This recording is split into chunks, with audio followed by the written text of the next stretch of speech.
I was wearing an American-Israeli flag and having my attacker still roam freely. This as several college presidents defend their response at a House hearing. We are combating this hate on our campus with both immediate and comprehensive action. I have condemned anti-Semitism publicly, regularly, and in the strongest possible terms. The University of Pennsylvania President Liz McGill, alongside the president of MIT and Harvard President Claudine Gay, who emphasized security measures, but also free speech rights, declining to specify which speech during pro-Palestinian protests might cross a line to a punishable conduct. Israeli Prime Minister Benjamin Netanyahu says Gaza must be demilitarized after war and that the Israeli military will control security, raising questions about how long that could last. IDF spokesman Major Doron Spielman just telling Fox News. The issue is we cannot leave our civilians exposed. Again, Hamas, they haven't changed their ways. They're continually saying that October 7th was just a rehearsal, and they're going to carry it out again and again and again. He says the world must understand it's not just an Israel problem and that terrorists cannot be in control of Gaza. FBI Director Christopher Wray telling a Senate hearing, I've never seen a time where all the threats, or so many of the threats, are all elevated all at exactly the same time. He's making the case for reauthorizing a surveillance tool that's drawn constitutional concerns. An expected video address from Ukraine's president to U.S. lawmakers apparently not happening after all due to a last-minute issue. He was planning to appeal for more U.S. aid. America is listening to Fox News. Attention business owners, upgrade your connectivity with Docomo Pacific's new business mobile plans. Whether you're upgrading your phone or bringing your own device, you can save big. Up to $20 a month. Enjoy unlimited talk and text locally and to the U.S. plus data roaming to the U.S., Japan, Korea, and the Philippines. Experience the power of seamless communication. Visit business.docomopacific.com today for more details. Some conditions apply. LimeAway is the expert hard water cleaner that provides solutions to your lime, calcium, and rust stains. It's scientifically proven to eliminate lime scale deposits, leaving your home clean from hard water stains, bathtub, bathroom tiles, shower doors, sinks, and toilet bowl stains. LimeAway can eliminate them all. Get your bottle of LimeAway at your nearest mom and pop store and never be embarrassed by those ugly stains again. LimeAway, distributed by Cosmos Distributing. House Republicans could vote next week on a formal impeachment inquiry of President Biden as they investigate whether he benefited from or was influenced by his son's overseas business dealings. Speaker Mike Johnson says the vote is not political for moderates who may be hesitant, saying it's a legal and constitutional decision. Swing District Nebraska Republican Don Bacon says an inquiry will force the White House to cooperate. When you have two subpoenas not being fulfilled because they're saying we don't have a formal inquiry, it means we've got to have an inquiry. The White House says in a memo the investigation is, quote, all politics and no evidence. On Capitol Hill, Ryan Schmelz, Fox News. The CEOs of the 8 largest banks in the U.S. are due before the Senate Banking Committee tomorrow, including executives from Citigroup and J.P. Morgan. In prepared testimony, they plan to warn lawmakers that proposed new rules on capital and risk will impact the amount banks lend and hurt the broader economy. A California influencer is jailed after crashing a plane for views. Trevor Jacob, a YouTuber and pilot who deliberately crashed a prop plane in a Santa Barbara County forest, sharing video online, has been sentenced to 6 months in prison. Get me out of this. The 30-year-old former snowboarding Olympian pleading guilty to destruction and concealment with intent to obstruct a federal investigation. Federal prosecutors say in 2021, he put cameras on the aircraft, recording himself parachuting out of it as part of a clip to promote a wallet brand, adding he lied to investigators about knowing where the crash site was, deliberately destroying the wreckage. In a statement, Jacob says he is sincerely sorry, adding this was a massive learning experience. Fox's Christine Goodwin. An hour to the close on Wall Street. Stocks remain mixed. The Dow's down about 78 points, but the Nasdaq still higher. Oil prices dipping under $73 a barrel. Elisa Brady, Fox News. KFC's $5 breakfast deals are the best and most affordable ways to start your day. The Colonel's Chicken and Rice Bowl, $5. Chicken fried steak, $5. Sausage, biscuit, and gravy, $5. And they all come with a fresh coffee. KFC $5 breakfast deals are served starting at 6 a.m. daily at your favorite KFC restaurant. KFC, it's finger-licking good. Wow, nice smile. So perfect and all. Thanks. I owe it all to Dr. Robert Yang and his Smile team. They do wonders for a healthy, happy mouth. Got teeth? Don't wait until they hurt. Schedule your routine checkup and cleaning with Dr. Yang and his Smile team. Suite 119 in the East West Business Center, Upper Tumon. Call 647-8702 or 3. The best thing that happened to teeth since toothpaste. Dr. Yang and his Smile team. They make smiles happen. Chances are you've got some questions right now. Well, here's a couple of answers. Lysol disinfectant sprays and Lysol disinfecting wipes together can be used on over 100 surfaces and kills 99.9% of viruses and bacteria. It even kills the COVID-19 virus. These are simple facts backed up by science. Lysol is suitable to protect your kids and pets. USA's #1, now protecting your homes. Lysol, what it takes to protect. Shop today at your Guam Kmart store.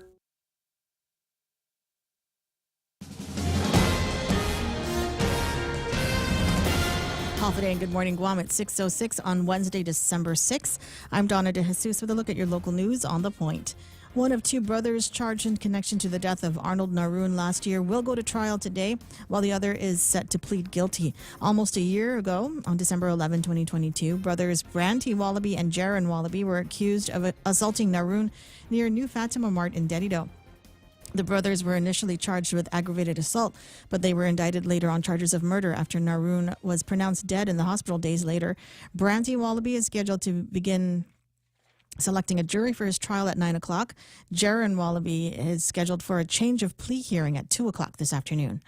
Meanwhile, an engineer accused of using a company's workers' credit cards and equipment for his own purposes faces a felony charge in Superior Court. 44-year-old Michael Del Monte Ricoy was charged with theft of services. Several Valcom Guam employees told the company owners that Ricoy was using them for his personal side projects and altering their timesheets so that they would be paid by the company. The owners also learned Ricoy used a company credit card to purchase materials that the company didn't need and then stole the materials that belonged to the company. When Ricoy collected his last paycheck, he signed a company separation agreement and admitted using some workers for his personal side projects. He later sent a text message to the owners acknowledging his mistake and asking for forgiveness. We'll have more news after this. Santa's coming and things are looking up. Bank Pacific has rolled out Rudolph's favorite My Christmas Loan with the annual percentage rate as low as 7.49% and up to $50,000. And with our Bank Pacific contactless Visa debit card, you have the flexibility of using your money when you want, where you want. My Christmas Loan, contactless Visa debit card. Let's make Christmas season merrier in 23. Equal opportunity lender, credit conditions apply. Merry Christmas from Bank Pacific.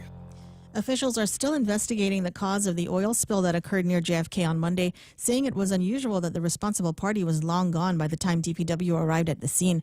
Acting Director Linda Ibanez says about 200 feet of roadway from Mezcla Dos to the traffic signal at JFK was covered in oil. She adds that a contractor or business owner or individual usually waits and assists DPW in the cleanup. GPD spokesperson Officer Berlin Savella confirms that no one has come forward claiming responsibility. The Guam EPA responded to the scene, as oil spills on roadways can cause environmental pollution, pose a health hazard, and damage infrastructure. There is no word if the responsible party will be issued any penalties. And Guam has 64 new additional housing units available for rent for low-income families. At 9 o'clock this morning, Gura's new housing project called Summer Breeze 1 in Radio Barragata will have its ribbon cutting. The complex was constructed by Cortec and has 1, 2, and 3 bedroom units in 8 separate buildings. Energy-efficient appliances, compound surveillance, a large playground, multiple basketball courts, barbecue pavilions, and open fields for soccer and baseball. The project site is also near areas of employment, schools, shopping, medical, and recreation facilities. Summer Breeze 1 is Gura's first low-income housing tax credit project in Barragata and the second in the central region of Guam. And those are your top stories right here on The Point. Now here's Ray with your weather. Well, let me, I was going to make a remark about must be nice. Let's just stop getting paid so we can live in that place because it sounds like it's nice, right? Yeah, but there's no sauna. We don't have a sauna? What about the casino? Do we have a casino in there on the reservation? Scattered showers are in today's forecast, possibly some partly sunny skies and highs near 88 degrees. East-northeast winds blowing 7 to 13 miles an hour tonight. Partly cloudy skies and overnight lows should be about 78 degrees. I got mostly sunny some more tomorrow with highs near 88 degrees. Oh, by the way, with the heat index over the next couple of days, it'll feel like 90 degrees in the mid-afternoons. Partly cloudy tomorrow night and Wait. So tonight is Wednesday, tomorrow is Thursday, and Thursday night, and we usually go like 3 days, 2.5 days out into the fourth, which means that the next weather that I'm going to tell you about is for Friday, like right around the corner. Mostly sunny. Mostly sunny today with highs Friday with highs near 88 degrees. East winds 8 to 18 miles an hour, gusting as high as about 24 miles an hour. So we got the gusts, we got the nice winds coming through here. Lots and lots of sunshine, but not crazy hot. Like I said, with the heat index, it's only 90 degrees. There's a 30% chance of rain, and rip current warnings are in effect for today. Sunrise this morning, still not until 6:30. So I don't know, hit the snooze bar a couple of times. I just let it play in the background. I'll try not to be intrusive here while you're trying to catch just a couple more Z's today. Sunset tonight is going to be at 5:53. Hashtag tell the others. There it is. News and weather together 93.3. This is, the news and weather together brought to you by Bank Pacific, banking on the Pacific for 69 years.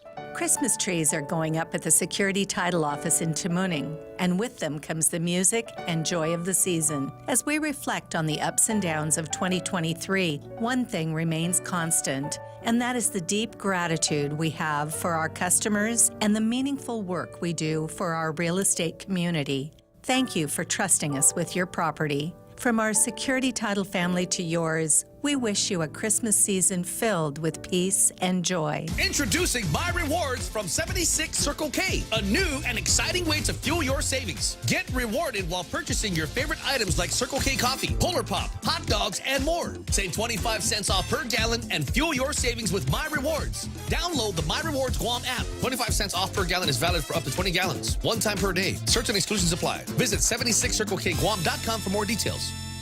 6:12 in the morning, Ray Gibson Show brought to you by American President Lines. I'm just trying to, let it drip a little bit. American President Lines, they're delivering the future. The Ray Gibson Show. Morning talk that matters. Call now, 888-TALK. That's 888-8255.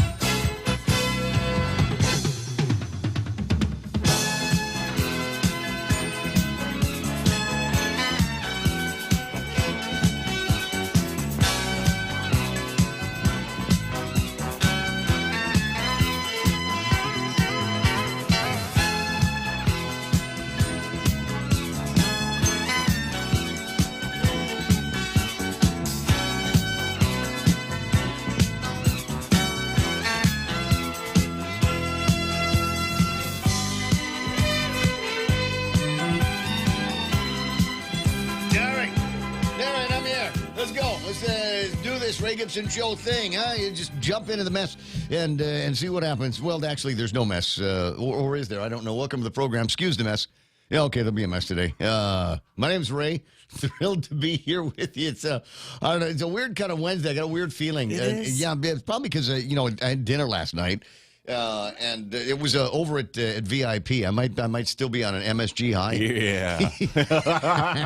But it was good. Extra MSG, please. Well, I had the opportunity. I was invited to and accepted an invitation to hang out with the Guam Visitors Bureau for the bureau's Christmas party, and it was nice. It was really good food over at VIP. Excuse us. And what's what? Excuse us. What? You're rubbing elbows, man. I was rubbing. I was rubbing elbows with my seatmate was Mayor Hoffman.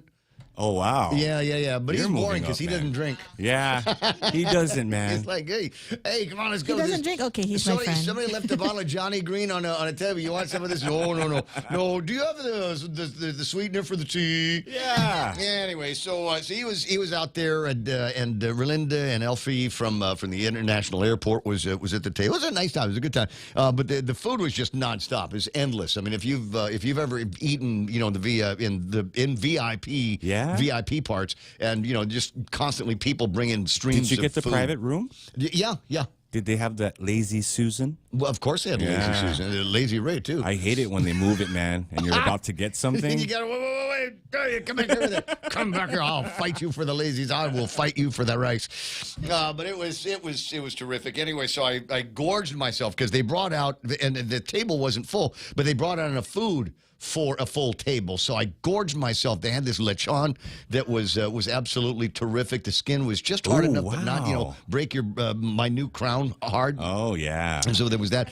There was crab. And there was crab. Yeah, there was massive, like red mangrove crab. Big, yeah, I think they were mangrove crabs. They were dead crabs, dead cooked red crabs with lots of really, really good spicy and I just kind of eating those things. And those were the ones that I was, I was kind of favoring one side of the mouth because I didn't. They give you the thing so you can crack the claws and stuff. Yeah, that's for wuss. The nutcracker. Yeah, that's for wuss. Just put it in your mouth and chew on that. Come on. Did you try the Chinese turkey? One of these guys here is a dentist. It's all right. Chinese turkey? Is there such a thing? Yeah, and they sing the fa ra ra ra ra ra ra ra ra. It's 6:16 in the morning on the Ray Gibson Show. That's Real Joe. He gets the phone when you call it 888-825-5888-TALK. Meme Machine is online here this morning. You might have caught a couple of pictures that I'd shown a second ago. They got these here from Jeff over at Pirates Cove as he was watching the sun come up. And it's still not really up, but the camera's Benidoso, so it wants to make it look like it's working and brightening things up. But we'll get some sunrise pictures from him in about, 15 minutes or something like that. Might be a couple of other pictures that you saw, including what looked like I'm leaving on a jet plane picture from Sarita Garin. Where is this the one? Well, I can assume. Let's guess. Looking at the little scimitar wing at the other end of the wing, I would assume that's Philippine Airlines. Yeah, and where could she be going, Ray? On the graphic. Well, if it's Philippine Airlines, I'm going to assume maybe Manila. Well, I can't see anyways. Well, you can't see anyways. Is the point? So you have to describe it very. It's there's they started doing this about 10 or 15 years ago. Is they found that the airplanes got better fuel efficiency when they put these wingtips at the end of the wingtips. They only discovered this recently. Isn't that how you make paper airplanes? Remember those really cool paper airplanes that the boys used to make with the things going up? She used to hang out with the Wright brothers. Yeah. And then she got too smarty pants for him, and they kicked her out and said, no, we'll handle the aviation industry with from guys. here That's on why out. She's so angry. Exactly. They're so rude. But anyway, so yeah, there's that thing out there. She got a couple of takeoff pictures, and I can see my house in this one. And there it is, the one with no lights. and then what looks like sunrise on the horizon. Great shot there. Hope you're. I don't know if she can hear us. I don't know if she paid extra for the internet. But if you did, have a safe trip. I always do. And as I said, the only thing that I want from the Philippines is a fake Rolex watch. Because if I didn't get it, if I didn't go and come back with a fake Rolex watch, maybe she's gonna do it, man. Maybe a fake Yeti or something like. Dude, I'm telling you, fake Rolex watches. The good ones are like $300 or $400, ma'am, sir. Yeah. So it's either that or Catherine Bernardo, because I think this thing with her and Deej, I think that's going to stick. Anyway, 6:18 in the morning. Donna D is going to take care of news and headlines and all of that stuff. And again, the warning here is if you're coming for lots and lots of news here, I'm not sure what we'll be able to get to you because it's a lot of fluffy stuff here. I don't think we're going to get in any axe fights over the hospital or schools or anything like that because it's the holidays and you don't want to necessarily get into something like that where you're taking broad strokes with your political samurai sword against somebody and then you got to see them later on at a function. And just go, oh my God! All right. In the spirit of Christmas, I'm sorry about what I said on the Ray Gibson Show about you this morning. I didn't mean to call you incompetent. Although maybe Cy would. I don't know. You were just asking if you were incompetent. Are you incompetent? So I don't know. But it's a good time to be watching what's going on in football. I was looking at some of the standings here based on the last week of play. By the way, I think was it the Bengals that won? Yeah, Bengals won 38-31 over the Jaguars. But the Jaguars are still doing better in the standings. I think at the top of the heap, we've got the Philadelphia Eagles with 10 victories and only 2 losses. Oh, wow. They look good on paper. They sure do. They sure do. But the absolute suck in the NFL right now. Are you ready? is the Carolina Panthers. I'm ready, yeah. They've only won one That's game. sad. I thought you were going to say the Chargers. No.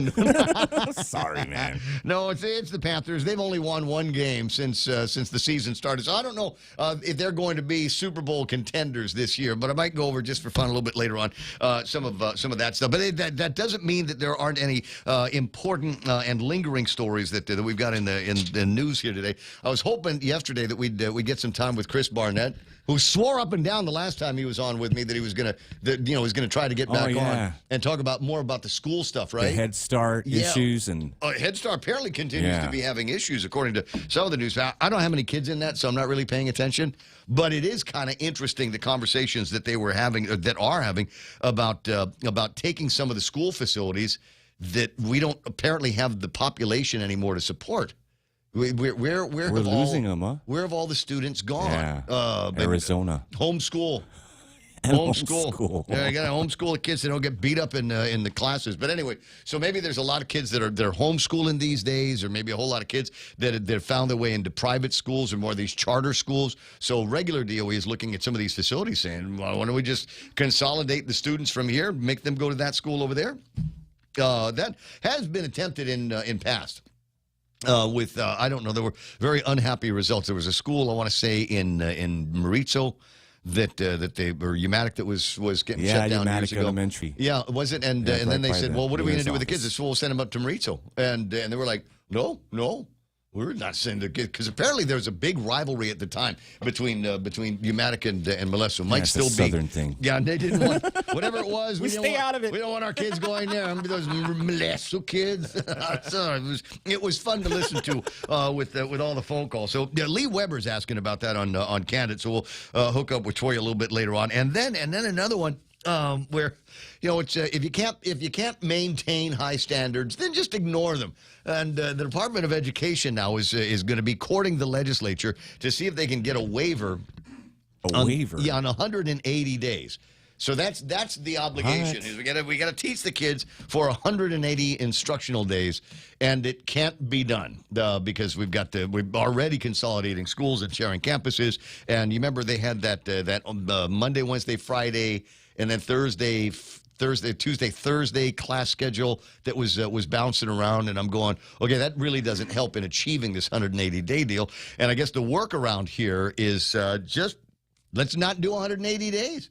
Let's just, the kids will get what they get. That's what'll happen. Yeah. They'll get what they get, and you'll like it. If they get to the middle of the book, then that's as far as they're going to be going. You eat it and you like it. But the really tasty stuff, is what comes at the end of near the end of the books, when it gets to be really, really cool, challenging stuff. And unfortunately, I don't know that the kids are going to get to it. But hey, it's DOE. I don't know if the kids have ever gotten to it. Anyway, 6:22 in the morning.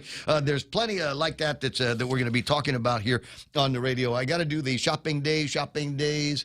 19 days till Christmas. I'm the only one that remembers that jingle. And then they play like a Townhouse commercial on back in the day. But 19 days left until Christmas. The countdown brought to you by Bougie Booney Dog Salon in Tamuring. Maybe you don't have a dog, but maybe you know somebody that does have a dog. It's got stank, breath, and eye boogers. What you want to do is get this dog cleaned up the right way with Katie over at the Bougie Booney Dog Salon. The number is 797-4163 if you want to kind of browse and see what they've got, the services they've got, et cetera, et cetera. Point your browser at some point today to the BougieBooney.com website. And some of you might not know how to spell bougie, or you are, but you'll pretend that you don't, because you don't want to out yourself as kind of a bougie individual with the fake Rolex and the fake Yetis, all of that stuff. It's okay. We'll keep your secret. BOUJIE, Booney.com on the World Wide Web. 6:23 in the morning. Here, let's talk to some of these other bougie folks. Sometimes you want to go where everybody knows your name, and they're always glad you came. You want to be where you can see our troubles are all the same. You want to be where everybody knows your name. You want to go where people know people are all the same. You want to go where everybody knows your name. Oh, the chicken last night, they had this roast chicken. It was great. We put a little bit of that areola sauce on it. It was so... so yummy. Spicy I'm trying to areola figure out sauce. How to make that a daily pitch in the program here. Where was I? I was got to say good morning. And who is first online? Joe B's brother was there yesterday, and his Joe B was there last night, and his brother Jerome is at number 1 today. That's impressive. Is coming in at number 1 on the feed. Jerome, all the way from California. I got Henry Maglotniads and Jefe Chamo Grazi. And I can't read what it is that you're saying, but I will stand and defend to my death your right to say it. Felix Bumba is there. Auntie Bennett, no, different Auntie. It's Auntie Benita Camacho Garrido, who is online. Big man Rico Bankaflor is there. Eric Chong is strong like Eric Chong. Ken Augustine, and let me see, Lori with a Duenas. Yeah. Lori with a Y is Welcome online. back. Good to have you there. Carolyn Long and Ken Augustin saying it's almost Friday. If you can dream it, you can do it, buddy. Greg Karabrock doing his wavy thing. I got Jeff Pleadwell, JB St. Nicholas. Tattoo Shauna is online here today. Stick's wife. Always good to see you there. Let me see. JB's doing his countdown. 19 days, 11 hours, and 56 minutes. Did I skip a day? Yesterday was 20. Today is 19. We got 19 days.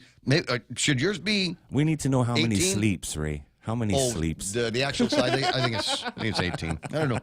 Sleep in. Wake up the day after Christmas. Andy Turlai says, let's try this again. No power outage this morning, so show should go smoothly without any lagging. We'll see what we can do. I'm not 1,000% sure, and did not actually test any parts of the system here today because I didn't want to see what any of the load shedding might have accomplished yesterday. There was a little bit. Yeah, I got it. Do you get it? In the afternoon? Yeah. I got some like early 4-ish, maybe? 4-ish? 4:20, man. How long did it last? 45 minutes. Okay, you got 45 minutes. 45 minutes of complaining online. Oh, good. And it came back. Nice. Well, you've got the online. At least you've got an outlet for your editorial voice. But anyway. I did not get any. We had a flash at 4:45 yesterday morning. And then I got word from Tracy over at GPA about what was going to be happening, and the concern was that the sun was going to be going down, and they had just gotten Cabris 1 and PD 9 back, spinning again, and they weren't sure if they were going to be able to hit the marks, and they eventually did, and all of the feeders, almost called them breeders. All of the GPA breeders were back on circuit within just a little bit. So not everybody. I think you might have been the longest at 45 minutes. Meg Clark is there. Lonnie Salas, Dean and Liza Castru, Dave Duenas, Hoffa Bunker, and Bill Petit, Ruel de Rooster Drillon, and Rob Greeno on this side, which means Lisa's probably on the YouTube side. Hoffa Day to Jerome, 85 degrees from Southern California. Good morning, Sarita, Garin, Ray, Donna D, Real Joe, and Jerry Roberts, Auntie Bennett, Lohan Duenas, as I said, Jesse Ninetti, Aurelio. Maybe it's Aurelio sauce that they were putting on the chicken. I don't know. Parade that. Nate Horn and Nanan Biha from Ms. Nelson. Nice to see you there. Charles Craw and Ron Castro, our favorite guy artist. Hey, look. Peter Santos is online here this morning. Morning, guys. You've selected a great day to be online with us because there's a story. I think it's a KUAM story with your favorite Doug, talking about how we've got another 18 victims because the judges let these guys out. Now, Peter Santos will say, well, it's not that the judge let them out. It's just that the AG's office botched the cases. And the judge had no choice, in the name of justice, to free these alleged thugs. Anyway, maybe we'll get into some of that a little bit later on. Hey, look, Stephen Blake's online. Morning. Real human being. I got Jennifer Poe-Schnitger and Jay Nauta. Bertha Mazza Cruz sporting her San Francisco 49ers profile pic. That's nice. Let me see. Biba Hump Day, Guam, USA, says Stephen Blake. Bandits online. So is Stephen Applegate. That's Katie's own. Oh, the bougie. That's your new name. That's your new Chamorro handle there. He's Steve. not embarrassed. It's Katie's own. It's like they call him bougie, too. Why not? I got Janine Blas. Hi, Janine. Send pics. Brad Wood is up. Morning, Wood. Counting down the hours to the return of Lucia. Let me see. F. Ramos is there. Tim Zedeker. Jason Van Beurden saying, Manana Sidzuas from SD. Oh, wow. San Diego. Oh, okay. That's what I'm assuming it's San Diego. SD. There's Mission Beach. Alicia Duenas Anderson from First Beach checking in. The Christine Oliver saying happy hump day. Unts. Was that your EDM, dude? There's a level of hipness that I cannot approach on that one. Ismail is there. Anna Hahn is online. Anna, are you still traveling? I'm seeing a lot of pictures of you and everybody just kind of cruising around, and it doesn't look like there are places here. The last place in your picture and your reels that you're posting that I recognize is the airport. And I'm not even sure if it's ours. Johnny Atulai Taitanu is online. I got Dorothy Jesus off a dot. Daryl Taggarty is there. Rudy Rodolfo, the original Burger King online, wants to make you a winner with some free stuff that they're getting from Coke. Let me see who else is there. Top of the morning, Totus Hamzu says Daryl. Joe Cruz says drop your Crocs and grab your socks. I was at Foot Locker the other day. Yeah. Buying some new shoes, hopefully to make it so my feet aren't hurting, and it helped. It helped. I got from them. I got a pair of new shoes, running shoes, real poofy. The Gel Nimbus or Nimbus 25, whatever the Gel Nimbus 25 for your plantar situs. For my plantar, right? Yeah. And they're real poofy, and I can hardly wait until I get my wind back a little bit better, and the no more plantar fasciitis, because it feels like they will make me go faster. It feels like because you press down on them, and there's a little bit of an energy kick. Full sprint, Ray exactly. Gibson. I want to make it. You so that still got it, man.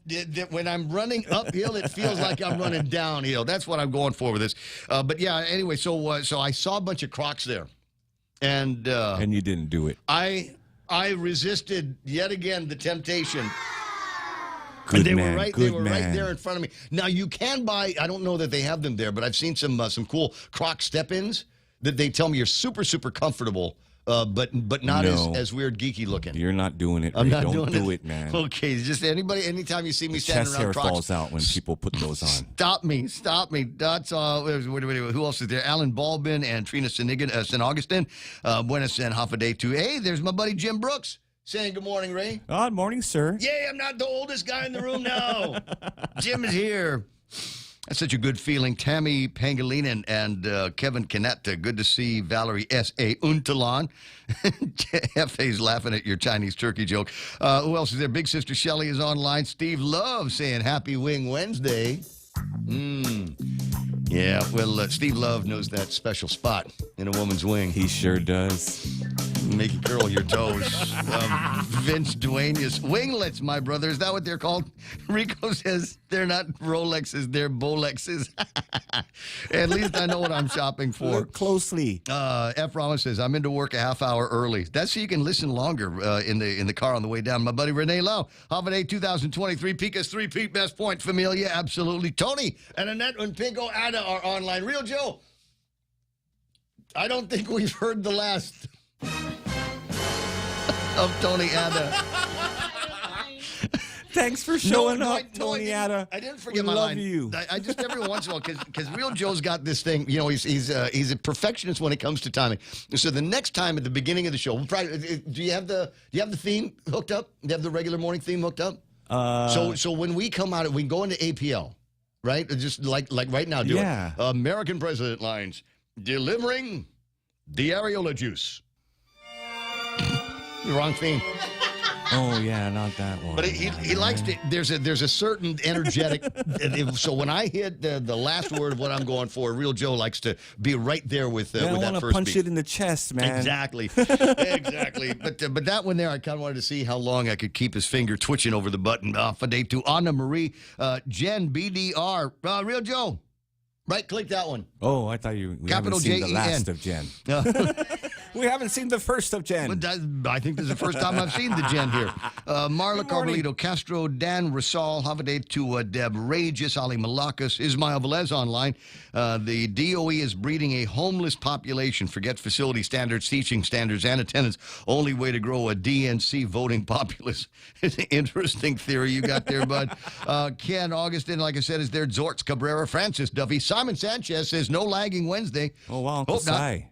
Rosaline, Yellow Horse is there. Therese Mesa, Gina Marie Tenorio. Call, good morning, Teach. Good to see you on. Katrina Hodges. Then, there it is. JB says that, sorry, the countdown is off today. He's using the stateside Other side of the date line. That'll do it. In which case, he is still correct. Donna D, Michelle Conception, Mike Grace Blas, Tattoo Shauna, giggling about everything. Toka Tony Ada is on the roll, says Jerome. No, we know. That's why we do it. That's the whole thing. Who we can trigger. We gave him way too much airtime yesterday, didn't we? Yeah. I mean, considering he's not officially running for anything that I'm aware of, but being seen at the same table at Teray with Kaleo Moylan and former Governor Felix Camacho. I mean, You gotta wonder. Yeah. And political operative Ding Scambaluri. You know, you can just see all of the wheels in the room kind of turning. All right, on the YouTube side, Kitsuto in Japan, 143 yen in exchange for your dollar at the DOD place. I got Brendan Fausto, Rico B is lurking on this side as well. And I might be at, I don't see any, no Tiggle Biddies, don't see any of the adult supervision that normally checks in at this time over on the YouTube side. But hey, we'll watch and see what happens. Dwayne Santos says, Gibson Alley, 2026. Dwayne, I hate to do it this way, but if you say that again, you have to be our campaign manager. Because I ain't doing that crap. Is your slogan going to be color good? Color good. Joe Takai wishing the Woostig folks a happy morning or something. Perlita Delamar Garcia. No, I'm serious. Every once in a while, somebody will do that and do the Ray Gibson ego stroke and go, come on, Ray. Everybody knows your name. They love you. And you put your name on the ballot. You're instant winner. You'll get more votes than Therese Terlai and Chris Barnett combined. It'll be beautiful. It'll be a wonderful thing.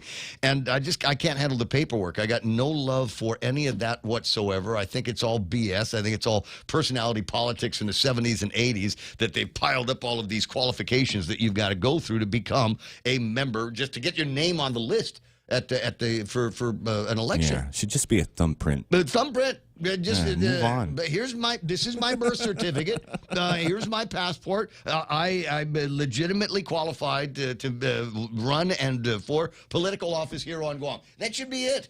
But all of the rest of the BS and the nonsense that they've got in there, just forget about it. So I don't disagree. I'm pretty sure I can get into the top 15, but I'm not taking any bets on that, by the way. But I'm just saying, I just don't want to do the work. I've got way too many other things in my life, including the idea that while I am a happy guy, I recognize that not everybody in the world is likewise happy. There's a couple of things that have crossed my desk this morning, and it's kind of alarming, especially because of holiday season. But loneliness and stress are high. Many people are struggling to find the correct solution. And here's some of the numbers behind the research. 4 in 10 of us said that our mental health was only fair or poor. Wasn't any good. The American Psychiatric Association doing the research. More than 1 in 3 are lonely, according to a Harvard study. That rises to 61%. Here's the scary part. That rises to 61% when we start looking at younger people.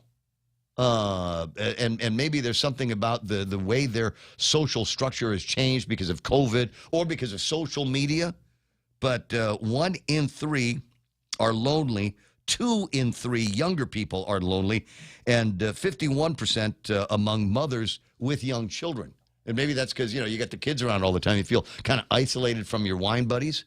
Man, don't do that. No, so I'm just saying. So here's and one of the reasons, and people always ask, why you always go through that roll call thing in the morning. Why, number one, it's nice to see everybody's name. Number two, I like the idea that there's a platform where you can communicate with me, but you're all welcome to communicate with each other. I mean, like that Jen chick, right? I mean, we don't know who she is, but I guarantee every single guy and a bunch of married ones. We don't even know if she's a she. I'll bet they right-clicked on her. I'll bet you could hear all of the click, click, click, click, click, click, right? I'm just kidding, Jen. It's okay. Well, he right-clicked on you as well. But everybody wants to make a connection, and that's what they are saying is social connection is a critical part of the equation that leads to happiness. So if you take away one thing from that, it is let's promise each other to continue to meet up here every morning, except Saturday and Sunday, or if there's a typhoon or something, then obviously we'll jump back on. But let's make it a promise to each other to be here for each other every morning, because this is it for many people. This might be the closest thing to a solid social connection that they're going to have all day long. So let's make it big. Let's make it worthwhile. Right? Pinky Click on promise, each other's name. Ray? Pinky promise, real Joe. Pinky Aw, promise, man. and a cherry on top. Anyway, 6:39 in the morning. There is actually a lot to get to in the table of contents. Don't believe that Gibson guy. He's just a liar all morning long, talking about we're scraping the bottom of the barrel for news. We got people to talk to and topics to talk about. So we'll get to that after Donna D is taking care of the first look at big news and headlines. So off of Donna, what's going on? What happened? GPA informed residents that a partial implementation of its December rotating outage schedule began at 4 o'clock yesterday afternoon. Repairs to PD9 and Cabris 1 have already been completed. Customers are encouraged to implement conservation measures, such as turning off water heaters and limiting full usage of air conditioning at their homes and offices. And over $666,000 in tax refunds went out this week. The refund payments cover error-free tax returns that were filed on or before November 17. And SBA will be closing its Dedito Disaster Loan Outreach Center at the Esjumbo Senior Center next week. The center was opened to provide personalized assistance to those affected by Typhoon Mawar. It will close operations next Wednesday, December 13. And those are your local headlines. On the point now, back to Ray. All right, I don't know if this is going to make any difference, but I got a picture of you, a screen cap of you yesterday. Yeah. Send it to me, Ray. No. Ray, send it to me, man. No, it was. I'll make a meme. It was from former Governor Carl T.C. Gutierrez. and it was a picture of you, and he said, "What a lousy camera angle. We can't see her face." Oh.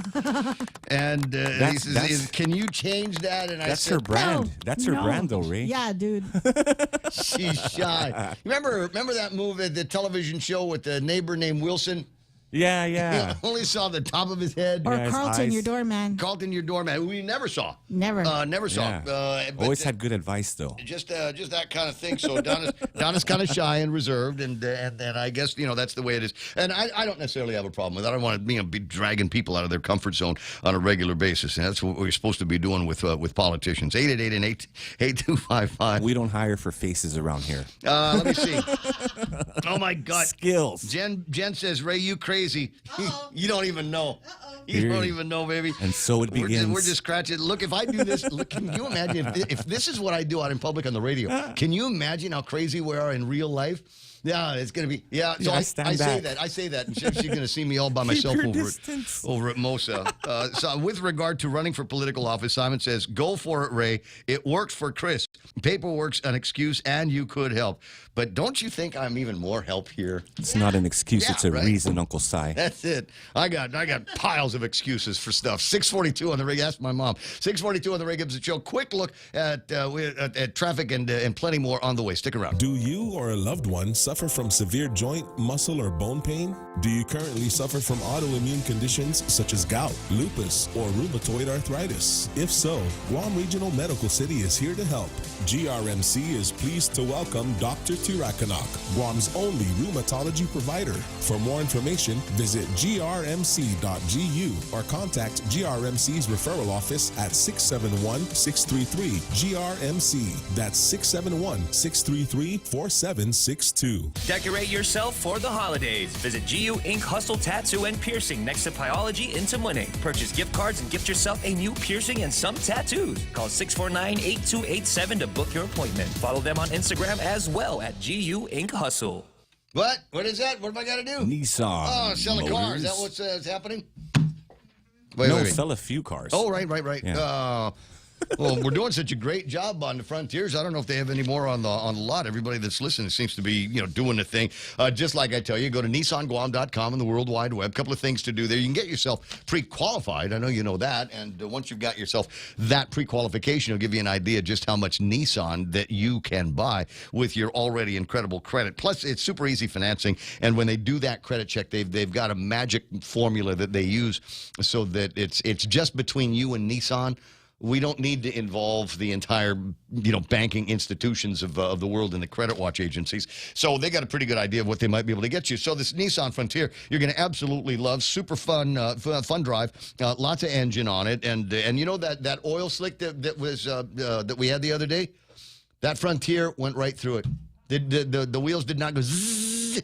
because it's four-wheel drive. I put it in four low, and that thing just, gripped onto the Marine Corps Drive asphalt and just clawed its way through that oil spill. It was a beautiful thing to see. And so that means rain, mud, sand, whatever, no problem. Potholes are going to be the last of your concerns. Truck envy is real. Super safe, and like I said, super fun to drive. Test drive one today at NissanGuam.com. Oh, and here's the test drive music. Okay, all right. I see what you were doing there, Real Joe. Putting together the Nissan thing and the traffic report. Well, those of you in your Nissan Frontiers or ogling at the car next to you that's a Nissan Frontier shouldn't be seeing too much going to slow you down from all the way up at Anderson Air Force Base into Dededo. A little bit of intersection traffic over by the Farmers Market, but otherwise it's running clear. 1 and 3 looking good. They got the intersection of 1 and 16 at the Micronesia Mall. Likewise, looking sweet. Don't see anything all the way down to on Route 16 past Tammy Post Office all the way to 810 and 16. That intersection is running clear. 10 and 15, tiny bit of traffic, maybe a little bit of traffic northbound on Route 8 as everybody is, getting on the road and trying to see if they can get a view of that. What's the name of that new place they built, that Gura built? Summer what? Summer Breeze. Summer Breeze 1. Summer Breeze. So they're planning a 2 somewhere. Must be. Let me see. Don't see anything happening on Route 4. Route 8 into town running sweet. Southbound Marine Corps Drive all the way to Big Navy and Sumai. This is a perfect time to drive. Still dark, but it's the perfect time to drive. 6:45. There's your right now traffic. This is The Point. Quality care, peace of mind. That is the FHP Imaging Center. Our specialized board-certified radiologist ensures patient-focused care with diagnostic medical imaging, including MRI, CT scan, digital mammogram, digital x-ray, and ultrasound. The FHP Imaging Center is open for most services Monday through Saturday, 8 a.m. to 5 p.m. Call 671-646-5825. Press 1 for an appointment. Now accepting of Guam. FHP Health Center. Our island, your clinic. Boss, I got run over by a forklift. Boss, I crashed a company truck. What do we do? Our warehouse and inventory are gone. Hi, this is Dave Silva from AB Risk Solutions, and it's time for Risk 101. Everything you just heard are examples of risk your businesses can face. Our job is to ask the hard what-if questions and teach you how to reduce your exposures and help you recover if things go sideways. We've got decades of experience in Micronesia working with businesses big and small. Call AB Risk Solutions today at 777-2668 for a free inspection and quote. AB Risk Solutions, formerly known as Aon. It's the Ray Gibson Show. Call now, 888-TALK. That's 888-8255. Oh, nice. Hey, he's got to do a birthday shout. The man who gave us the quote, anybody who says no risk, no reward has never been sued. My big little brother, Dave. I call him my big little brother. Happy birthday, Dave. He's younger than I am, but he's bigger than me. Yeah. Yeah, so he's my big... Let's talk about risk there. My big little brother celebrating a birthday today. Happy birthday from the entire family. Tuned in to make sure that I said happy birthday to you. 6:47 in the morning. And got to do the shouts. We'll start off with the early morning jingles because we didn't get one from Jay Rojas, so we better do one for Doug Moylan. Doug Moylan. He's the toughest AG on crime. Doug Moylan. Isn't that the way to do this? Now, 6:47 in the morning. It's Attorney General Doug Moylan joining us now. Good morning, Doug. How you doing? Good morning, Ray. Merry Christmas. Merry Christmas to you. I'm delighted to hear that coming out your mouth here as I'm going over a couple of things. One of them was is a magistrate report that came out in the last 24 hours where police officers interviewed a guy named John Menibusen and an interesting, if not fat, magistrate report that came out because it highlights a number. If you've had your car broken into recently, there's a really good chance this guy did it. And the good news is, apparently, for the moment, the police have got the guy in custody and has got him confessing or taking responsibility for many of these car break-ins going on. And the question that I've got is, were they able to hold on to John, or did one of the folks over at the court decide they had a pretty good reason to let him out so he can reoffend and make more victims? What I can do, Ray, so you look at the report, that doesn't to refresh a memory that I have on the daily report for confinement. But I'll check it and I'll send you a message if he was confined yesterday. Yeah, I'm looking to see if I've got a case number here that you might be able to refer to. Anyway, John Joseph Menabusen, and more on the nature of the crimes. And as I said, it's possible that if you're listening to the broadcast and you had your car broke into recently, this guy might have been responsible for it. So I've got some details. Ray, I've got it here on the report right now. Mm-hmm. John Joseph Menabusen, CF 77923, burglary.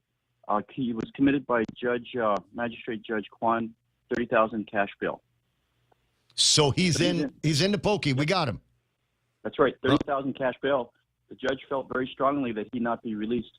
Well, as a member of the community, I'm delighted that he felt that way. I share his enthusiasm to hold this guy behind bars, as opposed to, what was it, 18 or so people that were otherwise released through the system that have now reoffended and created another 18 or so victims. Last 30 days, there's 89 people that violated our judge's orders, and 18 of them are alleged to have committed another crime against us, created a crime victim. That's where it ends up. You're hurting people out there. Judges got to keep them in jail because these guys are just multiplying their crime sprees. Mm-hmm. So. No, go ahead. I'm looking at something that I think that you have also been quoted with regard to home arrests, house arrest, electronic monitoring, ankle bracelets, and things like that. Are they not effective in being able to secure the island while these guys are on pretrial release or probation? Well, if we take the month of November, if 89 persons, according to the court's probation officers, violated the judge's orders, that's a big red flag. We've gone from, I think it was 87 to 80 to now 89 in the past 3 months of all the 30-day periods we're doing this. That's troubling because it's ending up in crime victims. And again, it's between October and November, you had 3 times the number of crime victims. You went from 6 crimes that were alleged against these defendants released to now 18 more, and those are associated with crime victims. So we've said the release conditions need to change. Yeah, we got it that they're innocent until proven guilty, but their criminal history background reports, which we're printing out and giving each day to every defendant that comes before the judge, and these are career criminals. Whenever you see meth, do not trust these guys because I told you, they're like vampires. You can't trust them; they're going to bite you. And these guys are doing it. And the judges need to find an alternate way. We've got legislation with the senators. We've gone to those public hearings. We've spent our times. We've told them, change the release conditions. No more cash, no more personal recognizance bonds. Electronic monitoring has been effective in my experience. Mm-hmm. The house arrest, effective. They're not getting out of it. And probation officers, there's immediate pickup orders that the judges can also put that don't have another hearing. Just pick them up if they don't go to the meth treatment right after they are released. Or if they don't show up at they do the house check, they're not there. Yeah. Just issue the immediate arrest warrant. This hearing stuff, this due process, it has its place. But when people are suffering out there, when we're getting our stuff taken, when we're getting mugged or robbed or raped, murder, whatever you call it, we have to have a change in the way that these repeat offenders are being processed at the first instance with the courts. And as you said on that Menabusen, Judge Kwan, he quickly assessed it. He probably saw all the reports on him.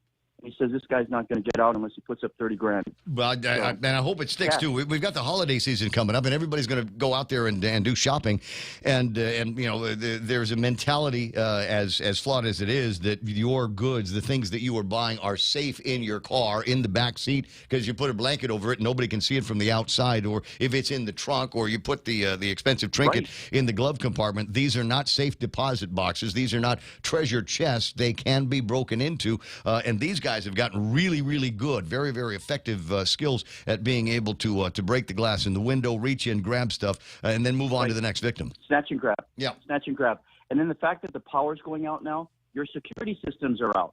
Your video monitoring, whatever you've got, courtesy of GPA, they just made our homes even more vulnerable to the thieves. And the thieves got the list they're publishing? They know exactly what village is going to be out. They know when to go to those villages.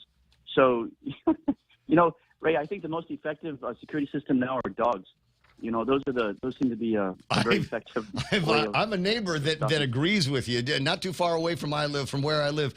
He put some not camouflage material, but cover up material, and some bright lights, and two of the biggest German shepherds I have seen in an awful long. Big paws, Doug, big paws, and they keep the place safe. And they bark at me when I pass by, so they think they're doing a great job. I've got another neighbor who's got a dog, and you know, he told everybody when he moved in, he says, "Hey, listen, don't try to pet this dog. It will bite you." This is the only there's two people in the world this dog won't bite. It's me and the wife. Everybody else is on the list, so don't have your hand leaning over my fence. There's a Mark Cruz checking in this morning and is interested in a conversation, another KUAM story, where the officials in the CNMI may be welcoming our Department of Corrections excess inmates. Right, Joshua Tenorio, our lieutenant governor, was the one that came up with that idea. And, of course, that's his job because he's in charge of DOC and making sure that the courts, people they send over, our jurors that send them over to the Department of Corrections, have housing. Our office does not agree with anything about releasing people just because you don't have a bed at DOC. Right. Josh Tenorio has been in communication with Saipan in order to have some of our inmates sent up there. And I understand it's been done in the past, but we need to do that. And our office is ready to help the lieutenant governor and make sure that, we take these people, put them in jail, teach them their lesson that our society is imposing upon them, get their reform in jail, and then, try to reenter society. That sort of thing. Well, I'm all for it. I think it's an interesting story. It just says they're going to have a meeting, and you know how I am with Josh and meetings. So let me know when there's an MOU and when we've got a Con Air that's flying between Guam and the CNMI. Right. You know, that's part of our criminal justice system. It ends up with the Department of Corrections. It's a very important place for reform. And I just saw something in the newspaper about an individual that got out of DOC and has gotten his degree. I saw that. Education is the way to proper law enforcement. If these people want reform, get educated, be able to get your job, train them in the skill, and then they become productive members of our community. Put them in a job, 8 to 5. And if they want to take meth, earn your money and then kill yourself. You know, but don't steal it from me. Don't steal from us. You know what? As I said, we're moving into the holidays, and we've still got people that are living at the edge of civilization around here, homeless folks, and we've got people that are bumming money on the streets. And as much as I know you've got systems in place to do something about that, will there be any attempts between now and 2024 to go out and seek some of these homeless, to seek some of these people that are bumming money and find alternatives for them? I'm unaware of any activities that have taken place since the original, I don't want to call it a raid, but the original attention paid on Camp Leon Guerrero by them all. I am hoping that Joshua Tenorio and our Governor Leon Guerrero get up and continue the program that was successful. You know, we're ready at the AG's office to help, but I'm not the governor. The governor has, 80% of that $1.1 billion. Start putting it to use. Go to those homeless camps. Every mayor that you talk to knows exactly where their homeless camps are. I'm getting messages from people in the community, but that's not my job to get the Guam Police Department, and get Public Health, Department of Labor, GCC, all these people together in order to deal with the homeless problem. It is an executive branch function controlled by a chief executive officer, which is the governor and the lieutenant governor. So I challenge them, start putting your team back together that I went to earlier this year. I provide the legal support, logisticals, whatever you guys need. AG's office is ready, but let's do something good for the community. Well, it's, there were a lot of people that confronted the Attorney General's office for the aggressive role that they played in trying to get that area cleaned out, and they said there's another way to do this, or there's a more humane way to do this. There's got to be this, that, and the other, and nothing happened. Yeah, where are they? Where'd you go? What happened, guys? Where's that Miss Titano that was so quick to issue those press releases and criticize the team that went out there and did something?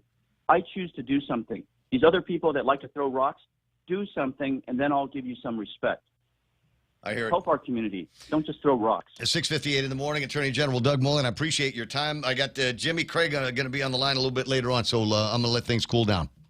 Thank you, Ray. All right. Have a fantastic rest of it. It's Wednesday, right? I keep getting the More days in my head. Moylan. Yeah, it's all Moylans all the time here on the radio station. If one doesn't trigger you, the other one will. This is just change. Seconds left in this hour. When we return, it's going to break into Fox News here in just a little bit. Donna D with big news and headlines, and maybe go over a couple of football things. Not a whole lot of football. Just here's the deal with the Bengals and the Jags yesterday, and who is going to be playing coming up on our Thursday, their Thursday, our Friday. There's going to be at least one more game before the end of the work week here, and I'll tell you all about that and plenty more as the Ray Gibson Show continues. In the meantime, 888-8255, 888-TALK. One of the other things that I want to put in your head is there's a lot going on over the holiday season, a lot of events, and maybe you are a group or an organization that needs to get the word out, but don't have any money. Well, if you're kind of a nonprofit organization, service before the community organization, then go to ThePOINT.gu on the World Wide Web, and right under where it says, I think it's community or calendar. Yeah, there it is, community. Let me put this on the scene so you can see me drive here. Under community, it says calendar, and then submit an event. And what you do is you click on that and give me the graphics, date, time, websites, contact numbers, emails, that kind of thing. And I'll take a look at it, generally approve it, and then you'll be able to see it posted just like all of these other great events on each of our radio stations. That's The Point, Boss 104, and Star 101. As an example, we've got not one, but three big get-togethers just on Saturday. The Plumeria 5, 10K, 1.2K, a holiday family fitness challenge, and more. So get them in, ThePoint.gu under community where it says submitted event. Get that done, and I'll get them on the air. It's 7 here on The Point.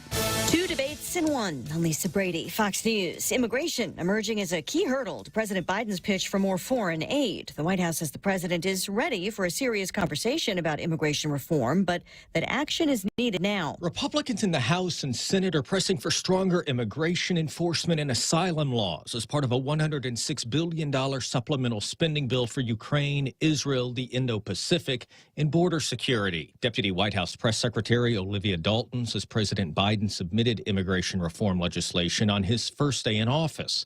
The White House budget director warns it will be very challenging to continue military assistance to Ukraine without new funding from Congress by the end of the year. Fox's Jared Halpern at the White House. A much earlier ban on abortion proposed by 4 Republican state lawmakers in New Hampshire. The bill, if passed, would ban abortions after 15 days of pregnancy.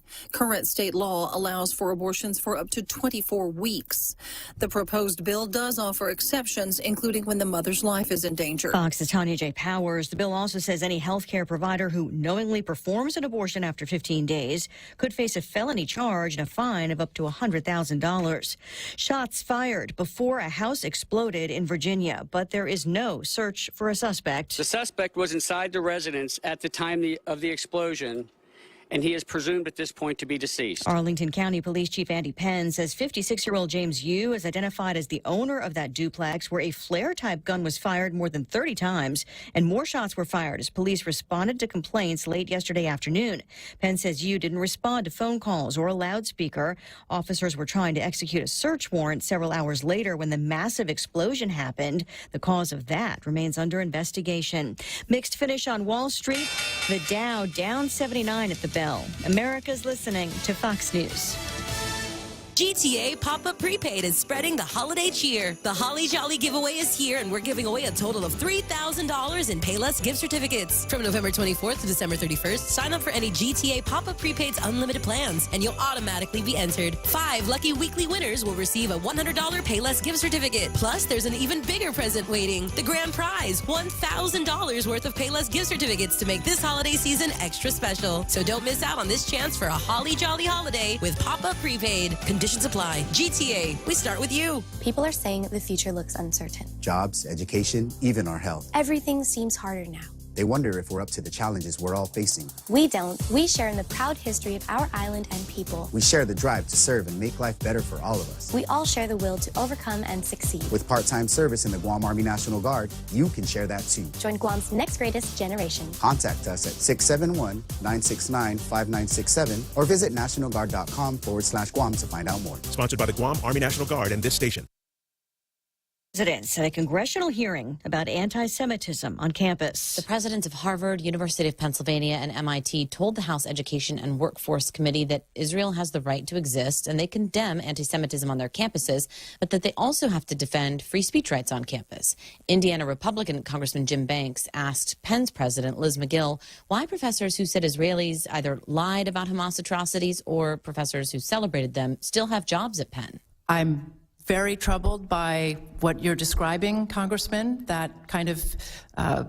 You're speaking out of both sides of your mouth. You're defending it. The head of the committee said they would follow up with each president on new plans she said they should have about addressing what she called intellectual and moral rot on their campuses. Fox's Jessica Rosenthal. Israeli forces enter Gaza's second largest city after surrounding the Khan Yunis area as part of an expanded ground operation targeting Hamas strongholds following the end of a 7-day ceasefire. A Hamas official warning today that no more talks on hostage releases will happen without an end to Israeli aggression in Gaza. Israel has credited military pressure for the recent releases and temporary truce. A months-long blockade of military promotions led by Senator Tommy Tuberville is over as the Alabama Republican releases his hold on hundreds of nominees. It was his version of a protest over a Pentagon abortion policy. It was pretty much a draw. I mean, they didn't get what they wanted. We didn't get what we wanted, and you know, when you change the rules, it's hard to win. Now he's keeping a hold on 11 four-star generals. What's unclear right now is just how fast they can process these. There are these 11 four-star generals that they'll try to move, and maybe they'll have roll call votes on those, but they might move the others as they would do all together en bloc, is what they say. Fox's Chad Pergram on the Hill. No word yet on the timing for any votes. Elisa Brady. This is Fox News. Hungry for a big meal? Meet your match in Chili's bundles with 3 bundles to choose from. Get 2 Chili's entrees with our bundles, starting at $30. Chili's bundles delivers big on all the flavors you crave. The Tex-Mex bundle serves south of the border flavors like bacon ranch or brisket quesadilla, or Chipotle fresh Mex bowl and tacos. Indulge in the classic bundle of the Humongous Bacon Rancher Burger and a fajita combo. Got a bigger appetite? Go for the Banger bundle with a half rack of ribs and honey Chipotle sirloin. Plus, each bundle comes with chips and salsa for starters. At Chili's, more life and delicious bundles happen here. Lime Away is the expert hard water cleaner that provides solutions to your lime, calcium, and rust stains. It's scientifically proven to eliminate lime scale deposits, leaving your home clean from hard water stains, bathtub, bathroom tiles, shower doors, sinks, and toilet bowl stains. Lime Away can eliminate them all. Get your bottle of Lime Away at your nearest mom and pop store and never be embarrassed by those ugly stains again. Lime Away, distributed by Cosmos Distributing. We know you've been waiting for this one. 4 years ago, I was basically unemployed. A wanderer with no home. But now, I'm a husband and a father. And I wouldn't have it any other way. Tune in every day for a chance to win free movie passes to see Aquaman and the Lost Kingdom on Thursday, December 21st, 7 p.m. at Regal Cinemas. I'm gonna kill Aquaman and destroy everything he holds dear. Brought to you by these amazing sponsors: BBG Automotive, UOG Endowment Foundation, Domino's Pizza, The Dugout, and the stations of choice broadcasting, The Point, Boss 104, and Star 101, with special thanks to Wendy's. Your 7 o'clock local news is brought to you by AB Risk Solutions.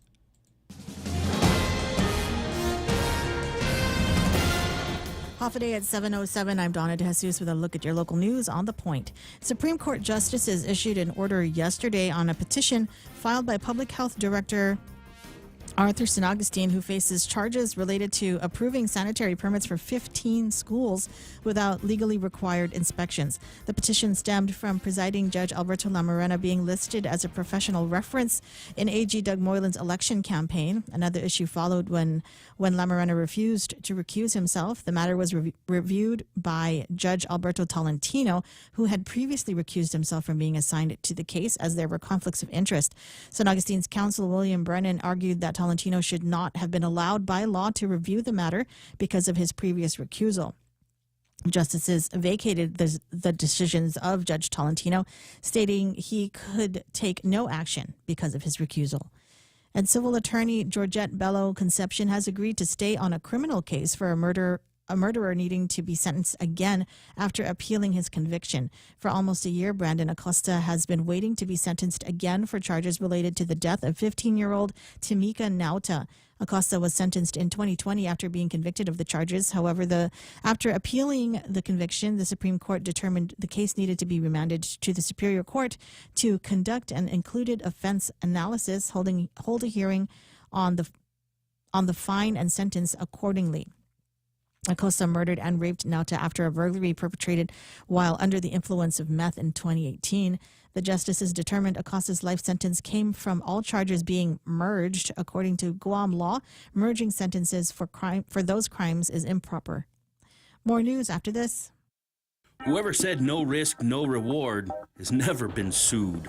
Hi, I'm Dave Silva from AB Risk Solutions, and our job for over 70 years has been to help businesses just like yours manage risk. Manage risk? We will never be able to totally eliminate the myriad of risks every business faces, but we can help you manage them and recover when disaster strikes. From mom and pop operations to high-rise hotels, we're the experts businesses have counted on for many years. Call me today at 777-2668 for a free risk review and consultation. AB Risk Solutions, formerly known as Aon. GDOE's Head Start program has to correct the deficiencies and compliance issues noted by U.S. Head Start Region 9 officials.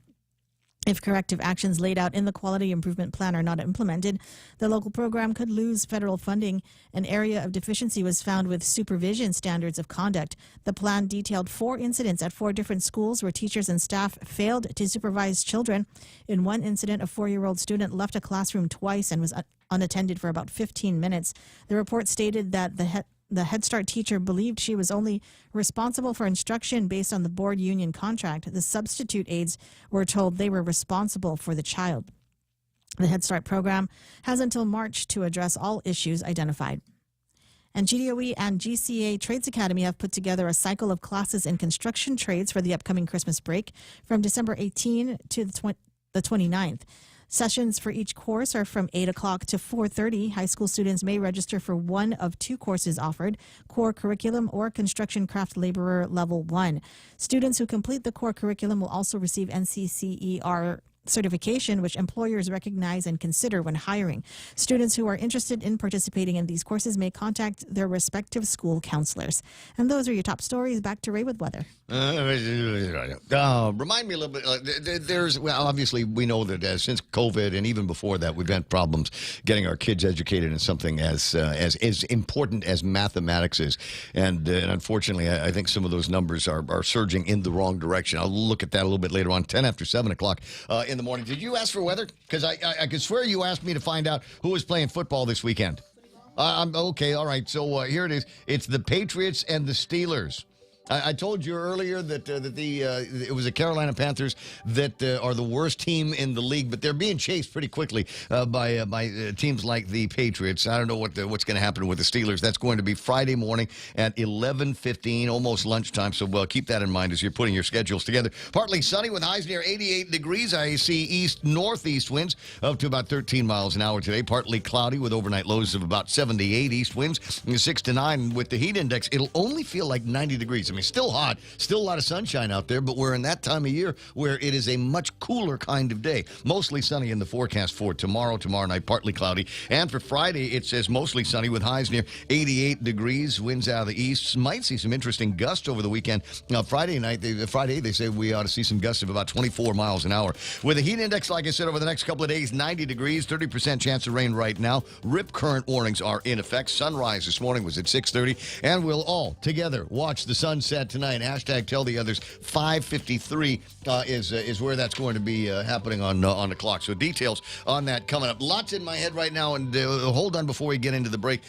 You might have heard a promo in there for tickets to go watch Aquaman. Big movie and a big year-end Sexy blockbuster guy that they're going to be having.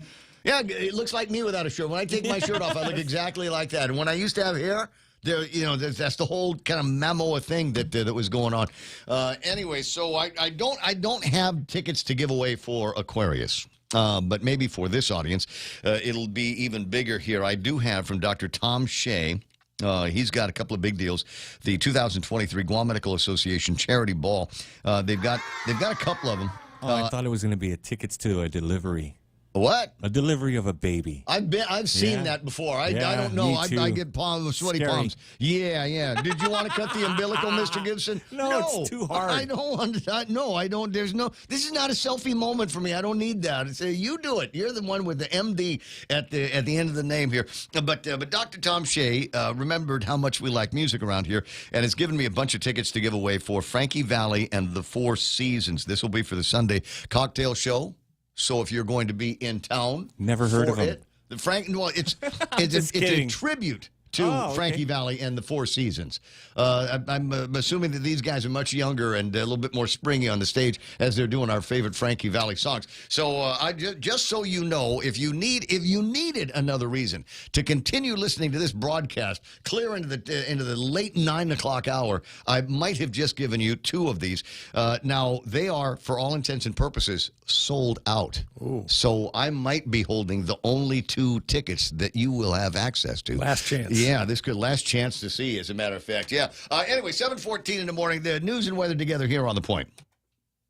Family Finance has been serving the people of Guam since 1959, and they will continue to be there for you in the years to come. Whether you're looking to get a personal loan for that summer vacation or paying off those long overdue bills, Family Finance has got you covered. Apply for a personal loan from $1,000 up to $4,100 by calling Family Finance in Hagåtña at 671-475-4545, Upper Tumon 671-647-5626, or in Dededo 671-633-4473. Your pup deserves to have healthy skin and a smooth, soft coat, so book your appointment today at the Bougie Booney Dog Salon in Upper Tumon. Yes, that's Bougie, B-O-U-J-I-E. Grooming services for all breeds and sizes include a bath with high-quality shampoo and conditioner, haircuts, de-shedding, and complimentary nail trims. The cutest part is the Christmas photo shoot. You gotta see for yourself. Check them out at the Bougie Booney on Instagram. Book your appointment online at thebougiebooney.booksy.com, WhatsApp 797-4163,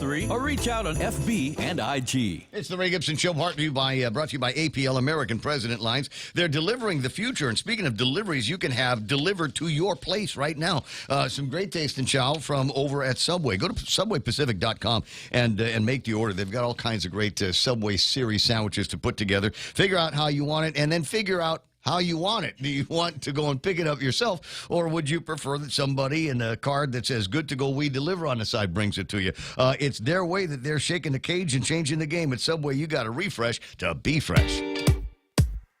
The Coconut Wireless is back. The Ray Gibson Show. Call now, 888-TALK. That's 888-8255. No, don't call now. No.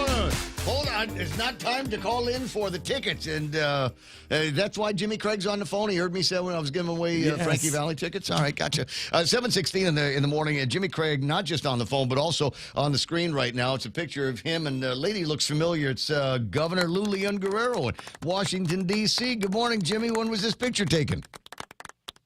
Just today. In fact, the governor was in our office this morning, 9 o'clock. We had Rory here as well. We had Gita as well. And from Madeline's office was represented as well, too. Nice. So governor is here. We had a great talk. I was in and out of the office. I was still going to the floor, doing different things, talking about Guam especially. But we had very nice conversations. She makes it a point to make some time and come on over and visit, and we talk about how we can work together for the betterment of our island. Did she say she saw me Friday night?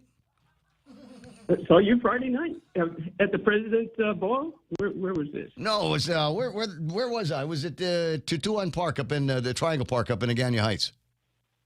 They had the big park lighting thing for Christmas. Anyway, I thought maybe she would be low-key bragging about who she's been hanging out with. But anyway, if that's not the case, that's all right. 7:17, I'll send a note to the governor's office and let them know what I want her to bring me back from Washington, D.C. It would be nice if she brought back about $6 billion so that we can underground all the electricity on Guam, and I think that would be fantastic. Also be nice if there were ways, and I'm sure you're talking about it with your colleagues in the House and and the Senate and mostly the call today is about as much as possible securing our borders here. There's a big conversation in the U.S. mainland about securing both the north and the southern borders from what look like a whole lot of military-age people that are crossing the borders in significant numbers, and a whole bunch of Chinese that were captured and interrogated yesterday, I believe. And we've had a spate of folks from China arriving on Guam through the CNMI because of a loophole that has gotten a lot of attention in the news these days. What can you tell me about what they're talking to you about? Oh, yeah, we do hear this often, and of course, this is something we had to address. So we did address it with our good friend Congressman Neil Dunn. He's on the China Select Committee. We talk often, just about every time we're in session. It's a great concern with him. He's from Florida, so they got their issues down there too. But the main concern is because with Guam and the Indo-Pacific area and Saipan and all, we had to address these illegal or unauthorized or non-immigrant folks coming into our. You said spy wrong. SPY. They're spies. I think that's why they're coming.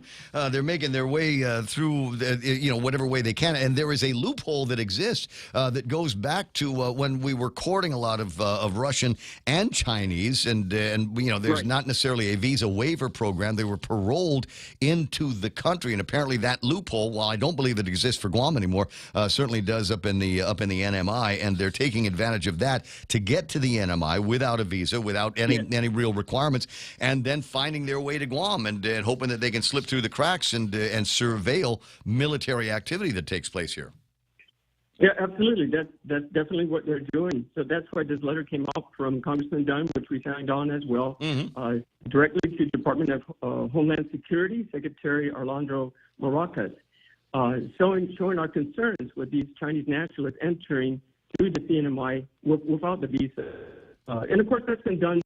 That's a practice now. That's something that was authorized. But we have to re-look at this situation because we have the Indo-PACOM situation. And then they're coming from Saipan. They're getting on these small boats. They're hitting our shores. They're disappearing into the boonies. We catch what we can. But we're missing, I'm sure, a lot. And these are Chinese nationalists, and they're not. And in CNMI right now, they don't have to obtain any visitors waivers, which what you were talking about as well. But for the United States, you have to, right? But in this situation, now we got a problem. What's the point? What's the point of putting our missile defense systems in place? What's our point of creating offensive and defensive capabilities if these people are coming out here looking for different ways to neutralize them? There's a story from the Japan Times where they're pretty confident that we will be seeing out here in Indo-PACOM sometime next year the deployment of a powerful new weapon. It is the Typhoon strategic mid-range fire systems that will be deployed out here. They're not saying where it's going, when it's going to be there, but they're very, very sure that they're going to be able to deploy these things, have capable of firing weapons with a range of up to 2,500 kilometers. So that is going to give us some incredible capabilities out here in order to defend the interests of the United States of America. What's the point of deploying it if everybody's going to know where it is and which direction it's pointed at? So we got to do something about that. While I'm on the subject, how are we doing with COFA and the COFA monies? We spent a little bit of time talking about that recently. Has there been any new developments in this? We're still fighting hard. We're looking for we did individual measure specifically for Guam, saying, look, the FIFA portion that they're putting into this agreement, that doesn't help Guam. We already had that program there for Guam.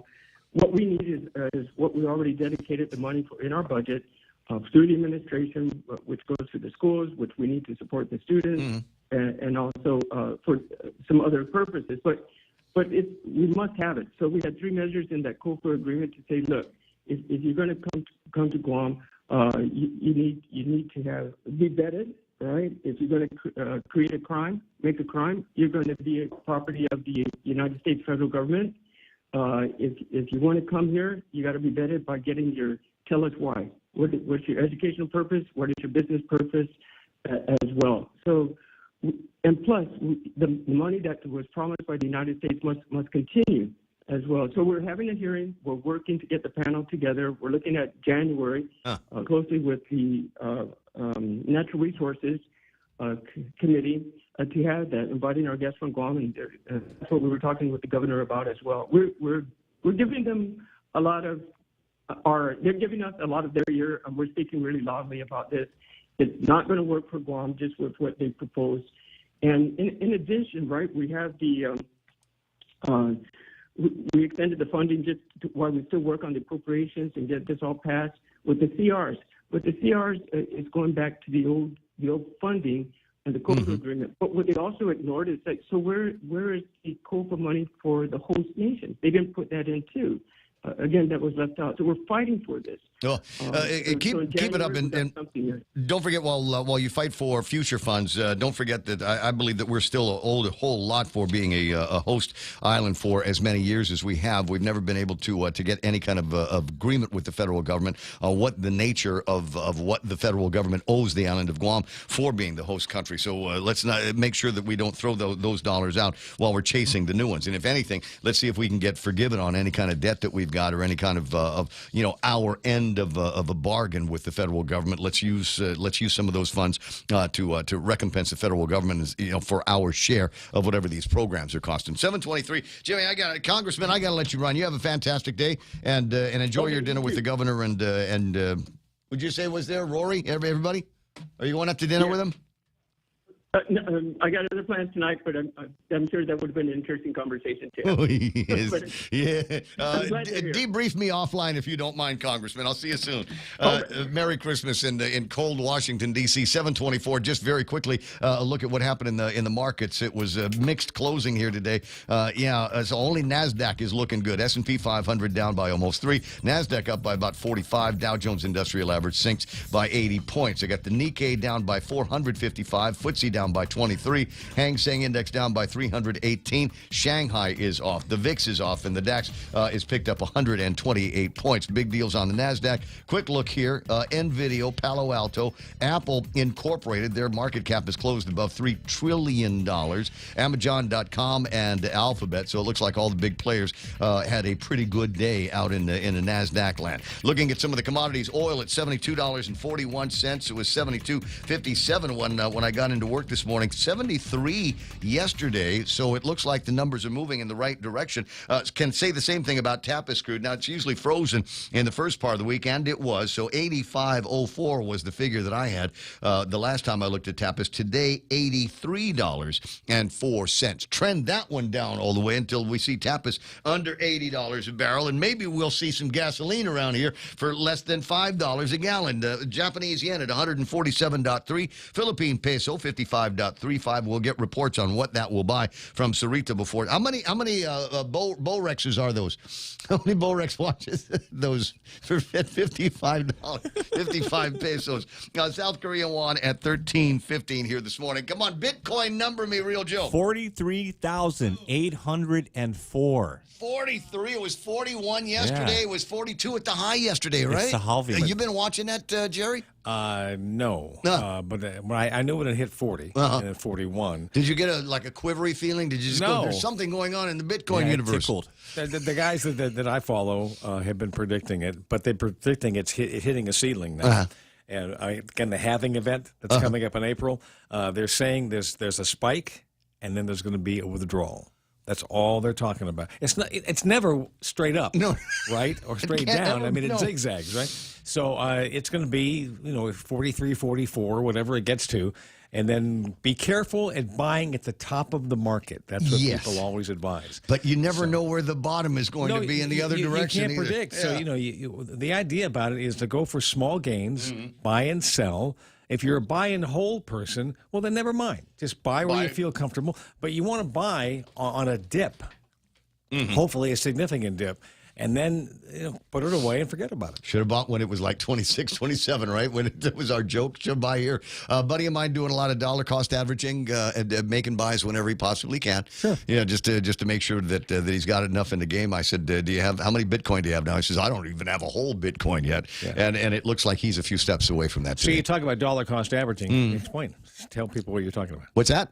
The dollar cost I averaging. only have enough to buy just a little bit, and if you can buy fractional shares of it, then but then dollar cost averaging is you buy a little bit on a program basis. Yes. Let's say every Friday you decide to buy, regardless of where the price is. You Same just amount. plug it in the same amount, whether it's $100 or $20 or whatever you got.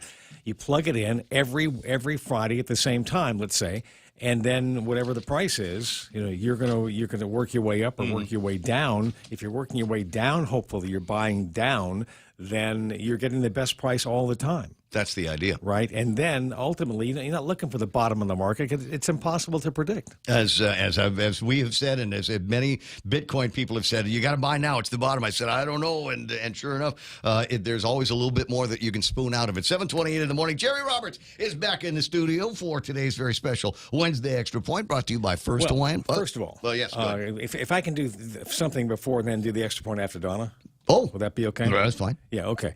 I was 3 days in GRMC, and I had an issue, and I just want to say that the level of care was incredible.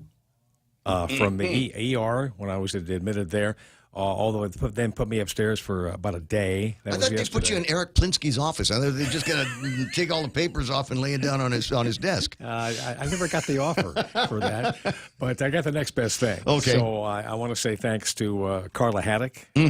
She was my main provider up there for a couple of. Ray married so well. Yes, he did. Yes, he did.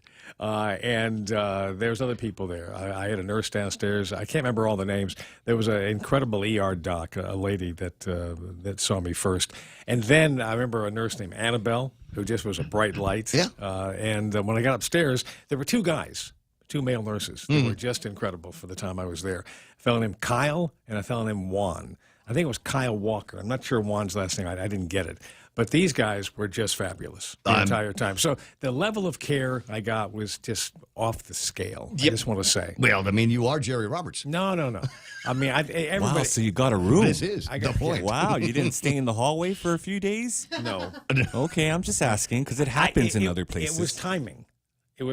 Yeah. I think the numbers were low enough where that was possible because it's an ebb and flow. Like sometimes everybody's in the hallway. Other times you can get rooms. So it just worked out really well, and I'm good, and as good as I can be, I guess, at this point. You went to the right place and you saw the right people. I went to the right place, saw the right people, and they took incredibly good care of me, and I enjoyed it immensely. I'll just say this, the technical, a lady named Edgy, who performed the test on me, she was really good. The point of it is their technical expertise is very high.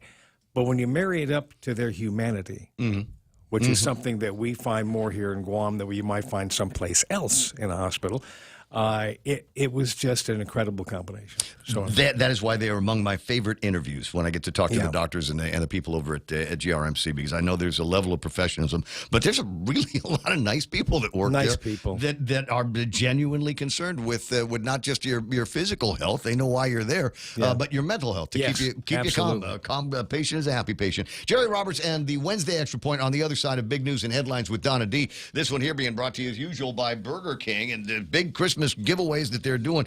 You can learn more by hitting the drive-thru over at BK today. Is it I Love Anything Wednesday? Well, it's always a good time to put a Whopper in your hand. Call the friendly and hardworking folks at Holiday Realty. That's Jody, Saran, Libby, and Auntie Loli, and their team. Oh, that's Pika's Best, Auntie Loli, by the way, and their team of other professionals. 588-4232. Email hofadayrealty@gmail.com. Now with news and headlines. Donna, what did we miss? 48-year-old John Joseph Manabusan has been arrested for a string of vehicle break-ins dating back to late October. He was charged with 6 counts of burglary yesterday after admitting to breaking car windows to steal credit cards and cash. Manabusan admitted to breaking into cars in the Aston area, MDA Dive Shop, Santa Barbara Church, Wild Bills 2, Route 15, and UOG. He also previously admitted to stealing mail from P.O. boxes in Hagåtña and Tamuning in 2021. And longtime OBGYN Dr. Jeffrey Gable has died. Gable was one of just a handful of OBGYNs living and working on the island before his death. Guam Medical Association President and fellow OBGYN Dr. Tom Shea expressed his condolences, adding that GMH is down to 2 full-time hospitalist OBGYNs and with 2 others taking house calls part-time, and just 3 community-based OBGYNs are still in practice.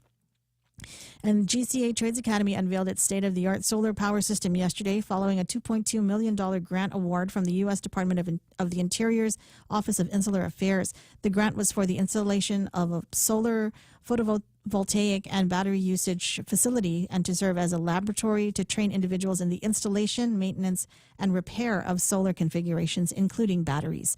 And those are your local headlines. Back to Ray. 20 words.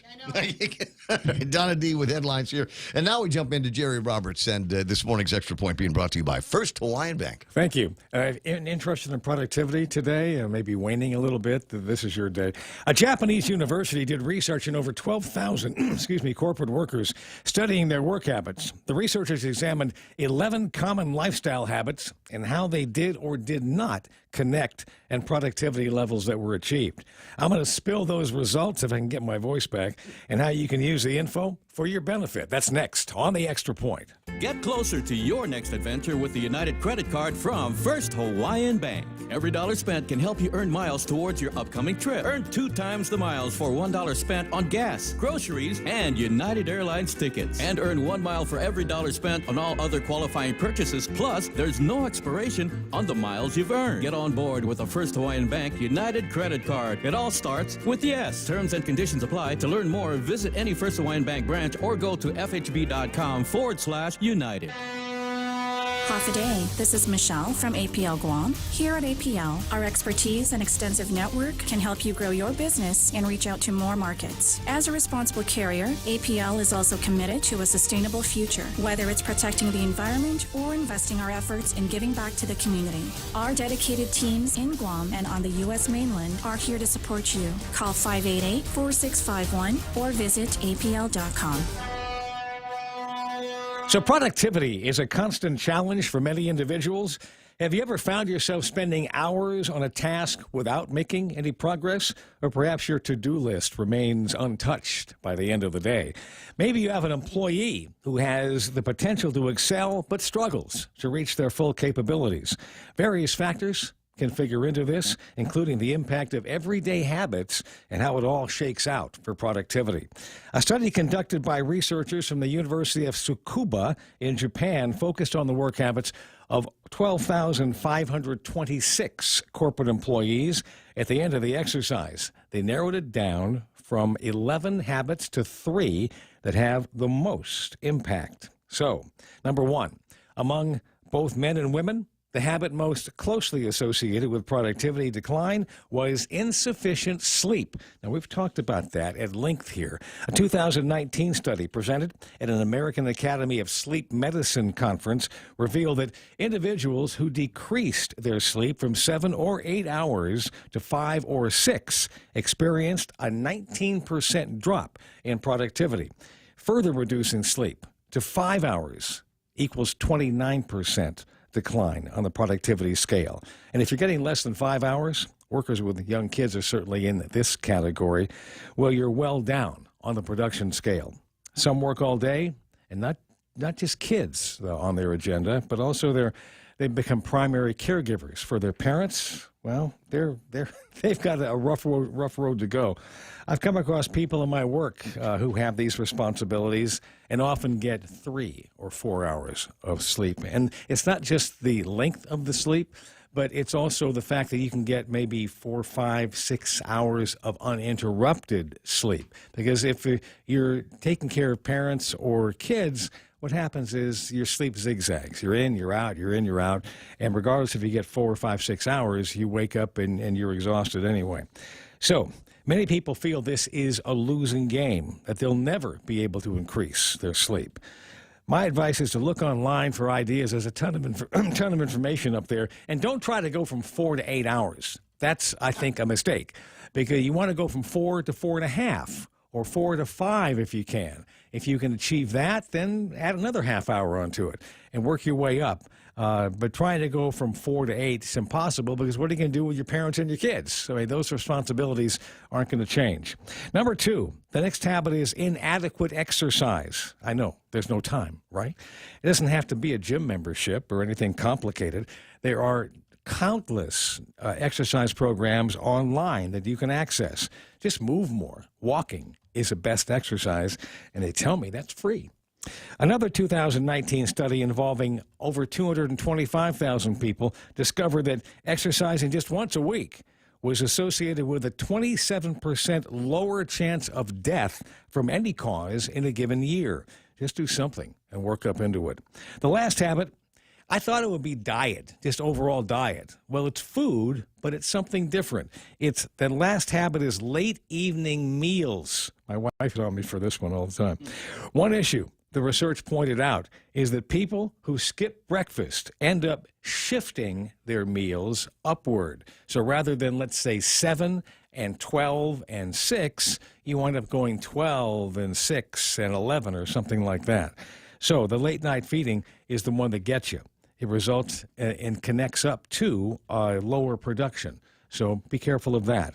Overall, men in the study exhibited more lifestyle habits linked to reduced productivity than did women. So the girls are doing it better.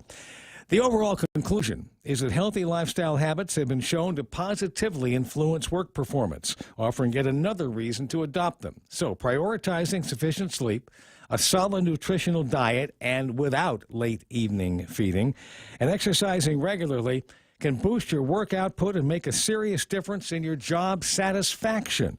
If you've heard all this before, but you haven't taken action and you know you need to do it, well, there is no better time to start than right now. That's the Extra Point.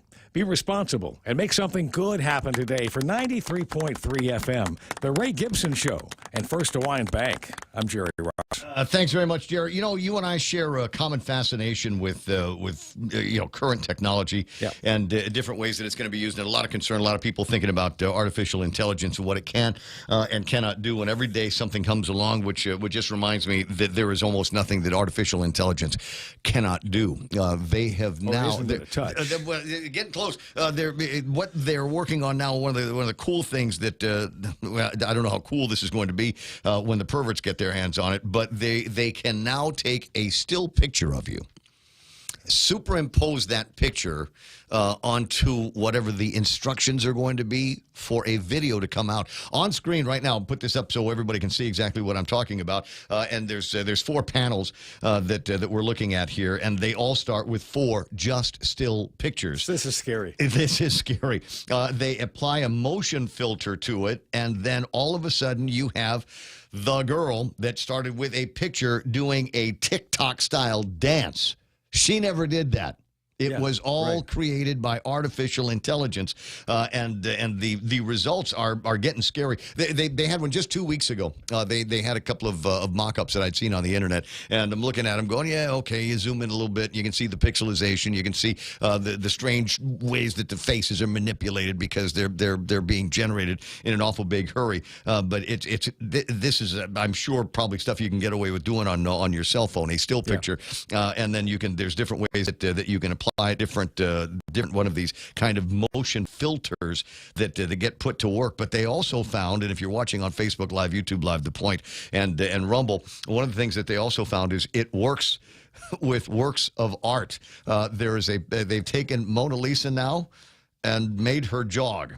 And they've taken what's her name from the Wonder Woman series, and they're making her do yoga. Linda Carter. I don't know if that's Linda Gal Carter. Gadot. Gail Gadot. Gail Gadot. Yep. But I'm sorry, it's going back a ways. I love Linda too. You can see what the capabilities are starting to end up looking like, and it might come to be a time where we are going to be able to make deep fakes of Governor Lulian Guerrero doing the cha-cha slide.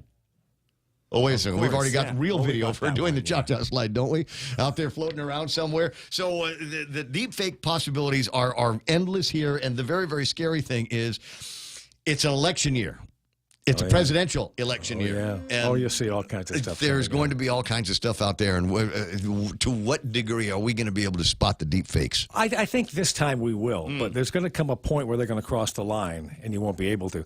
You want to add one more layer to this, and that's the voice cloning. So right now, they can get about at the 98, 99% level on cloning. They can get that close. You can still see some minor differences. But one of these days, you're gonna add voice cloning to this. You could have Ray Gibson out there, doing 1,000 push-ups or something, and narrating it at the same time, right? And it'll be your voice, and that's the point where it's going to be really dicey. Yeah, because you can make people do and say anything on a computer.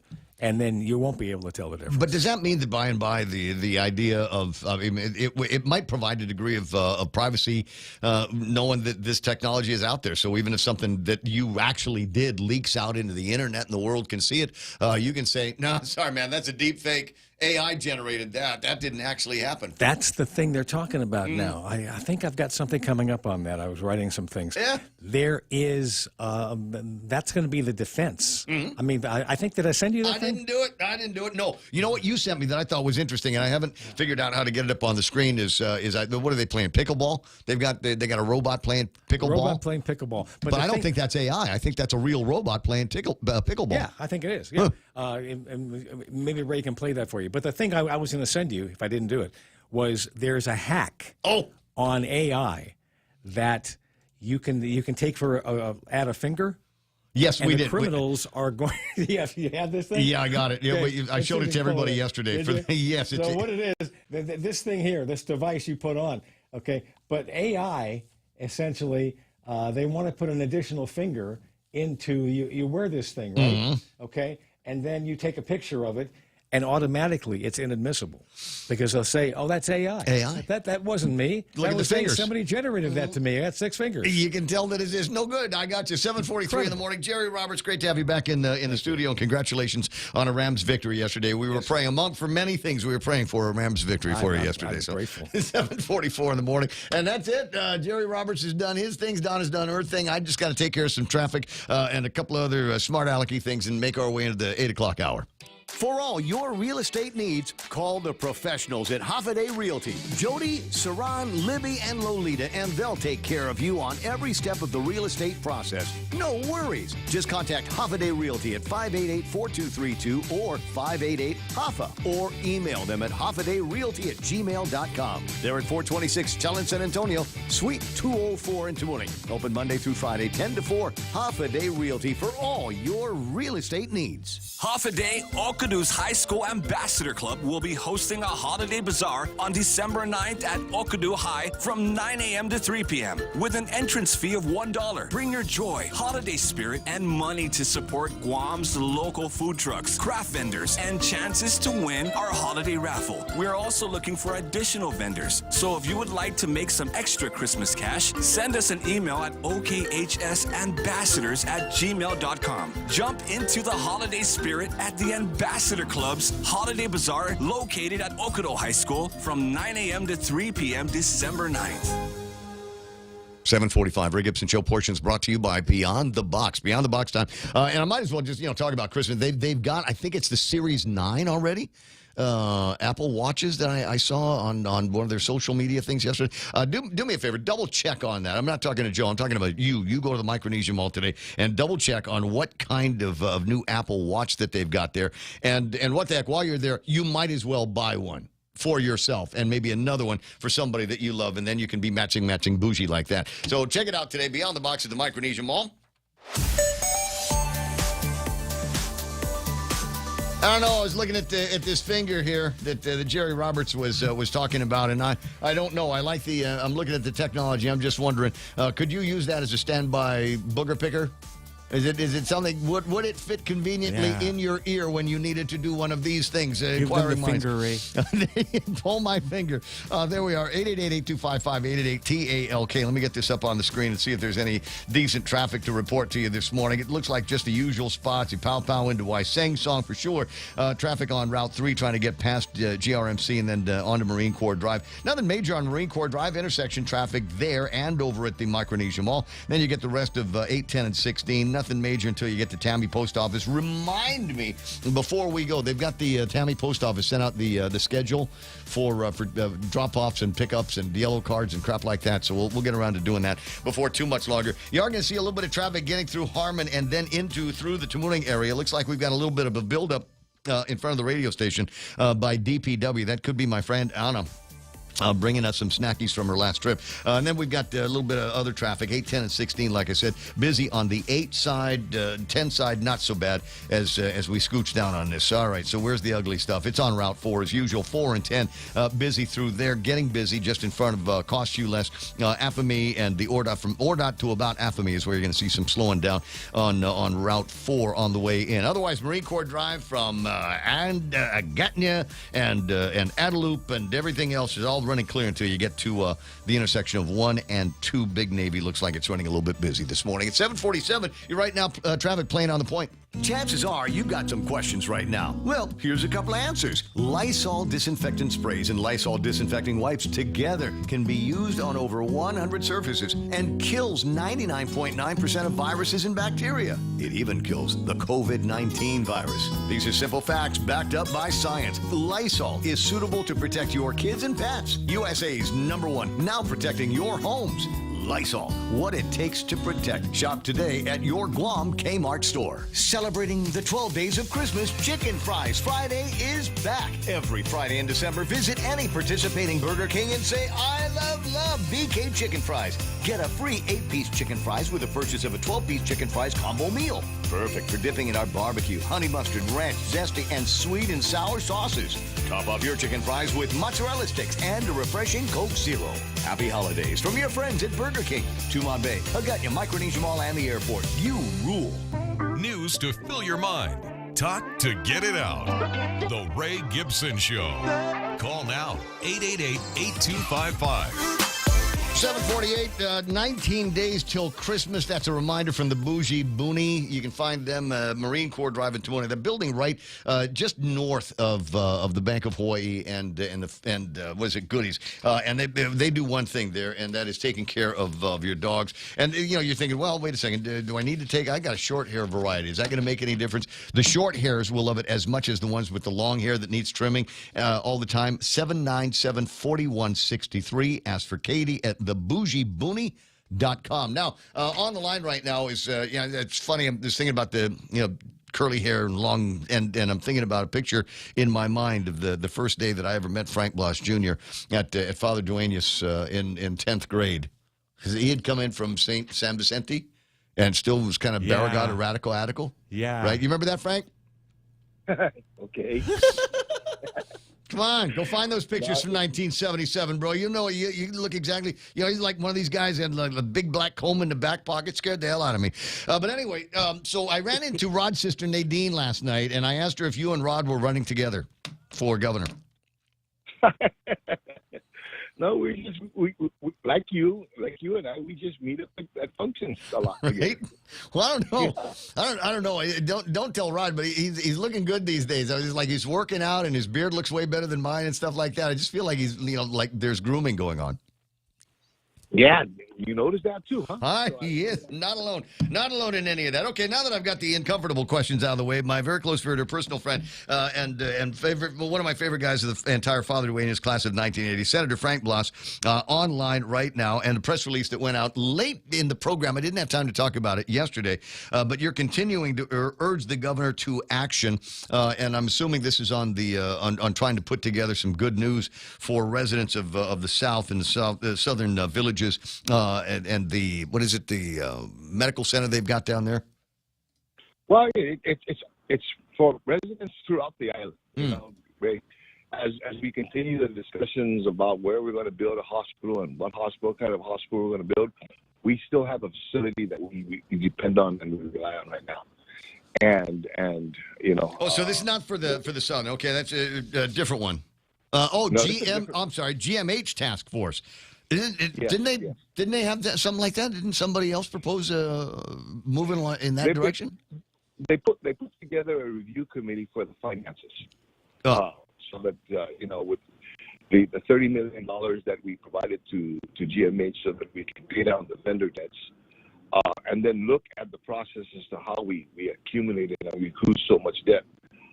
That's what that committee was formed. However, as a result of many conversations that I've been having over the last few weeks, individuals coming up and saying, "Look, Senator, thank you, but this is what's happening in our hospital now. This is what's happening in healthcare now, and we've got to fix these issues. We've got to address these issues now before any new hospital or goes up. Because if we don't, we're just going to take the same problems that we have today and then move them into a new facility." Yes, which is a fear that has been expressed to me and by me since we've been having this conversation about a new hospital. I'm crazy about the idea, but I just don't want it to be, GMH 3.0 because we failed with 2 and 1.0 for virtually all of our adult lives. Yeah, and so I've been pouring through the different reports and different statements that have made over the last decade. With regard to the hospital, and a lot of them, from one report to the next, they become systemic. It's almost like, okay, this is the same chapter or the same verbiage that was used in the last report, a year ago or 2 years ago. We've got to stop that. We've got to now look. We know what the problems are. Fix it. Let's fix these things. And we can't wait until a new hospital before we fix them. First up, one of them is medical staffing shortages. Okay, now we're going to build a hospital that is going to be twice the size of this hospital, but yet we don't have enough staffing to be able to, for this hospital. Then what are we doing? Are we just building, You're going to have a lot of empty beds here because we don't have there'll be a shortage of doctors and nurses and other medical personnel to treat them. And I think at Guam Memorial Hospital, I think the reports have said a couple of things. Number one, and this is a concern for generally every hospital I can think of, the idea that we have to take all comers regardless of their ability to pay. That has always been one of the first things that is rolled out in these hearings and in these conversations about what's wrong with Guam Memorial Hospital. But this rule applies to many different medical facilities, and they still seem to be able to do okay. Is it possible that we are overstaffed with the wrong kind of people? What's the ratio of medical personnel to non-medical personnel per bed? Well, yeah, yesterday when I was looking through the GMHA's website, and I found their staffing pattern updated up to October 2023. I think there was like 11 pages of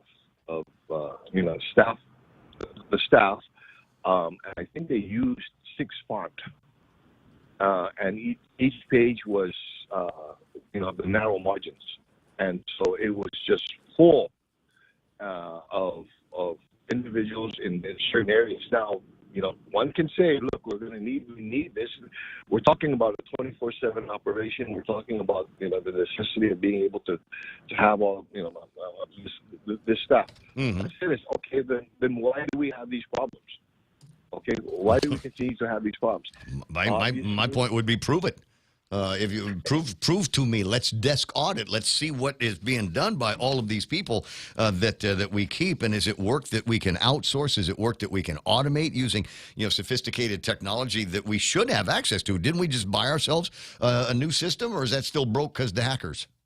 Well, that remains to be seen. There are many things that. Again, we've identified the problems. We said we're going to start to work on it, and months down the road, we're still waiting for reports, or we're still waiting for approval to be able to get somebody in so that we can make these assessments. We apparently don't even have an update on the mold remediation, and that's exactly what I was referring to. Yeah. Okay. And this is something that, again, first off, mold kills people, and we're talking about a hospital setting now. People can argue, well, you're going to have mold no matter what, but you know what? It's mold in the hospital.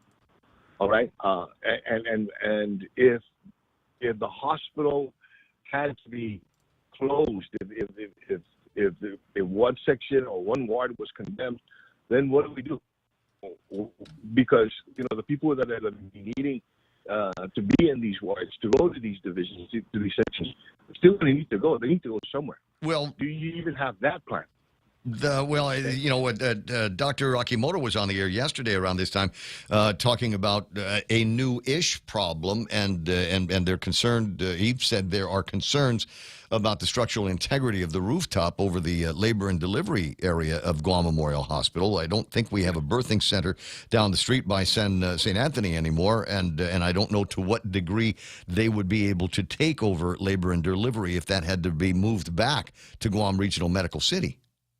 And if that will be to be the case, if you got structural issues with the labor and delivery, the roof over labor and delivery, what's next door to labor and delivery? I forgot. It's the surgery. It's the operating rooms. Oh, yeah. Okay. Then what happens then? Because, as everybody knows, with regards to structural integrity, especially with concrete, once you find a crack, it's going to travel. And does it travel down that way? Have we looked at the structural integrity of the roof of now the surgical ward?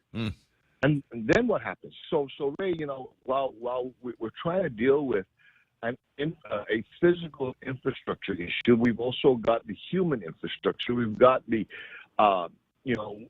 got all the other processes and structures that are not necessarily tied to the infrastructure, to the physical infrastructure that we need to address. Let's tie in, the tyranny of distance for time and distance for the southern residents. Okay.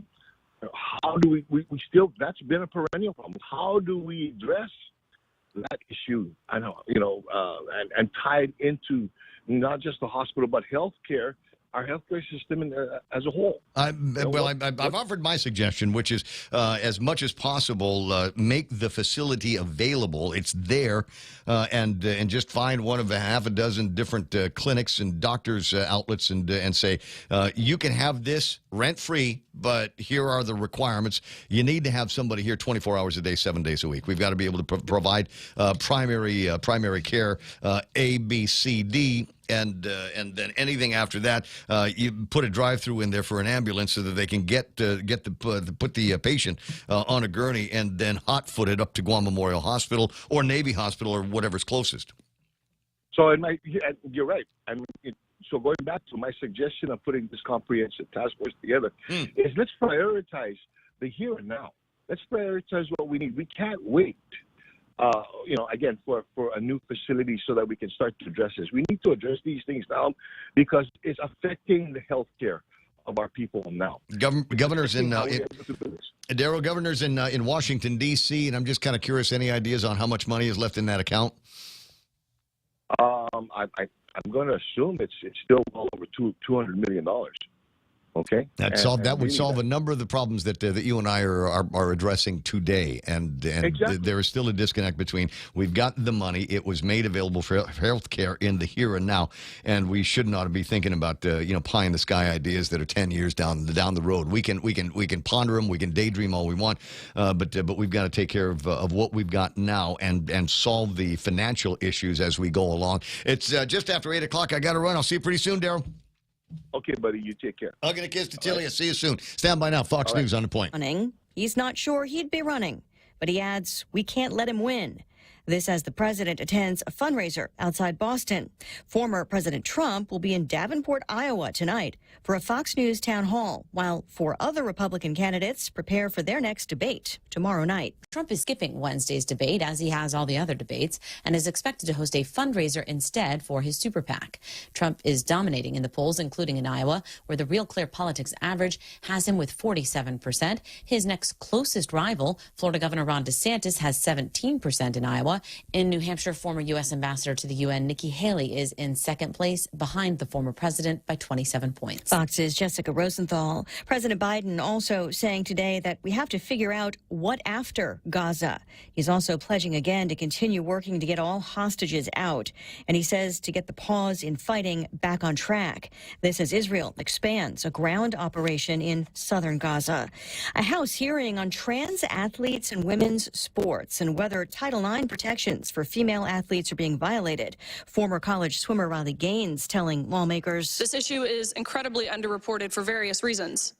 But common sense Americans know intuitively that this is not fair to women. And science, of course, supports that instinct. Also arguing it's a safety issue. A spokesperson for the National Center for Transgender Equality says the issue is fear, not fact. The trans athletes don't dominate sports and that decisions about participation should be left to athletes, parents, schools, and leagues. Amtrak suspending service between Seattle and Portland through at least 8:30 tomorrow morning local time because of a landslide. This as the region is hit with flooding from an atmospheric river. America is listening to Fox News.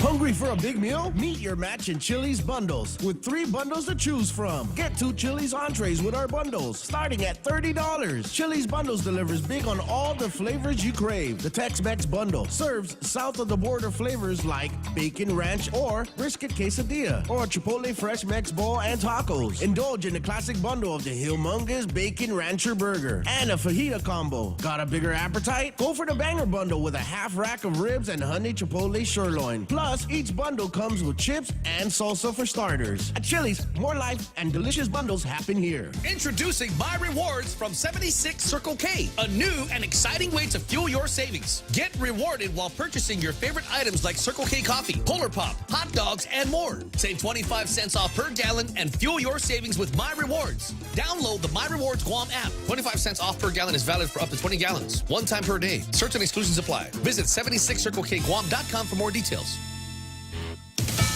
Questions remain after a home exploded last night in Virginia as police investigated reports of shots fired. Arlington County Police Chief Andy Penn released the name of the person they believe was firing flares from a home before that house exploded. We believe that the resident of the home, James Yu, 56, of Arlington, is the involved suspect. Police also believe Yu was in the home when it exploded and died at the scene. Human remains have been found in the rubble. Fire officials say gas to the home was turned off, so there is still uncertainty as to what caused the explosion.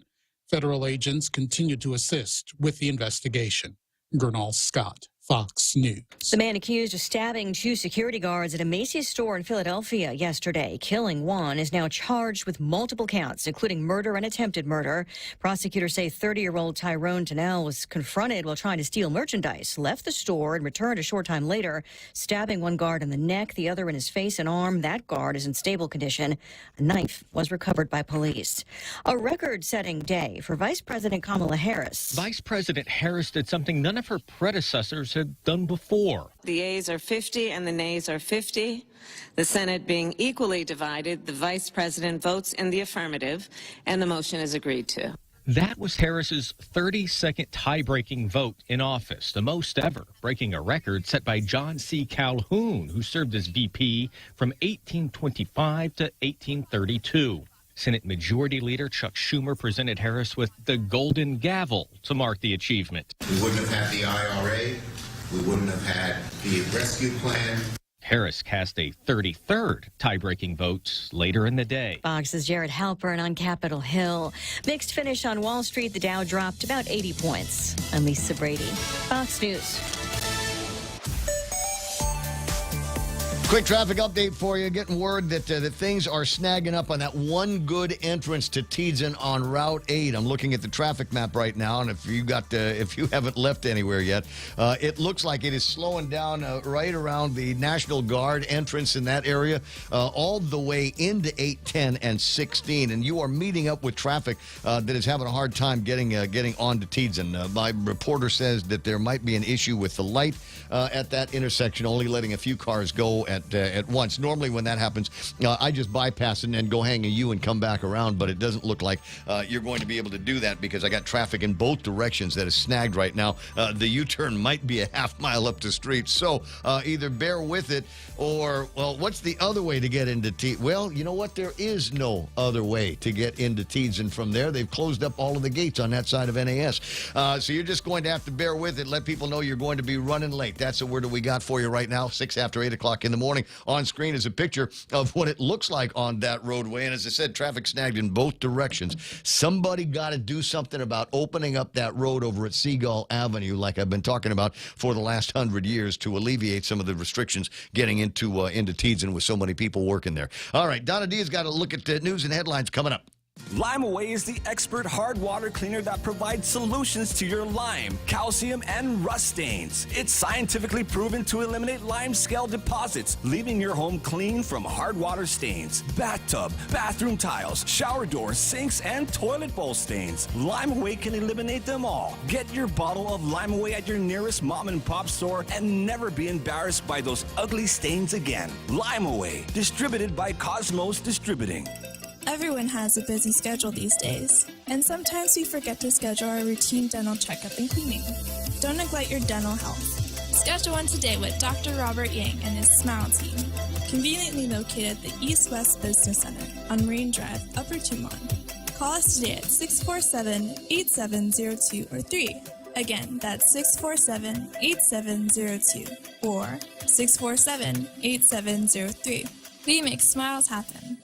Since 1997, Island Eye Institute has been committed to your family's eye care needs. From its beginnings, Island Eye Institute has recognized the value in incorporating state-of-the-art technology into personalized care and a commitment to excellence. As Guam's complete eye center, our specialists offer their expertise in glaucoma, retina, cornea, LASIK, cataract, and diabetic eye disease. Island Eye accepts Select Care, Net Care, Take Care, and Stay Well. Call us at 637-2020 to schedule your appointment today. We're located on the second floor of the Baltesh Pavilion in Tumon. Your 8 o'clock local news is brought to you by Nambo Insurance. Skip the line, pay online. It's fast, easy, and secure. Visit Nambo.com for more information. Off a day, it's 8:08. I'm Donna DeJesus with a look at your local news on The Point. An engineer accused of using a company's workers' credit cards and equipment for his own purposes faces a felony charge in Superior Court. 44-year-old Michael Del Monte Ricoy was charged with theft of services. Several Valcom Guam employees told the company owners that Ricoy was using them for his personal side projects and altering their timesheets so that they would be paid by the company. The owners also learned Ricoy used a company credit card to purchase materials the company didn't need and stole the materials that belonged to the company. When Ricoy collected his last paycheck, he signed a company separation agreement and admitted using some workers for his personal side projects. He later sent a text message to the owners acknowledging his mistake and asking for forgiveness. Meanwhile, the number of defendants sent back to prison on new criminal charges has tripled in the last month. AG Doug Moylan confirmed those figures in the latest Catch, Release, Reoffend report. He announced over a 30-day period, 89 people were charged, and of that amount, 18 defendants were already in the criminal justice system. Moylan admits there's a break in the system and believes those accused of committing new crimes should have never been released from prison. He adds one solution would be for all three branches of government to work together to protect the community. For now, Moylan says his office continues filing written motions showing criminal history backgrounds and utilizing their deportation program. More news after this. Go green, go hybrid, go to Nanbo Insurance, and your next power bill is on us. Insure your hybrid car at Nanbo and get up to $350 towards your next power bill. That's instant savings for keeping our island clean and green. Nanbo has been providing Guam with over 50 years of reliable and affordable auto insurance. At Nanbo, it pays to go green. Terms and conditions apply. Visit nanbo.com or call 477-9754 for details. CNMI DOC Commissioner Anthony Torres will be meeting with Guam DOC officials to discuss the plan to have Guam inmates go into Saipan. The Saipan prison can hold up to 500 inmates and currently houses just under 200 people. Torres sees it as an opportunity to generate revenue. The meeting will include Guam DOC Director Fred Bordallo and his team. The discussion this week is a first step to exploring the possibility of housing Guam inmates on Saipan, but Torres says he is committed to seeing it through. It's just a matter of when. CNMI DOC is also working to expand its capacity with plans to train 25 new officers next year to add to its current team of 110 officers. And local health experts are weighing in on how to stay healthy during the holidays. On Guam, the island's flu season typically begins earlier than the U.S. mainland.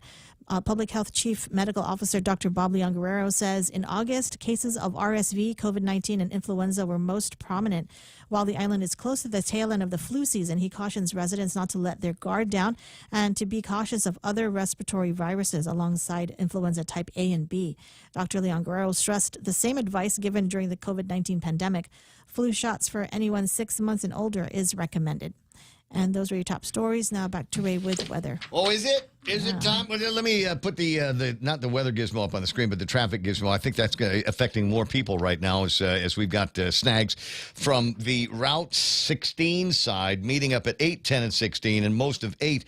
You're not going to get past that until you're like way past Island Girl Coffee up there, and then you know what you run into then? Car line traffic. you got dogging out from the car line stuff. Yeah. It's just crazy. And all, as I said, I'm going to bloviate here.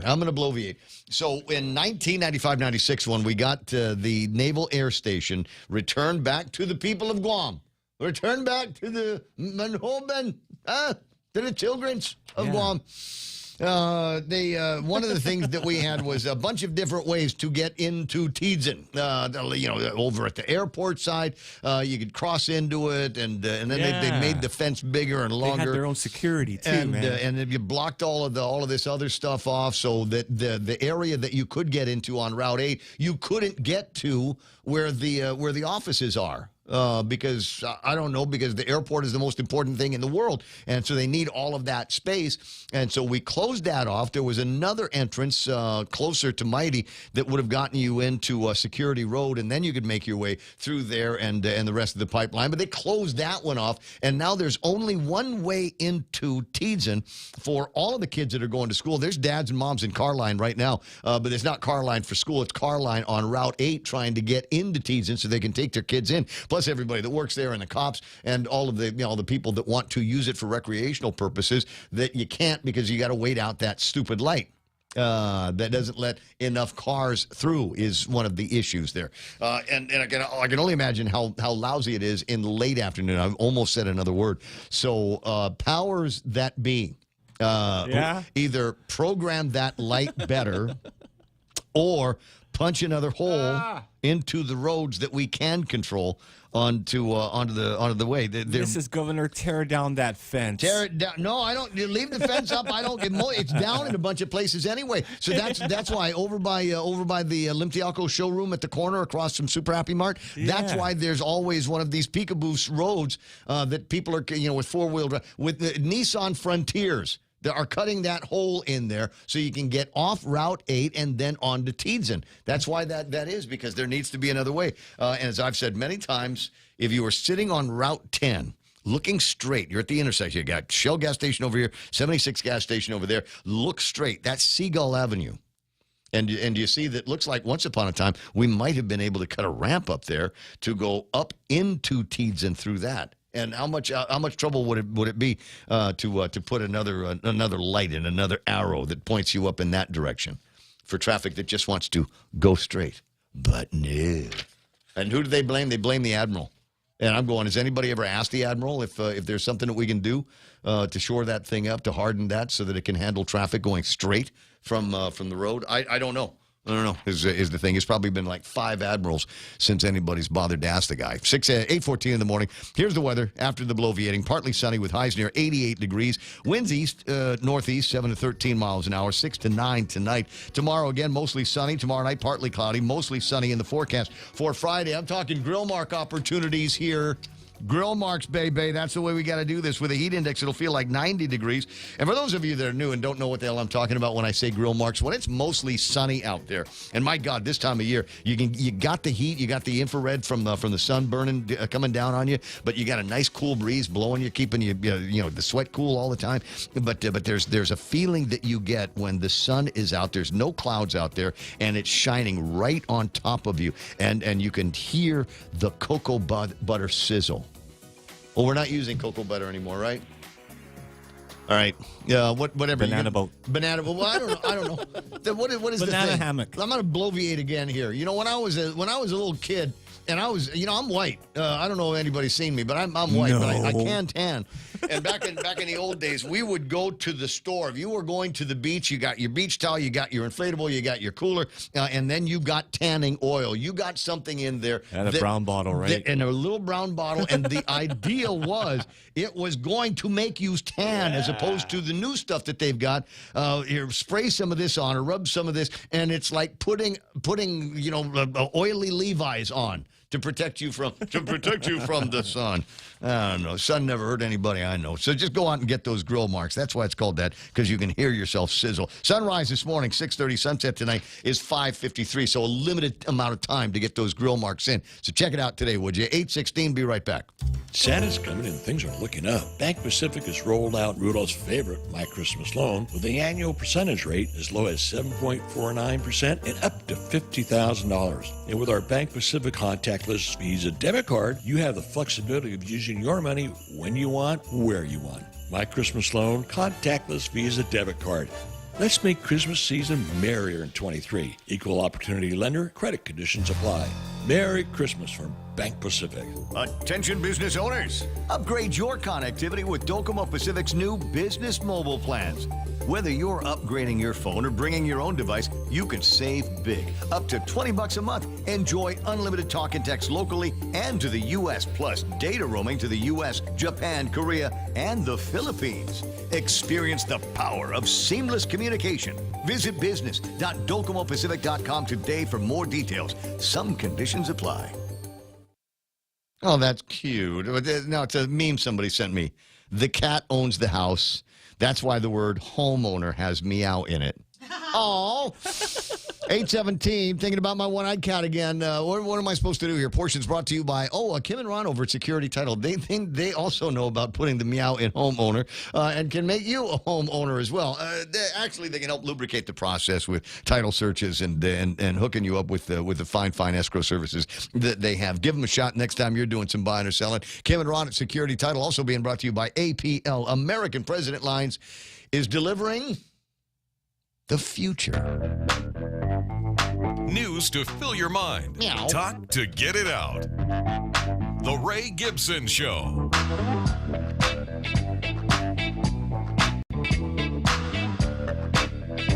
Yeah, this from Tattoo Shauna. See, the meme machine is working here this morning. It says, looking to buy a small plush Grinch to hire.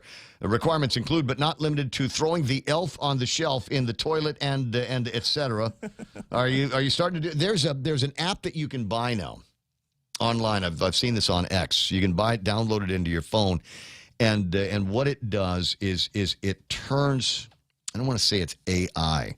Augmented, more like augmented reality. You can show it around the house. You show the kids, and it's your house because it's shooting everything with your lens. But it will superimpose the elf on a shelf doing different things.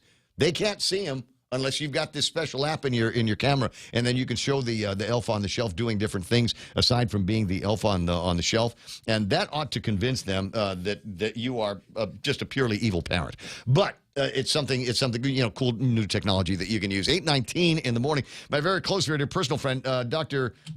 Sergeant Paul Tupau from the Guam Police Department is on the line. You could be a doctor. I know, Dr. Sarge. How you doing there, Sarge? Hey, I'm doing great. Hey, thank you for having me on. What I love hearing from you. It's one of my favorite things, because when I see Paul Tupau on the line, it means one of a couple of things. There might be some crime activity that we talk about, but I'm also big on non-crime activities of the Guam Police Department, and maybe it being the holidays and everything. You're working on some kind of a non-crime community police activity. Yeah, absolutely. Last Saturday, we kicked off our, no pun intended, we kicked off our 4th annual Project U Choose to Be Drug and Alcohol Free Fade Away from Violence kickball tournament. Mm-hmm. And we had it up at the Guam Football Association. We had over 400 student athletes from various. I tell you, these kids have been training since the Burn months have started. All they were waiting for was the green light that the Guam Police Department was going to still have our tournament. And we had the schools, we had the teachers, we had the student athletes, the parents. I mean, in full support, and it was really something to see, because here we have the Guam Football Association opening up their doors, allowing kids who may never have an opportunity to step onto your face turf, get a chance to see what it's like to compete at the highest level. And we took a schoolyard game, and we actually made it into a competition. And we had 400 athletes, over 20 schools compete. We had volunteers from the junior ROTC programs from JFK, from Teton High School, and also our new volunteers from, let me see if I can get this right. It's the Civil Air Support Squadron that consists of various ROTC cadets throughout the island.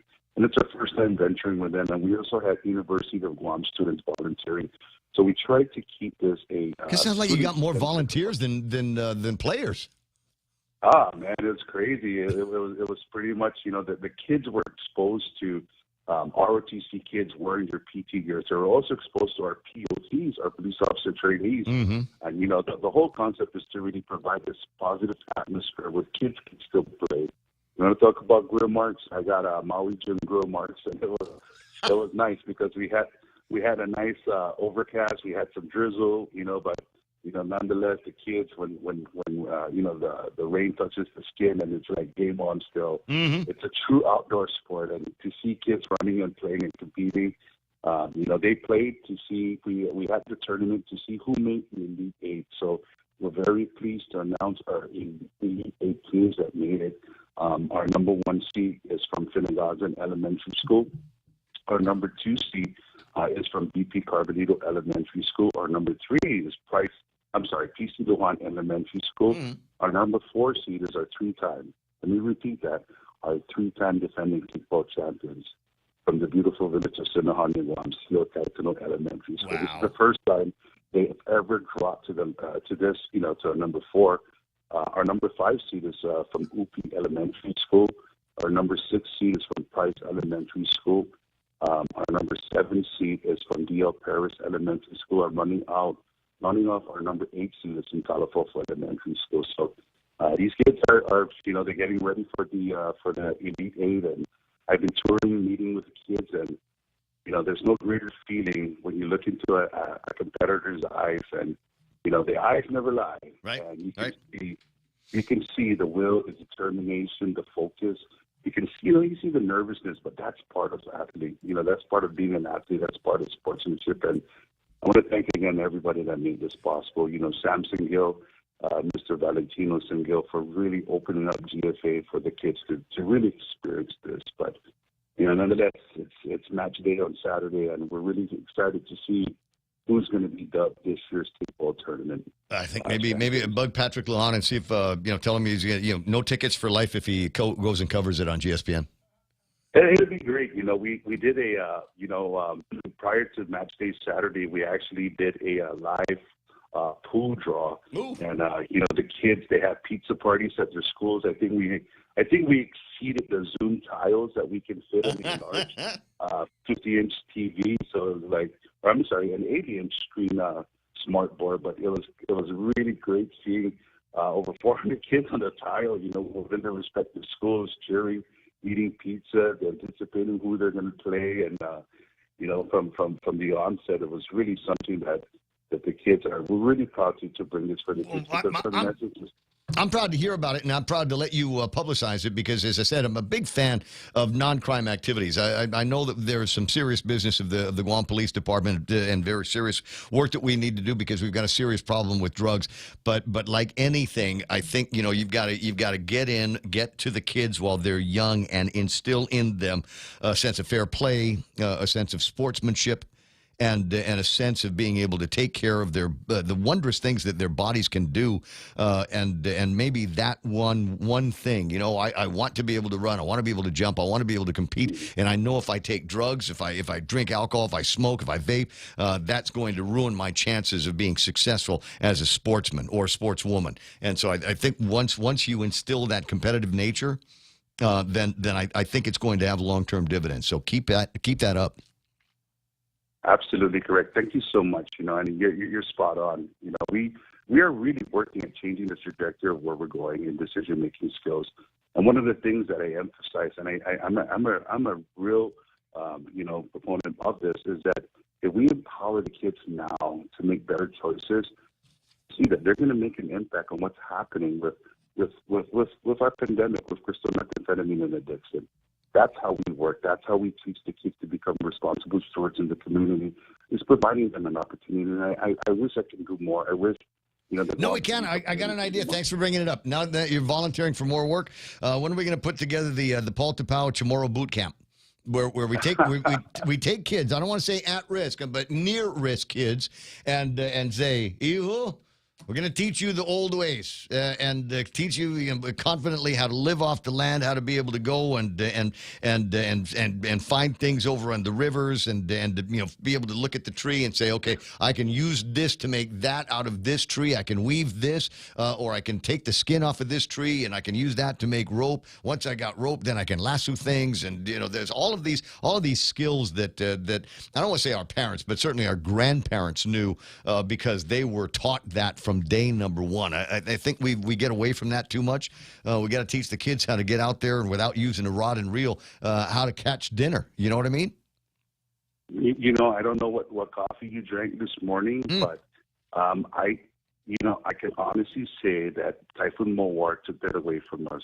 We were working and partnering with the University of Guam and our master navigators. We dubbed it Project Use Wayfinder back. So Wayfinder is a traditional navigator. Yeah. So we selected 20 at-risk kids, high school kids, and the concept was to take them down to the canoe house or the Gumatasi or the Gumagalai down in Pidi and work with Master Navigator Larry. And it was just bare essentials. Bare essentials. You had to strip everything down to get into the house. The concept was to teach them how to make the canoes. What's the process? What did it take? But really instill in them finding their culture, finding our customs and tradition. And you're spot on when you said that, because, and I got chicken skin right now just to listen to you, because that's part of our Project Use Safe School initiative, was partnering with the University of Guam. Dr.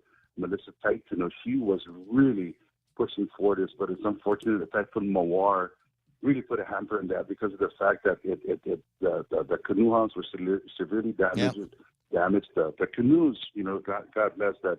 We'll get those kids back there, and it's a canoe house. You can make that out of tangan and the lasso, and we'll get some the leaves from whatever leaves are surviving on the coconut trees, and start the process all over again, and actually get these kids. And you're not entering the Guma, you're going to build it. Yeah, that's what we're doing, and just in line with Project U, because I know we're pressed for time. We are having our Christmas series. That's going to start during the Christmas break. So Project U is still going to continue throughout the holidays, because, like I said, Typhoon Mawar took Project U away from us in the summer series, but now we're coming back into the winter series.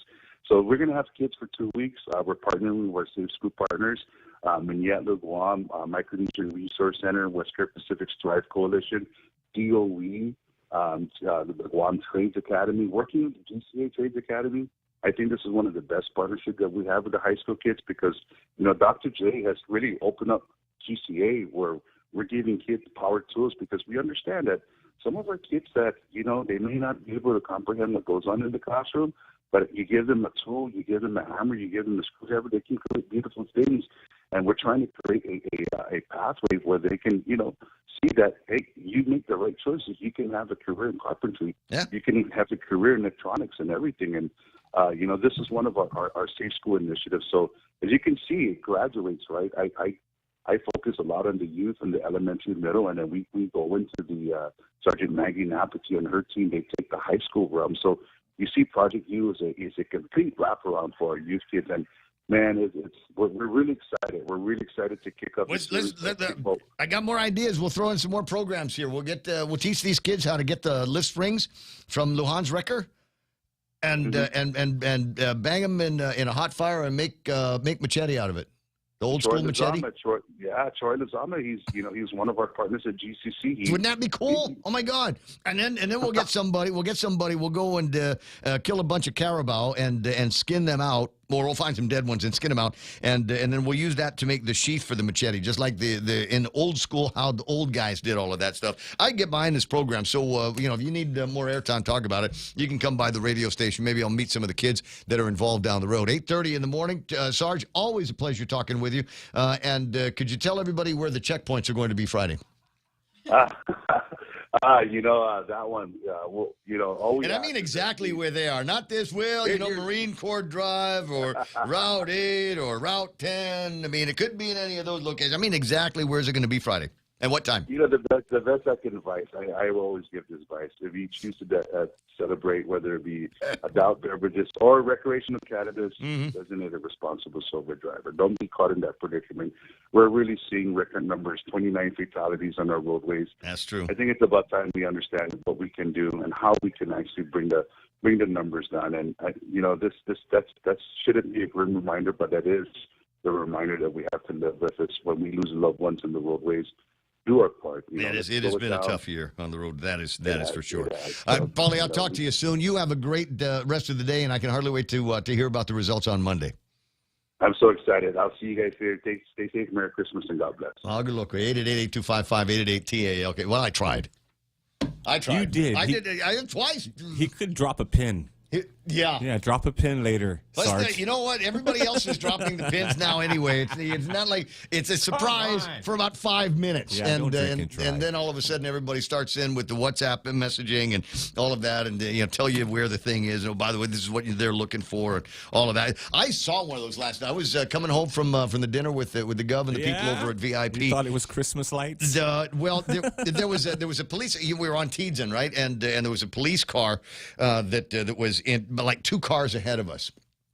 And naturally, that meant that all of the cars on the road were going 7 miles an hour. So it took about 20 minutes to get from one side of Teedson to the other. And I'm sure that the cop is sitting there going, "You can go faster. You can go faster. Just because I'm behind you doesn't mean I'm going to pull you over for going 8 miles an hour. Go ahead and go. We all have places to go." So as soon as on that Maga Gaga highway, it opens up a little bit just before you get in front of the car place. And so the police officer is, I am in the right side at the front, police officer right next to me on the left side on the front. I kind of look over and give him a wave and blow my crab breath in that direction. But it was great because I love watching cops do this. There was a car that very quickly ran the red light in front of there, and this guy hits the light, hits the siren, and puts his foot on the gas and went and accelerated. And I watched him do the pullover into the Payless at the place, and I just kind of wanted to pull in and lurk at the scene and cheer him on. That's what you get. Blowing the red light when there's a police officer at it, and this guy, he must be new, because he's like, "I'm going to fill up my book tonight with guys blowing red lights." Anyway, 8:33 in the morning, 888-825-5888-TAA. Okay, the Meme Machine is online. If you got some stuff that you want to share with the viewers, videos, and funny things, then by all means, there's one now with a sign, and this should be over every bar and restaurant on Guam. It says, "Men, no shirt, no service. Women, no shirt, free drinks." Stop thinking of Tattoo Shauna that way. It's 8:34 in the morning. Donna D with the last big look at news and headlines. Celebrity birthdays and more are on the way. Subway just added 6 all-new sandwiches to the Subway series. You gotta have number 23. The Hot Shot Italiano is the De Niro of subs, loaded with pepperoni and salami. Come on now, get in the game. Pick number 19, the Pickleball Club. Ham, bacon, lettuce, tomatoes, onions. Number 20. That's to be continued because there's so much new at Subway. The Subway series of 16 sandwiches is not just a roster. It's the greatest Subway menu of all time. At Subway, you gotta refresh to be fresh. Chances are you've got some questions right now. Well, here's a couple of answers. Lysol disinfectant sprays and Lysol disinfecting wipes together can be used on over 100 surfaces and kills 99.9% of viruses and bacteria. It even kills the COVID-19 virus. These are simple facts backed up by science. Lysol is suitable to protect your kids and pets. USA's #1, now protecting your homes. Lysol, what it takes to protect. Shop today at your Guam Kmart store. Avalai, 8:35, Ray Gibson Show, being brought to you by, I don't have to do a being brought to you by, right? But you know what I could do? I could do one of those shopping days, 19 days till Christmas. And if you've got a furry friend in the house that has got eye boogers and those little stains up around the mouth and stuff like that, and the hair's okay, but it just needs work, rehabilitation, renewal. Highlights. BougieBooney.com on the World Wide Web. And don't worry about Katie. She's seen everything. She's not going to lecture you. She'll take the dog in whatever condition you got and return what maybe you won't even recognize it. It looks so good. I mean, I've got some great pictures of success stories, and they're all Christmas themed. Busy lady these days, even more. Christmas countdown brought to you by the BougieBooney.com. You can ring Katie at 797-4163. Just send her a WhatsApp, and we'll work on getting you and your fine four-legged furry friend all dressed up for the holidays. 8:36 now with news and headlines. Last time, Donna D, what's going on? The USPS has provided suggested holiday mailing dates specific to Guam. First class and priority mail to the U.S. mainland and priority express to FSM, FAS, and Palau should be shipped by December 11. To Hawaii, first class and priority by December 18 and the 20th for priority express. To Saipan by the 19th and for priority express by the 21st. And for APO, FPO, and international first class and priority should have been by the 4th and by the 11th for priority express. There will be no holiday surcharges this year. Extended package pickup hours can be found on GuamPDN.com. Meanwhile, the district court has announced the 2024 high school civics contest. Students will be able to express their thoughts in an essay between 500 and 1,000 words, and individuals and teams up to 3 students can produce a 3 to 5 minute video on the 70th anniversary theme. It is open to high school students on Guam and the CNMI. Entries will be accepted from January 8 through March 8. And the Malesuk coconut Christmas tree, which debuted in 2019, is back for its 5th year, and thousands of people have visited to decorate and display their coconuts. What started as a family initiative by Malesuk couple Abby and Steve Cruz is now a community effort. Painting sessions are open to all every weekend, free of charge. And that was your last look at local headlines on The Point. Now back to Ray. Okay, wait. I'm writing a response to somebody. It's a friend of mine that was on a trip, and she wanted to know if she could bring by some snacks. Ooh, snacks. That's what I said. So I'm working something out here with her right now. I'll let you know. But so it's time for celebrity birthday portion of the program at number one. And at number one. Well, and at first, our first one is Jo Beth Williams, the mom from Poltergeist. Oh yeah, the mom. The mom. The mom. Yeah. Poltergeist. 1 and 2. You remember? Nope. They've got my baby. Who was in that? Drew Barrymore. And watch that. Drew Barrymore was she was the baby, right? No. It wasn't Drew Barrymore. It was another cute little girl that played the kid that got kidnapped in the original. Run to the light, Caroline. No, don't run to the light. Remember they changed it? Like what the heck? I was scared of the TV for months after that. They just moved the headstones. They left the bodies. What a great and thank you to the degree that Hollywood can't stop messing with itself. That I'm aware of, they have not yet made a remake of Poltergeist one or two. Yeah, leave it alone. Thank you very much. And then number 2, where she's got that weird old preacher guy walking around. He is in us. Oh, Mr. Biden. There's a great, have you seen that? There's a great deep fake of that where they take him and they superimpose Joe Biden's face on him. And it looks and sounds just as creepy as you might think. Anyway, Jo Beth Williams from the Poltergeist is 75 years old today.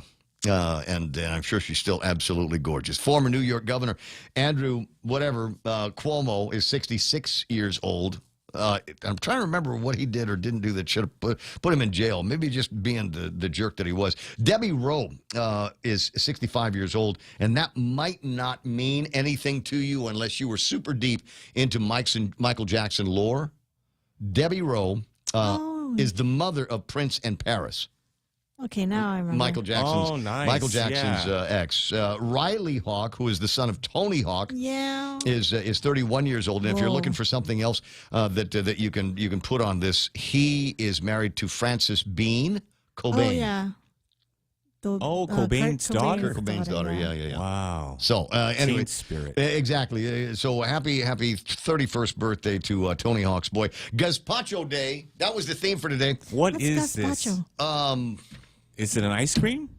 No, that's chili? spumoni. I was looking. I just like the sound. Just a funny sounding word. It's a great gazpacho. word. Just sounds like it ought to be a punchline on a joke. You get the gazpacho, and then you put some areola juice on it. So good.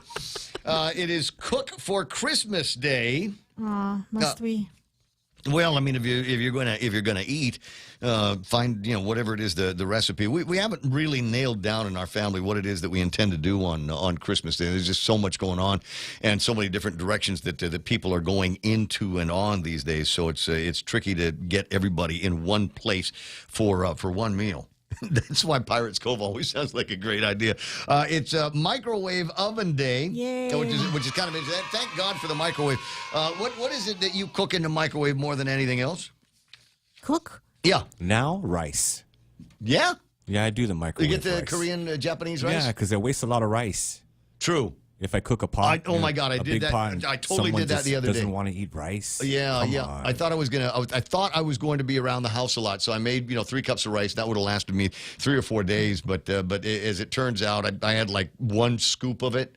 Oh, and no. Yeah, and then the next time I looked at it to get another scoop out of it, it had already turned that kind of "you ignored me too long" yellow. Yeah. Yeah. So now the chickens are eating it because I tossed it out into the yard. Oh, at least you have chickens. Yeah. So if you just put rice out in the front yard, chickens will come. They'll appear. I don't see any chickens. All I see are stray dogs. The stray dogs and the chickens have a deal worked out. It's like a protection racket or something like that. The dogs got a ceasefire. Yeah, the dogs, because they just kind of watch out for things. But when they detect somebody throwing a lot of rice out in the front yard, the dogs will talk to the chickens, and then the chickens will know that yours is a friendly place. I'm just saying, try it. Try it. Give it a shot. No, I'm scared. No, just put what else are you going to do with the rice? Just throw it away? Just throw it. Oh my God, that's the ultimate waste. At least leave it for the chickens. Don't ask me about the deal that the chickens have with the cats up in Barragata Heights. It's a crazy kind of thing they've got going on. But they say microwave ovens. One of the things that people use the microwave for the most is popcorn. Yeah, popcorn. Because there's a button on the microwave that says popcorn. And you choose the weight. How many? Oh, you've got one of those microwaves? Yeah, you choose, how it says on how many ounces that your popcorn bag is? Yeah. You choose that one and it'll pop it for Does it perfectly? Uh-huh. Every time? Yeah. Okay. Mine doesn't. Mine just has the popcorn button. Oh. And it's a preset amount of time. And so I find that I've got to sit there. And they say that this is the case with most microwave ovens, is if you use the popcorn button, you'll either have more uncooked popcorn shells or they'll be burned. You got to do it by ear. You got Yeah. So what's You the hear count? Pop, pop, pop, pop, pop, pop, pop, pop, pop, pop, and then pull it out. Like once every couple of seconds, right? I don't know, man. So when Yeah, you the pop slow in pop. a couple of seconds, I try. 1 Taraguero, 2 Taraguero, Yeah. and then you pull it out, right? Yes. Okay, got it. Because that's the way I've Burnt always popcorn done it. smells the worst, dude. And the whole house forever. I get that smell. I get that tiger out of the room. I agree with you. That might be. Never mind the button. You can use the button, but be there in the gotta stay there the whole last couple of time. minutes. Well, I mean, you're there for toast, right? 8:43 in the morning. Donna D is all done with her obligations for the day. Appreciate you sticking around, Brown. That leaves Joe and I. You really earned your money today, Donna. We're just doing. We're gonna do just boy stuff later today. We're gonna be looking at chicks on the YouTube side and the Facebook side and see if we can convince them to do things that entertain us. Studio time is 8:44. On the way back, maybe another look at what's happening on Route 8. Do you or a loved one suffer from severe joint, muscle, or bone pain? Do you currently suffer from autoimmune conditions such as gout, lupus, or rheumatoid arthritis? If so, Guam Regional Medical City is here to help. GRMC is pleased to welcome Dr. Tirakanok, Guam's only rheumatology provider. For more information, visit grmc.gu or contact GRMC's referral office at 671-633-GRMC. That's 671-633-4762. The secret to finding joy this season is sharing my delicious KFC chicken with everyone. Introducing KFC's new holiday bundle of joy. That's a bucket of my KFC chicken, 2 large sides, 8 pieces of my new chicken nuggets, and 4 biscuits. Every bundle of joy comes with a free KFC umbrella, and KFC will donate $1 to the Guam Harvest House. It's the season of sharing with KFC's holiday bundle of joy. It's finger licking good. Aw, look looking at the screen, if you're not listening to the radio, of the Point, YouTube, Facebook, etc., Peter Santos sent this in on the meme machine. I think it's lovely. It looks like a Christmas ornament with the Point Familia names on it, starting with Donna D. and Jerry Roberts. There's Ray Gibson, Real Joe Cruz, Bob Klitsky, Jose Martinez. That's spelled just the my sweetest name thing. wrong, Ray. What's that? You spelled my name wrong. Joe? No, the last name. C-R-U- It's like Tom Cruise. R-U-I-S-E? No, I'm kidding. Oh. I don't know. I think that's cool. Can you get that? Is that something that you did online, or is that something that you bought from? He like carved it out with promotions? his own hand, probably, right? I gnawed it out of a chunk of wood with my teeth. Cracker. He's that good. 8:45 in the morning, Ray Gibson Show until we're working until 10 again, right? I got to do shout. I hope so, because I need the hours. Can I do shout? I got to do shout. I'm going to do shouts now to the team over at Dr. Yang's. Yeah, Maggie and Audrey are waiting for me to come They've seen too much. They've seen too much inside your mouth, Ray. So here's the thing. I used to have, and I can't find it. I used to have a little thing of Listerine here at the radio station, just in case it was, I had those things where I had to cover up stank breath from partying last night, or I've got a dental to go to, and then I don't want to just kind of walk in there with the, stank coffee breath all morning, and I can't find it. But you know what I do have? And I think been in broadcasting long enough to know that there will be times where I'm going to sleep over at the radio station, like Storm Watch or something like that. So I've got a toothbrush and Traveler's toothpaste in my desk. And if Maggie and Audrey are nice to me, and they say the doctor said today it's Happy Air Day. Oh, nice. Happy Air. Yeah. Even for like teeth cleaning, I want the happy air. Even just for the X-rays, right? Total. Oh my God, X-rays. Just the exam. Nitrous. I need the nitrous now. Hey, where can you buy that? Is there what aisle in Home Depot do they have the nitrous oxide and little dispenser looks like a little piggy nose? Those are so fun. Anyway, 8:47 in the morning. Shouts to you. I see you guys in about hour 15 minutes or so. As fast as I can get out of here, then I'll head over in that direction. Miss a morning, miss a lot. Miss a minute, miss a lot. Earlier today we had. And just because, Peter Santos is online and listening right now, a reminder that earlier we had Doug Moylan, the Attorney General on Guam on, and he wanted to make a couple of points and take issue with some thugs that have been released and then recriminalized themselves. Repeat offenders, if you will. Generally has to do with ICE. And one of the examples that I was coming up with was I want to learn a little bit more about where this case was, and a story that comes from the magistrate report. Police interviewed a fellow named John Manabusan in connection with multiple investigations. Following the administration of his Miranda rights, the defendant confessed to multiple burglaries that involved taking other people's possessions from cars. He told the police that he would break car windows, steal credit cards or cash. Altogether, he confessed to at least 6 burglaries. And I've got the report numbers. And hopefully when this gets printed in one of the newspapers, or maybe you can call somebody over at the courthouse to see if you can get a copy of it. If you've had your car broken into, especially right around the end of October and the beginning of, wow, this guy's been active October, November, and even a few in December, it's possible they got the guy. Now, I'm sure the money's gone. I'm sure that you realize that the credit cards are probably, thrown out. But, hey, dude, do you still have my driver's license? You know what a pain in the ass it is to get that replaced? Some of the other things in the car. And maybe we can find out if you, as a victim, can get compensated for this guy breaking a window, which is another expense associated with these thugs. October 30th, car broken into in the Assen area. That's case number 2326001.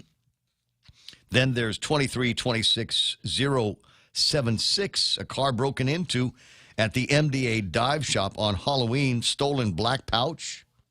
The defendant has admitted to being the perpetrator in that crime. 2326116, police received a complaint of a broken car at Santa Butbutta Church on Halloween. The defendant admitted he denied, however, taking anything from the car because the alarm scared him off. But you still got a busted window. 23-27-382. Police received a complaint of a car broken into at Wild Bill's. Stolen credit card from that car. To which I will remark, if you break into and steal anything from a car at Wild Bill's, you are taking your life into your own hands. If you are caught in the act of that, I cannot testify. Yeah, dude, that's cartel money. Not necessarily. We'll find you. I'm just thinking there's a bunch of guys in there that are probably packing all the time. Yeah, they all say, "Hey, brother, hey, brother, yes, hey, brother." Yes, exactly. And if they aren't packing, they can dispatch you literally with their bare hand. One hand. That's all it's going to take. You're lucky you got away with your life on that. Anyway, so this guy admitted to that. 23-28-122. Police received a complaint of a car broken into off Route 15, November 26, stolen car. The guy admitted to that. And finally, a broken into car at the University of Guam. This is 23-28-772, December 4th. Stolen credit card from the car, which the defendant admitted to. So this guy is getting hauled in a number of cases. Burglary, multiple counts, surreptitiously remaining in the motor vehicle. Oh, my God. This is a weird one of I think I know her, with intent to commit the crime of theft therein.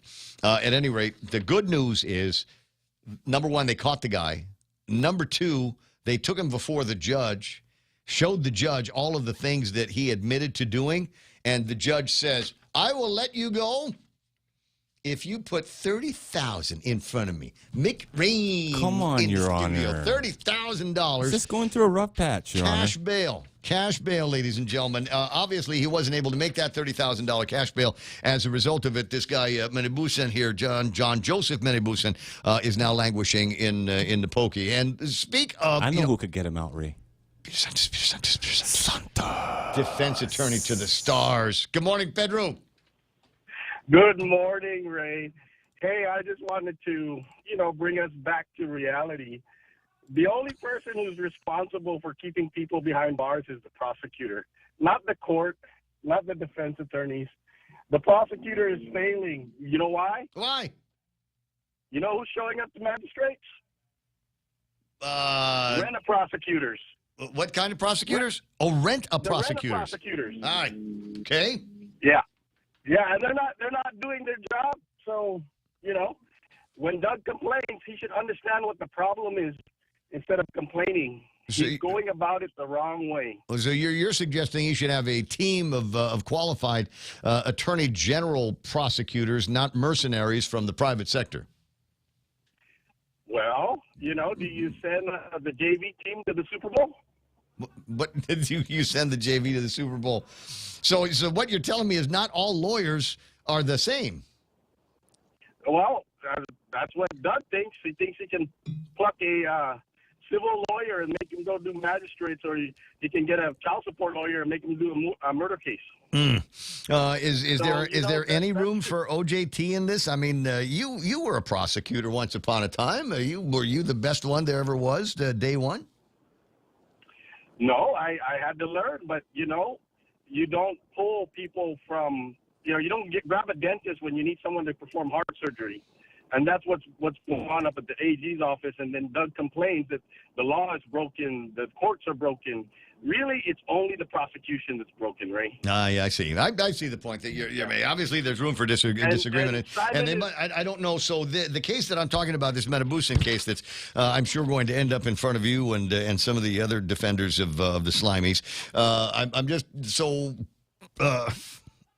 I'm sorry. I lost my train of thought here. Well, we are the public defender, right? We are the people's defense attorneys as well. Yeah. He ought to have enough money to defend himself with all the cars he's broken into.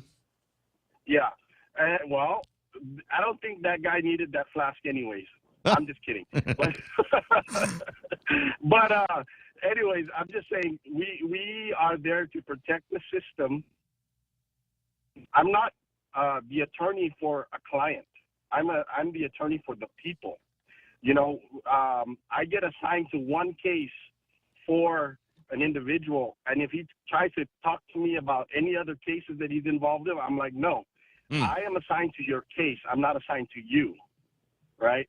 And all my job is to make sure that in the process, people's rights aren't being violated and that the process is fair. So I'm assigned to a case. I'm not assigned to a person. Noted.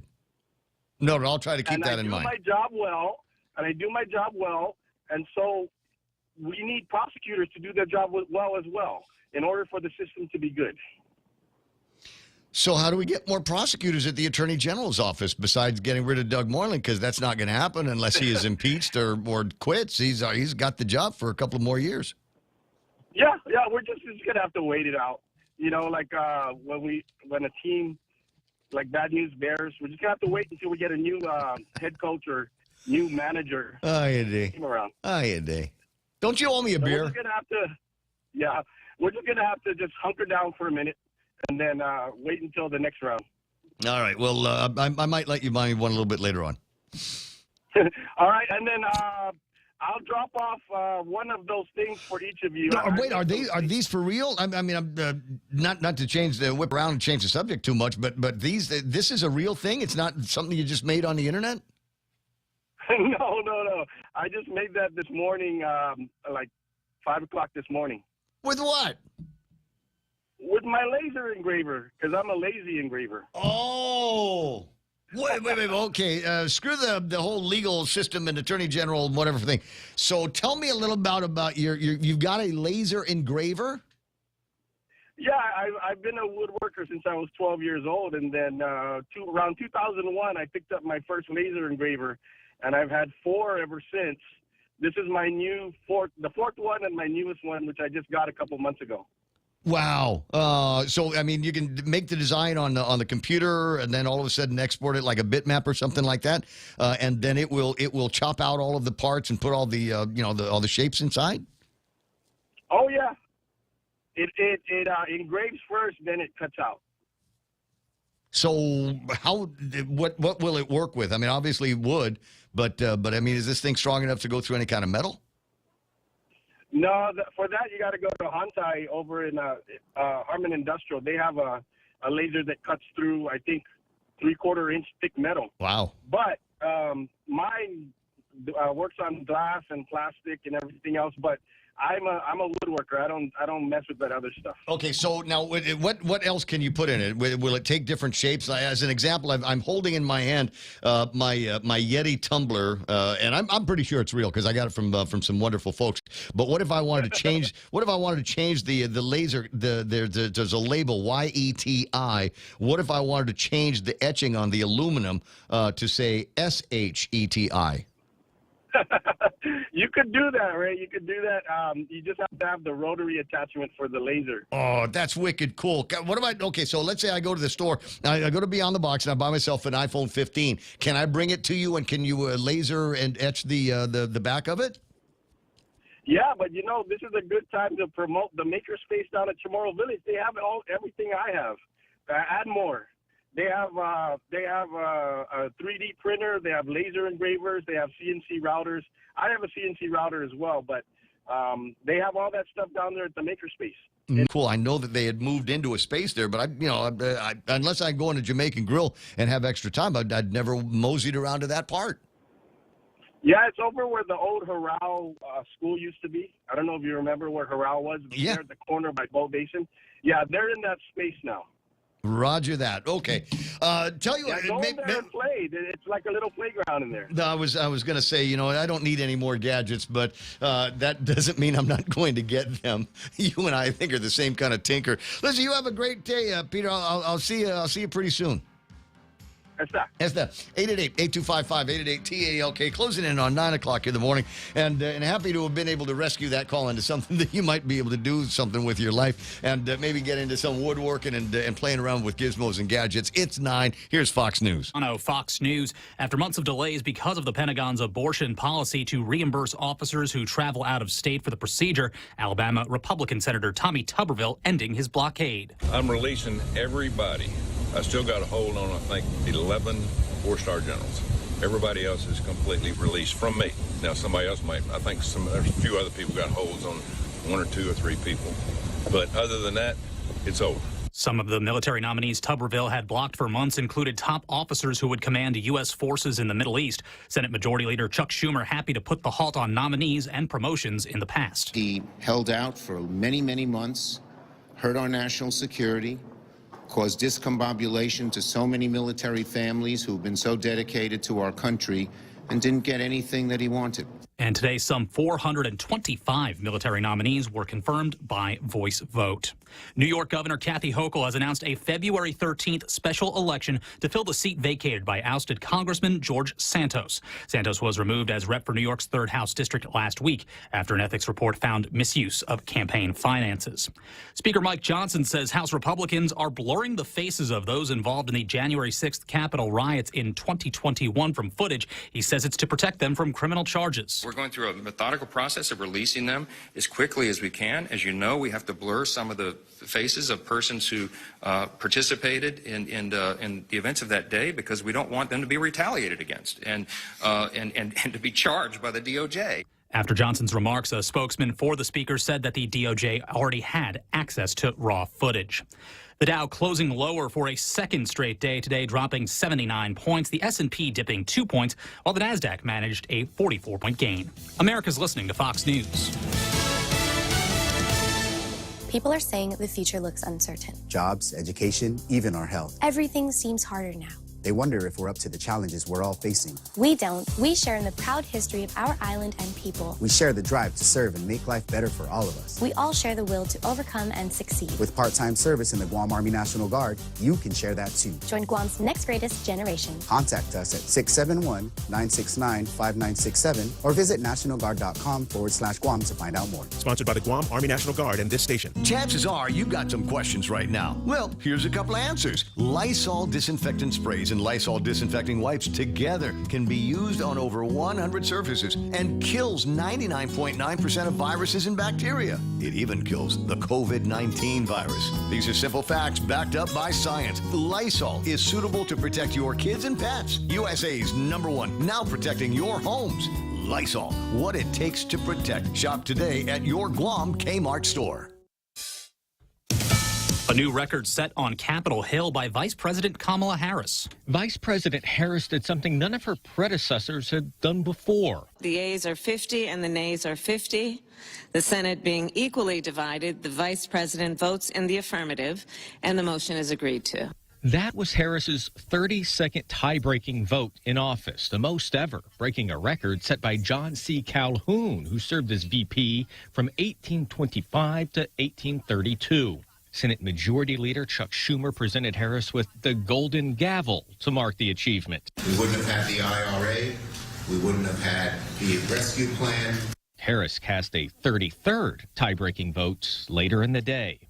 On Capitol Hill, Jared Halpern, Fox News. 30-year-old Tyrone Tunnell has been charged with murder and attempted murder as authorities in Philadelphia say he stabbed 2 security guards at a Macy's store Monday, killing 1. SEPTA did a fabulous job in terms of not only tracking this defendant as he fled the crime, but also assisting in his apprehension. Philly DA Larry Krasner, the deceased security guard, has been identified as 27-year-old Eric Harrison. Denny Lane, one of the founding members of 2 groups in the Rock and Roll Hall of Fame, has died.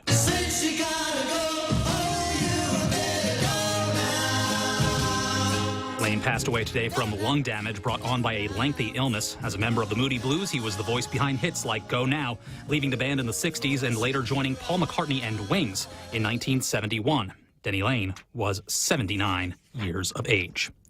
The NBA's in-season tournament continues with quarterfinal action tonight. First up, it's the Milwaukee Bucks taking on the New York Knicks at 7:30 Eastern Time. That's followed up by the Los Angeles Lakers playing host to the Phoenix Suns. That game tipping off at 10 Eastern Time. I'm Matt Napolitano. This is Fox News. GTA Pop-Up Prepaid is spreading the holiday cheer. The Holly Jolly giveaway is here, and we're giving away a total of $3,000 in Payless gift certificates. From November 24th to December 31st, sign up for any GTA Pop-Up Prepaid's unlimited plans, and you'll automatically be entered. 5 lucky weekly winners will receive a $100 Payless gift certificate. Plus, there's an even bigger present waiting. The grand prize, $1,000 worth of Payless gift certificates to make this holiday season extra special. So don't miss out on this chance for a Holly Jolly holiday with Pop-Up Prepaid. Conditions apply. GTA, we start with you. Santa's coming and things are looking up. Bank Pacific has rolled out Rudolph's favorite My Christmas Loan with the annual percentage rate as low as 7.49% and up to $50,000. And with our Bank Pacific contactless Visa debit card, you have the flexibility of using your money when you want, where you want. My Christmas Loan, contactless Visa debit card. Let's make Christmas season merrier in 23. Equal opportunity lender, credit conditions apply. Merry Christmas from Bank Pacific. We know you've been waiting for this one. 4 years ago, I was basically unemployed. A wanderer with no home. But now, I'm a husband and a father. And I wouldn't have it any other way. Tune in every day for a chance to win free movie passes to see Aquaman and the Lost Kingdom on Thursday, December 21st, 7 p.m. at Regal Cinemas. I'm gonna kill Aquaman and destroy everything he holds dear. Brought to you by these amazing sponsors: BBG Automotive, UOG Endowment Foundation, Domino's Pizza, The Dugout, and the stations of choice broadcasting, The Point, Boss 104, and Star 101, with special thanks to Wendy's. Yeah, okay. 6 after 9. Ray Gibson Show. Portions brought to you by American Present Lines. APL is delivering the future. It's also being brought to you by the guys over at, what am I doing now? Nissan Motors. Selling a car. Okay, I just wasn't sure. Nissan Motors, and here's the thing. Maybe you don't need a new car. Maybe you just need 4 wheels to get around. You know, just something that you knock around on the weekends. You don't have to worry about getting it bumped into or somebody breaking a window. or maybe it will be a primary mode of transportation. I don't know. I don't know how you live. But the guys over at NissanGuam.com have got a great selection of used cars. And right now, the Nissan Ninja is out there slashing. See, get it, Ninja? Slashing. And slashing prices up to 40% off. You could save up to $26,000. Limited time only. So get in there right now. Find out what they've got for you. They've got a vehicle for every lifestyle, every budget, 0 down, trade-ins welcome, super easy financing. I don't know why you would look anywhere else. Look first at NissanGuam.com. Morning talk that matters. It's the Ray Gibson Show. Call now, 888-TALK. That's 888-8255. Is it leaf springs or lift springs on a car? Leaf springs. Yeah, make like a tree. Yeah? Yeah, leaf spring. I'm going to make you look that up. It's true, I'm going to make man. you look that up. I'm a brocanic, dude. There used to be a time where, you know, if you couldn't fix the car, you just take out the parts, use the lift springs, because I guess there's already some metallurgical work that has been done with them to make them very, very strong, and then you could take them and craft them into like machetes. Yes, leaf spring. Okay, Yeah. so because I've wanted one since forever. Is one of those big. My Uncle Gonzalo, maybe the greatest Chamorro man I ever knew.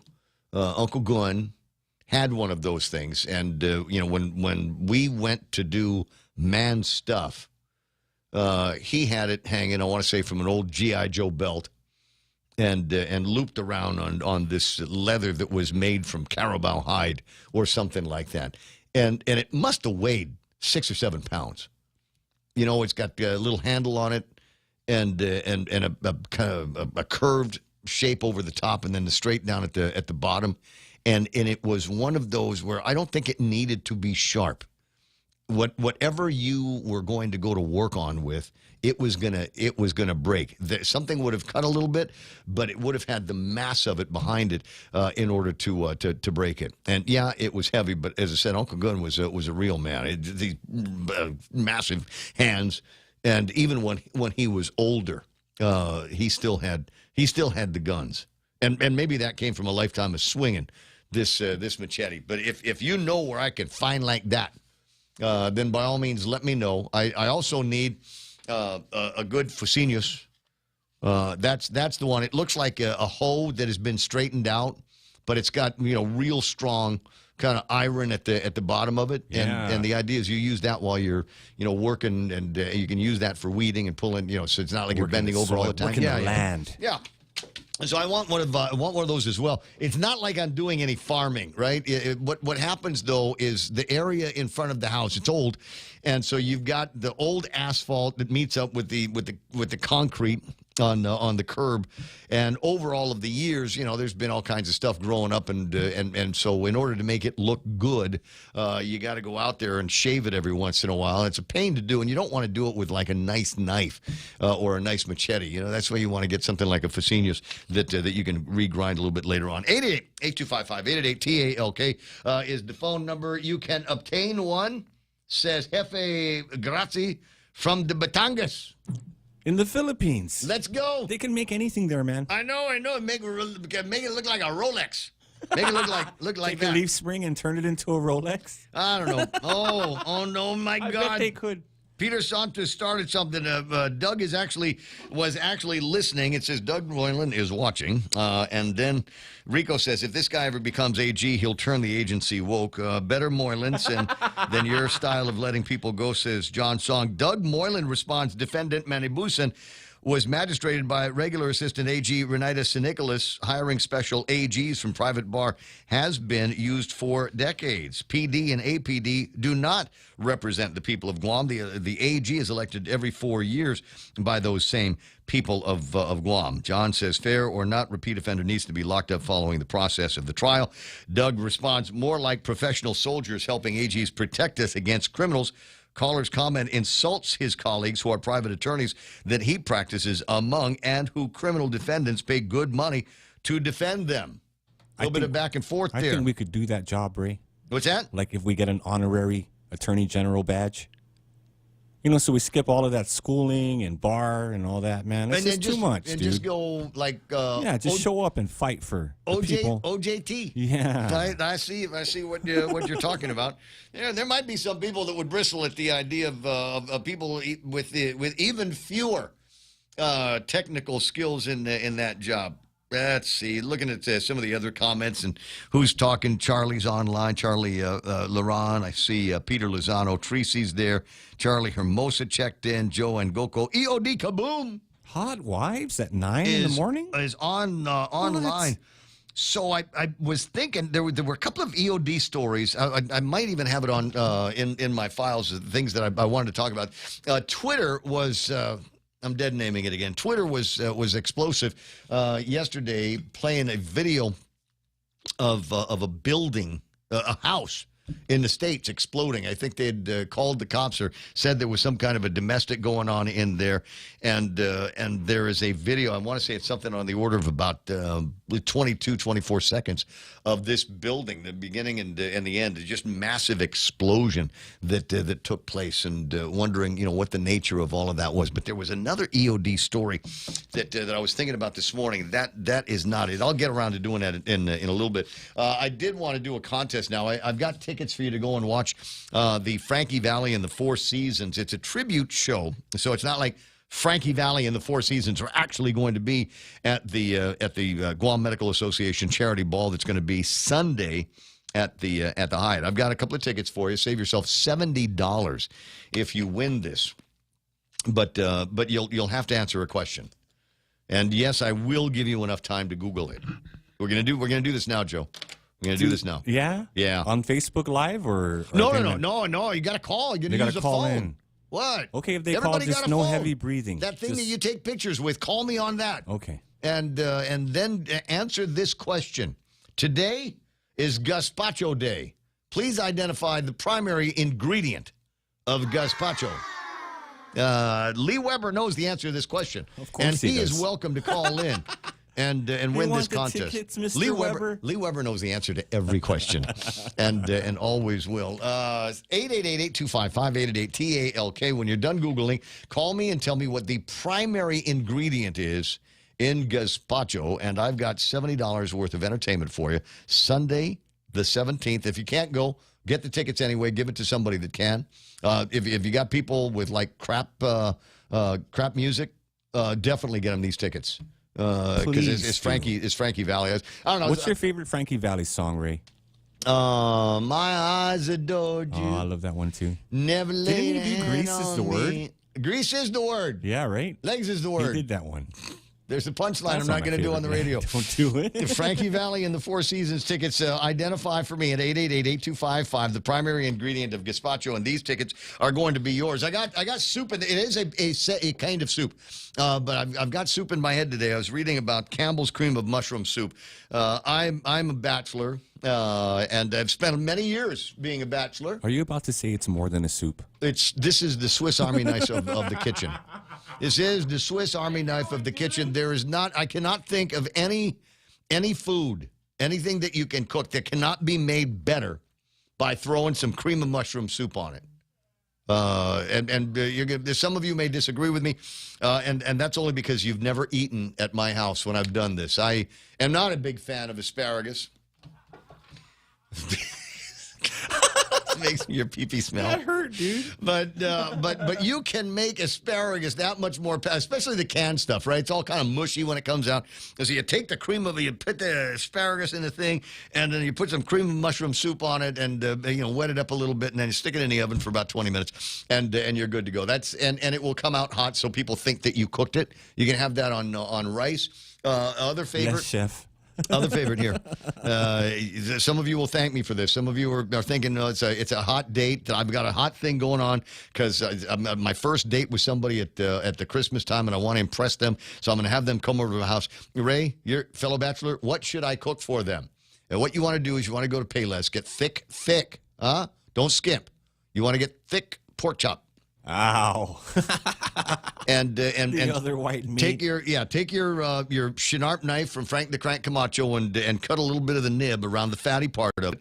That way, when you put it in the skillet, it won't bowl up. You want it to cook straight, and so you get a nice sear on one side, nice sear on the other side. Yes, you're going to put some oil in there. Yes, you're going to put some butter in there. Yeah, you're going to do some garlic and maybe even some onions or something like that. Get a nice sear going on it. Cook it up to the appropriate temperature. Most girls won't ask for a second date if their pork chop is rare on the inside. Oh yeah, that's nasty, dude. You take that now, and then you after you've cooked up properly and to the appropriate healthy temperature your pork chop, then you open up and all of that stuff. You deglaze now with a can of cream of mushroom soup. Oh, the turds. I only put about half of the water in there, and then that becomes the gravy, which your pork chops rest in. Some real You're Japanese making me rice, hungry, aren't I? And that's it. Swiss Army. Campbell's cream of mushroom soup. Campbell's folks say that 50% of annual sales of cream of mushroom soup take place between November and January. Introduced in 1934, it was the first product from Campbell's marketed as both a soup and a sauce. I'd never have it all by itself. 9:18 in the morning. I've got contestants on the line. We do. Line 1 is Tom, and line 2 is Nick. Well, let's see if we'll go to line 1 because he called in first. Hey, Tom, how you doing? All right, Ray. Merry Christmas to you and the family. Same to you. So a couple of guys here, just me and you and Joey. Have you started your Christmas shopping yet? I wish. You want my list? No, please don't send me the list. I don't want to be responsible for another man's presents. I can barely handle my own list. I tried, I tried to get a start on some stuff for family and friends, with a couple of well-timed trips to Amazon. But as usually happens here, I end up Christmasing myself more than I Christmas them. But let me see if I can take a little bit of pressure off you, Tom and Mrs. Tom, or whoever you like to hang out with. I got cocktail show tickets, 7 o'clock Sunday at the Hyatt to go and watch Frankie Valli in the Four Seasons tribute. It's called "Oh What a Night," after that song from when we were growing up, late September back in '63. So to win this, all you got to do is tell me the main ingredient in gazpacho soup. Tomatoes. What's that? Tomatoes. Is it tomatoes? That's it. That's it. Is that what the internet said? Wait a second. I gotta take this under advisement. Hold on, I don't know. Yeah, because that's not what Lee Weber said it was. Lee Weber said it was a whole other thing, and I'm using his answer, and I don't want to make you wrong because frankly I haven't Googled it either. Real Joe, what are you coming up with? How close to correct is Tom? I honestly thought you knew the answer to it before you, so I didn't really. Wait, I'm getting it. All right. Gazpatcho, gazpacho. Hold on. All right. Okay. I think. Is he right or wrong? Raw tomatoes. It is raw tomatoes. Yeah, that's what it says. Then congratulations to you, and it's possible that Lee might be wrong on this. Congratulations, Tom. Sorry, Nick. Nick, we're just gonna leave you hanging. I got a couple of tickets for you to go and enjoy Frankie Valley and the Four Seasons. You hold on. Real Joe is going to get some information that only winners get to hear, and I'm going to put this aside. I have from a buddy of mine who's extremely talented in many ways. He was laughing yesterday. I was trying to describe the sauce that is kind of drizzled over one of my favorite meals over at Touré, which is a BLT sandwich. They call it a BLT bagel, but I don't like the bagel, so I just ask them to put it on regular bread, and they'll do that for me. But I like the way and you can ask them to drizzle a little extra. And I couldn't remember what the word was. I think it's an aioli sauce that they squeeze out of this tube, and it's really, really good. But I couldn't remember that, so I called it areola sauce. And it was perfect, man. But yes, it just perks up the meal right away. And so my buddy Andrew has sent me a bunch of mock-ups of jars of sauce. One in particular, I might save this. It's Ray Gibson's areola sauce, and it's beautiful. I'll see if I can share these with you a little bit later on. Anyway, so 888-825-5888-TAOK. Just a kind of frisky mood. It is Wednesday in the holiday season, and honestly, there are things that are going on in this town, but it's not like typical year-round crazy headline news and what did Will Parkinson say, or Doug Moylan was on the radio yakking about this, that, or the other. But, to the degree that there are stories, I'll go over the table of contents. One of them is kind of interesting, and it touches on the idea that we've got no space at the Department of Corrections. Possible that there is space available for some of our crooks if we export, and it's been done. We've got guys. What is it? Adriatico, Elliptico, what's the other fella? One or two of those guys that are in Fresno or someplace right now at a correctional facility there, because our facility was not up to snuff to be able to protect the community if those guys were running things around here. And as it turns out, they're older yet still dangerous from what we're hearing. So the idea would be for us to basically rent prison room space from the CNMI. And I'm going, well, it's an interesting form of exile, but not the one that I like. I like the one where after we have decided in this community that we're done with you, there's no capital punishment on Guam. It's not like we can do. Yeah, it's not like we can just kind of walk you down somewhere and do like the Chinese are alleged to do, or Hamas did on October the 7th. We cannot dispatch that way. Because apparently we're civilized people, and that means that we are, by virtue of our civilization, required, obligated to let uncivilized people do whatever it is that they want to do without any fear of punishment or reprisal. I disagree with the notion, but I don't necessarily want to kill anybody either. So my idea of an exile would be one of the North Islands, establish, as they did in Australia, a penal colony, and send men and women up there with, I don't know, machete. Wait, Goat Island? Any one of the non-populated islands. Yeah. Far enough away that they can't swim back. On a Tahan. Well, I don't know about that one because it's got volcano. Yeah. or one of them up there. But anyway, they can mine minerals for us. They could. They could actually go. They could actually do something productive with their time instead of breaking into cars and smoking meth and beating up their wives. Just any number of things. But you get these guys and give them some basic tools, some seeds, a way to make water out of seawater, And this is the way it's going to work. Every couple of months, we'll come up there with a hospital vessel, bring some guys, take care of broken bones or something that split open.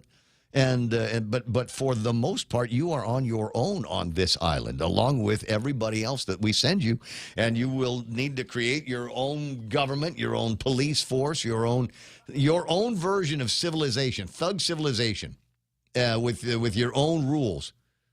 But as far as the rest of us are concerned, we don't have to see you anymore. We don't have to worry about you committing crimes around here, getting drunk and murdering people. That is now past, and you're not allowed to ever come back. Here's your Swiss Army knife. Here's your water. Here's some seeds from Home Depot, so you can eat something besides coconut. And if you get to be really handy, maybe catch some pigs and feral pigs and deer and goats that might be on the island, or whatever it is that you're going to survive on. I think that would be, and we could pay the CNMI because those aren't our islands. We would pay the CNMI, and then we wouldn't have to worry about day to day and that kind of thing. I know it's kind of a pie in the sky thing, and something that probably could use more details fleshed out. But I just bristle at the idea that we are going to have to pay for an awful long time.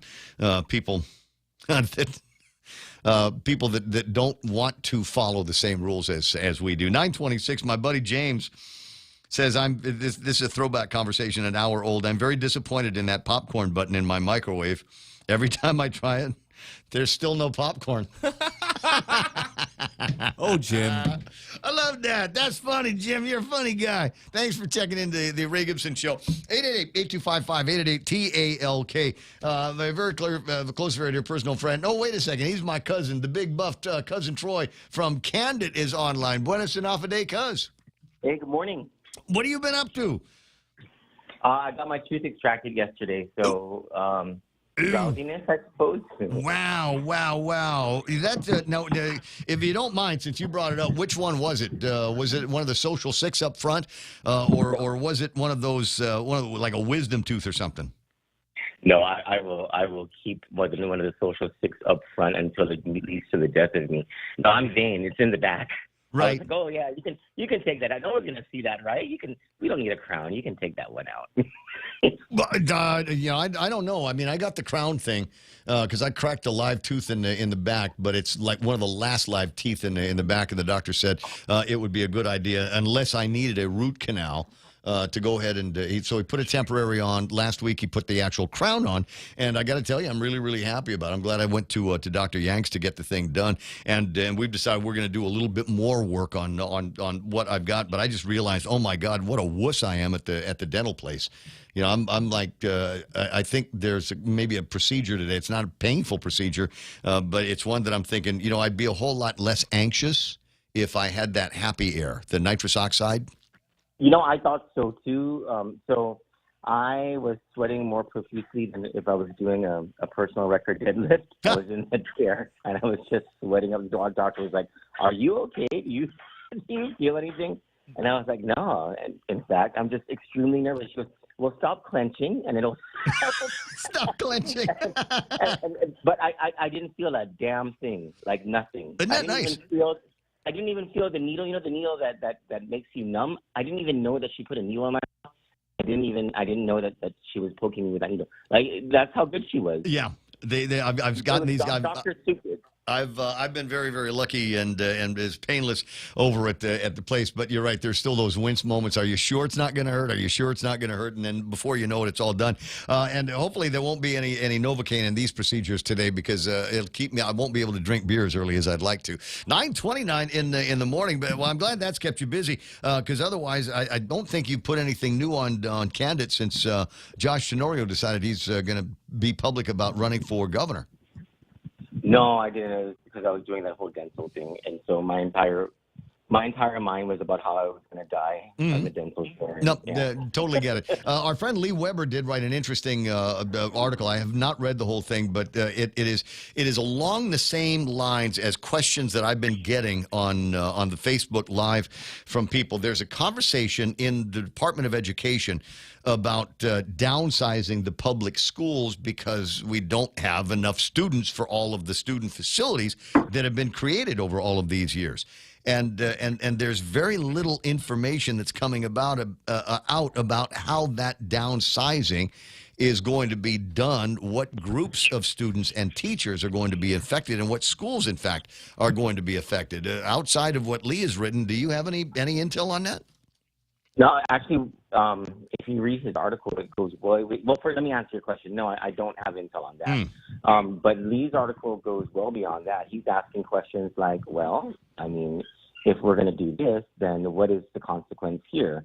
Like, what are we going to do about school lunches? Because there's going to be there are fewer school lunches, and what are we going to do about the issues with the teachers' contract?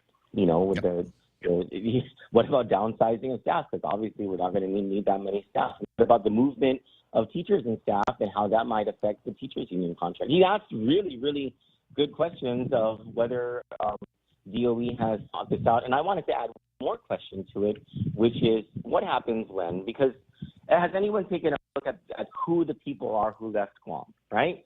Because when that 1997, what was that, A76 study and SRF and all that stuff was happening, the people who left Guam were skilled laborers who found way better paying jobs in Bremerton, Washington, and all these other places, right? Okay. Are those the same kind of people who left Guam and they can settle down somewhere else in the States? Or when the next time some recession hits the States, they're just going to come back? What happens when that happens and we need more schools? And so I think that's just another question that needs to be answered is, well, what's the contingency for when 1,000 kids come back over the summertime and plan to stay? Well, I mean, do we have a track record of a lot of Guamanians coming back? I think this is sort of a unique situation where we had a pandemic and things got so bad on Guam, and we had a typhoon. Things got so bad on Guam, and things were pretty okay in the States, a lot better, actually, in some places. And but these might not be, people who are getting those high-quality jobs in the States where they're able to remain stable. These might be the ones who are only able to get jobs at Walmart. Yeah. And as soon as things start looking good on Guam, maybe set your sights and buy a couple of tickets and move back to Guam. I don't want to sound like a hater when I say it. I'm not familiar with a whole lot of people that have gone. I like when United did that deal where they were getting guys to ramp up their ramp force in Colorado. I only know one guy. I'm sure there's more, but I only know one guy that came back because he couldn't. It was not his cup of tea. I'm not going to say he couldn't hack it. He just said it wasn't his cup of tea, and he wanted to come back to Guam because it's not freezing cold like it can be in Colorado. So I can't blame him. And yeah, there is that conversation about the other winter. How many of the students though that are not attending the Department of Education proper are otherwise in charter schools, including the new one, Mount Carmel? It can't be that much. Those charter schools could not have absorbed as many as have left the Guam Department of Education. The ones you were able to call those charter schools and ask them about their student enrollment over the past, I think we did a 4-year question, or it was a 5-year question. There was hardly a difference in enrollment. Not enough to be not 12,000 kids. Because I think that was where the number I saw was 38,000, or was it 28,000 that they've got now, and the number of and accommodations exist for up to 40,000 kids. So where did all of them go? And and as you ask and as Lee asked appropriately, I suppose what would happen if they all came back at the same time? Would we be able to scale up? Yeah, that's a pretty good question to ask. And so in Lee's article, he asked some pretty darn good questions, and the hope is that Guam DOE already has answers, or at least is working on it. Well, I don't know. I mean, to what degree are we satisfied with the answers that they have been coming up with on some other issues? I mean, they're not sure that they're going to be able to make the 180 days of instruction for our students, and now they're asking for a pass from the legislature. Yeah. And that 180 days thing has always been, well, not always, but for a long time has been another questionable education policy or law, and whether it's actually necessary. If you talk to some teachers, they'll tell you that, the amount of time that students spend in the classroom isn't necessarily reflective of achievement. Not, I don't know which teachers they are. It just seems to me if we were all working and everybody was in class at the same time and following along, maybe we'd get some education going one way or the other. I know that there are other factors afoot, but I mean, certainly one of them has got to be having the kids in front of in a classroom with a teacher in front of them. Sure, but then less cannot be better. I don't know that I would be convinced that less instructional time is going to be as acceptable as more instructional time. More is not good when the kids have to be in school by 6:20 a.m., which means they have to be awake by 4:20 a.m., and they don't have enough sleep so that they can think and absorb any of that material. Just a wasted day. Okay, but just for conversation purposes, who was it that put that schedule together? Is it possible that they could have started the school, the first session of school later in the morning, and then to have the second session go later in the afternoon? When I was at for whose convenience did they pick in the middle of the dang night to start the first sessions? When I was in the Calvo administration, unfortunately, the school schedule was contingent on the DPW bus schedule. I don't know if that's still the case. It would be really sad if that's still the case. Wow, can't run the buses. They have to run at 6 o'clock in the morning and not at or actually in some cases 5 o'clock in the morning instead of waiting until 7, 8 o'clock in the morning for the first run and then just going until later in the afternoon. I don't know.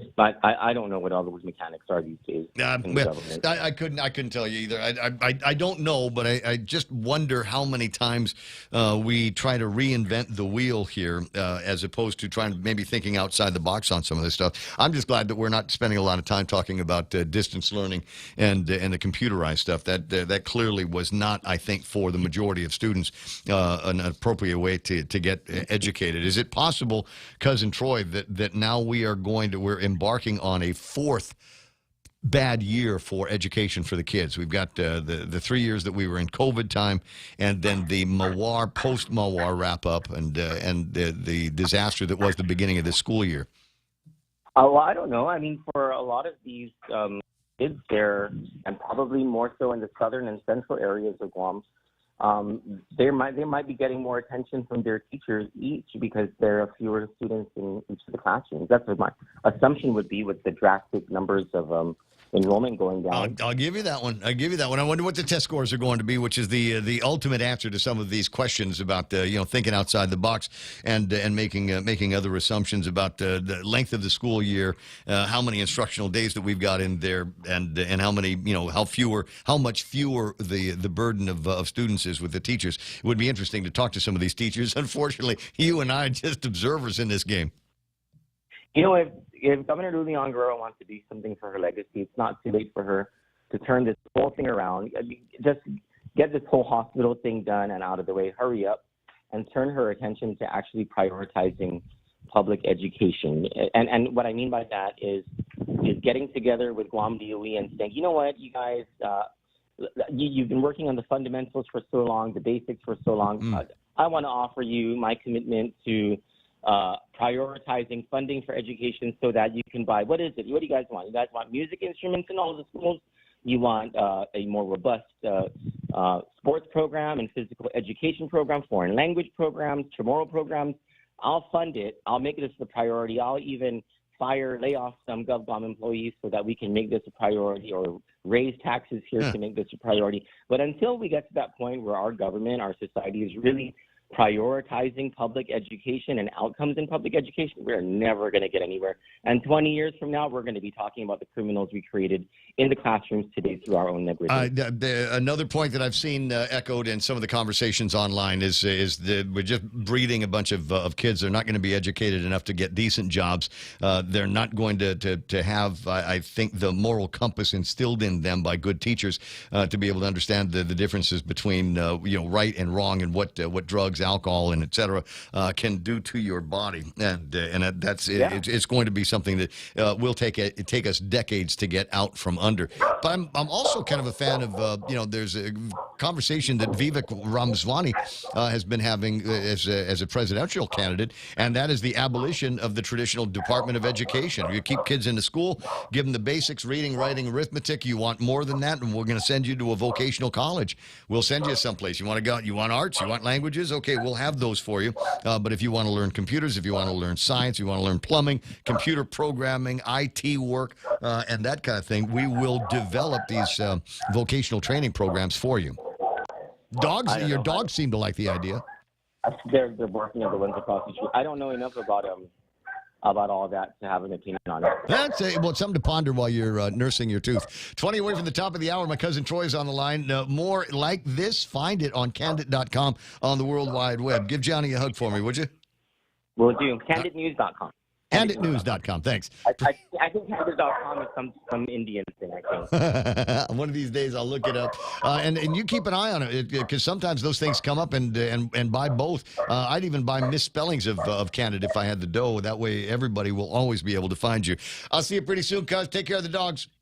You guys have a wonderful day. No, you too as well. Let me see. You got the dog barking at the other dog across the street. Wants to go to Bougie Booney. That would make my life hell. That would make the my life. yappy dogs. There used to be kind of a yappy dog and kind of a yappy chicken on the bedroom side of the house, and they both went away after the typhoon. So it's been months, so I don't think they're going to be coming back, thank God. And that allows me to sleep with the air conditioner off a little bit longer. 888-825-5888-TALK is the phone number. There's a conversation about a throwback. How's your diet coming along? You know, I was with a couple of mayors yesterday. The one from Agate Siswico and Mayor Hoffman, and both of them low-key bragging about how much weight they lost. And Mayor Hoffman said, because he needed to lose like 30 pounds or something like that to fit into the Batman costume for Halloween. Oh, yeah. Right? Okay. He worked out, huh? And Mayor Siswico said he lost like 35 pounds with intermittent fasting and some of the other stuff. So I'm like, dude, maybe I need to research a little bit, because that's about what I need to lose, in order to get back to fighting and running weight. And so I was thinking about all of that. And so there's the diet and the exercise part. And when you diet, there's things that they tell you: eat this, don't eat that; eat this, don't eat that. Apparently, one of the things, like it was a big deal in the 70s, is making its way back to the diet conversations. And you'll find out what it is after these. Christmas trees are going up at the Security Title Office in Tamuning, and with them comes the music and joy of the season. As we reflect on the ups and downs of 2023, one thing remains constant, and that is the deep gratitude we have for our customers and the meaningful work we do for our real estate community. Thank you for trusting us with your property. From our Security Title family to yours, we wish you a Christmas season filled with peace and joy. Half a day, Okadu's High School Ambassador Club will be hosting a holiday bazaar on December 9th at Okadu High from 9 a.m. to 3 p.m. with an entrance fee of $1. Bring your joy, holiday spirit, and money to support Guam's local food trucks, craft vendors, and chances to win our holiday raffle. We're also looking for additional vendors. So if you would like to make some extra Christmas cash, send us an email at okhsambassadors@gmail.com. Jump into the holiday spirit at the Ambassador Club's Holiday Bazaar located at Okado High School from 9 a.m. to 3 p.m. December 9th. Becoming a homeowner for the first time could be a little nerve-wracking, but it certainly doesn't have to be, especially if you have Lolita Kamet of Hafaday Realty guiding you every step of the way. So have no fear. She also specializes in land sales, commercial leasing, local residential sales leasing, also military and corporate new relocation. So for all your real estate needs, take the first step in the right direction with Lolita Kamet of Hafaday Realty by calling 671-688-6743. That's 671-688-6743. Off of Ray Gibson Show, portions of the program brought to you by my friends Katie and Steve, because I'm sure Steve helps out over at bougiebooney.com on the World Wide Web. You can reach out to Katie on her WhatsApp and schedule an appointment, or you can do it online, 797-4163. Bougiebooney.com reminds you there are only 19 shopping days till Christmas.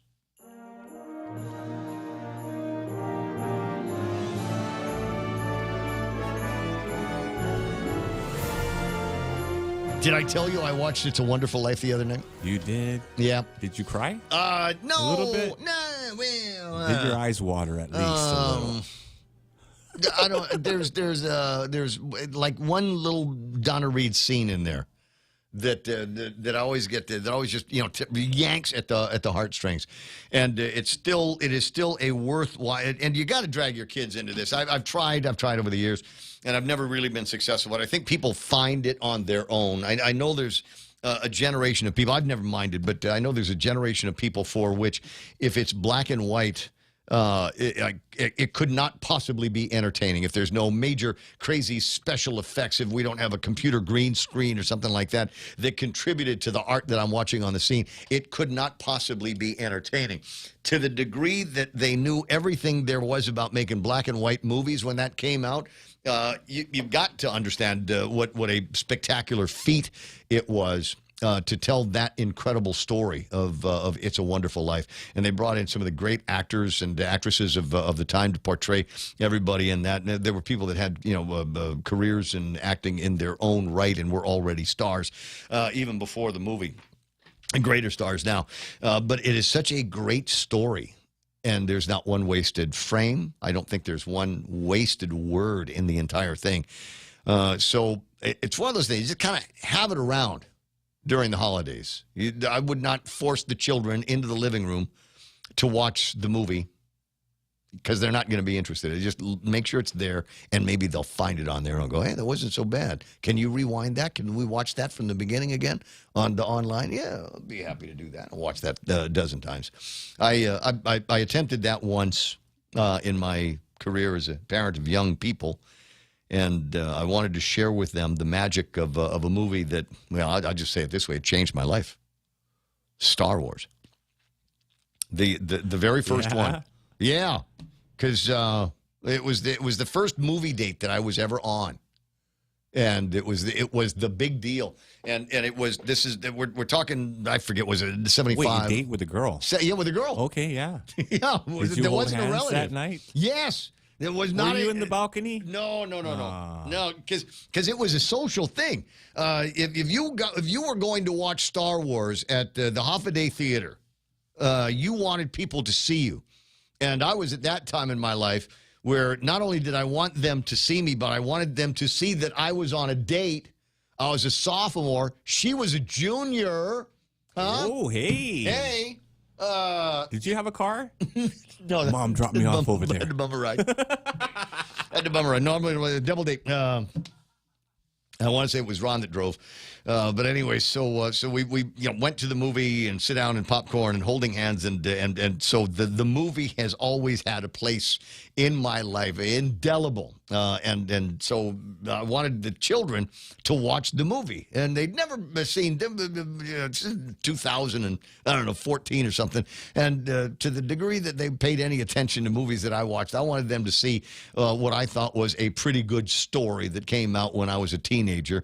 And it was one of those things. I remember Mayumi watched maybe a minute, after the opening scenes, Once Upon a Time in a Land Far, Far Away, whatever the thing, the scrolling words. She watched for about another 13 or 14 seconds after that and said, nope, not for me, and went back to her bedroom. Mason at least stayed on the couch and watched for a while, and then I realized he wasn't watching the TV. He was looking at his phone the entire time, and that's a skill. Yeah. That's a skill. Yeah, I don't know. Somewhere after the Tatooine casino scene, the bar scene, and Han Solo drew first, by the way.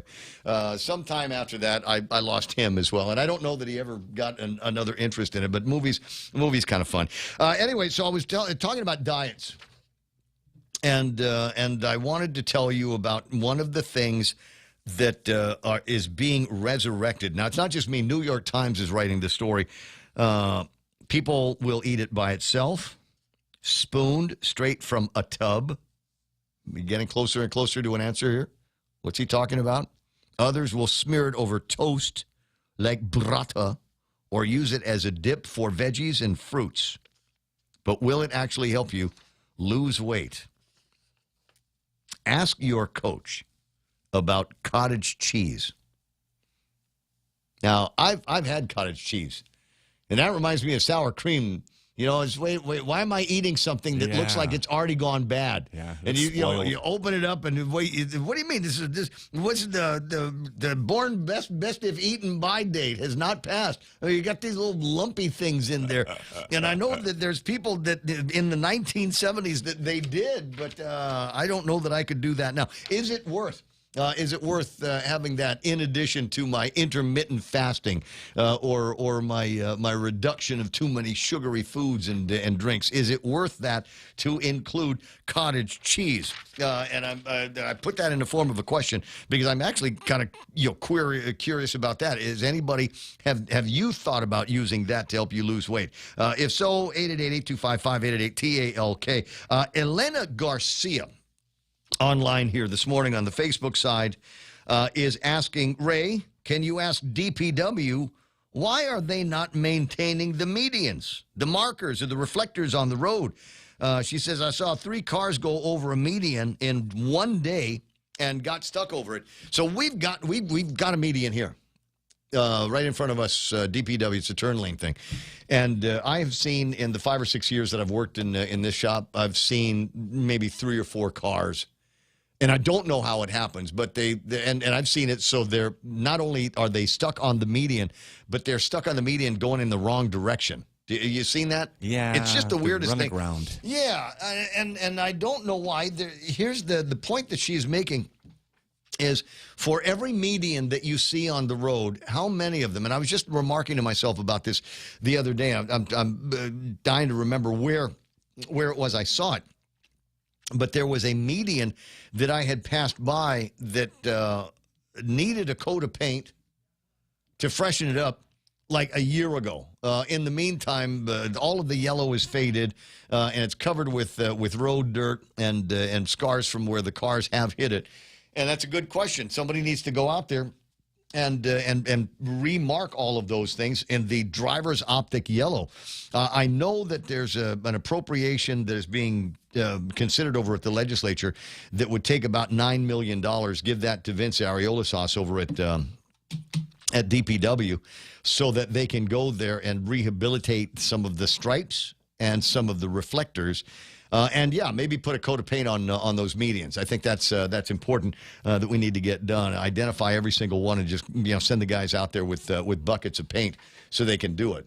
That's just me. When you see something like that, let me know. Send me a picture of it so we can put it on online and let the powers that be know what's going on. 9:52 and change. Who's on the phone? Mr. Glidey. Hey. Yeah. Waiting until the very end of the program. Half a lie. Half a day, Ray.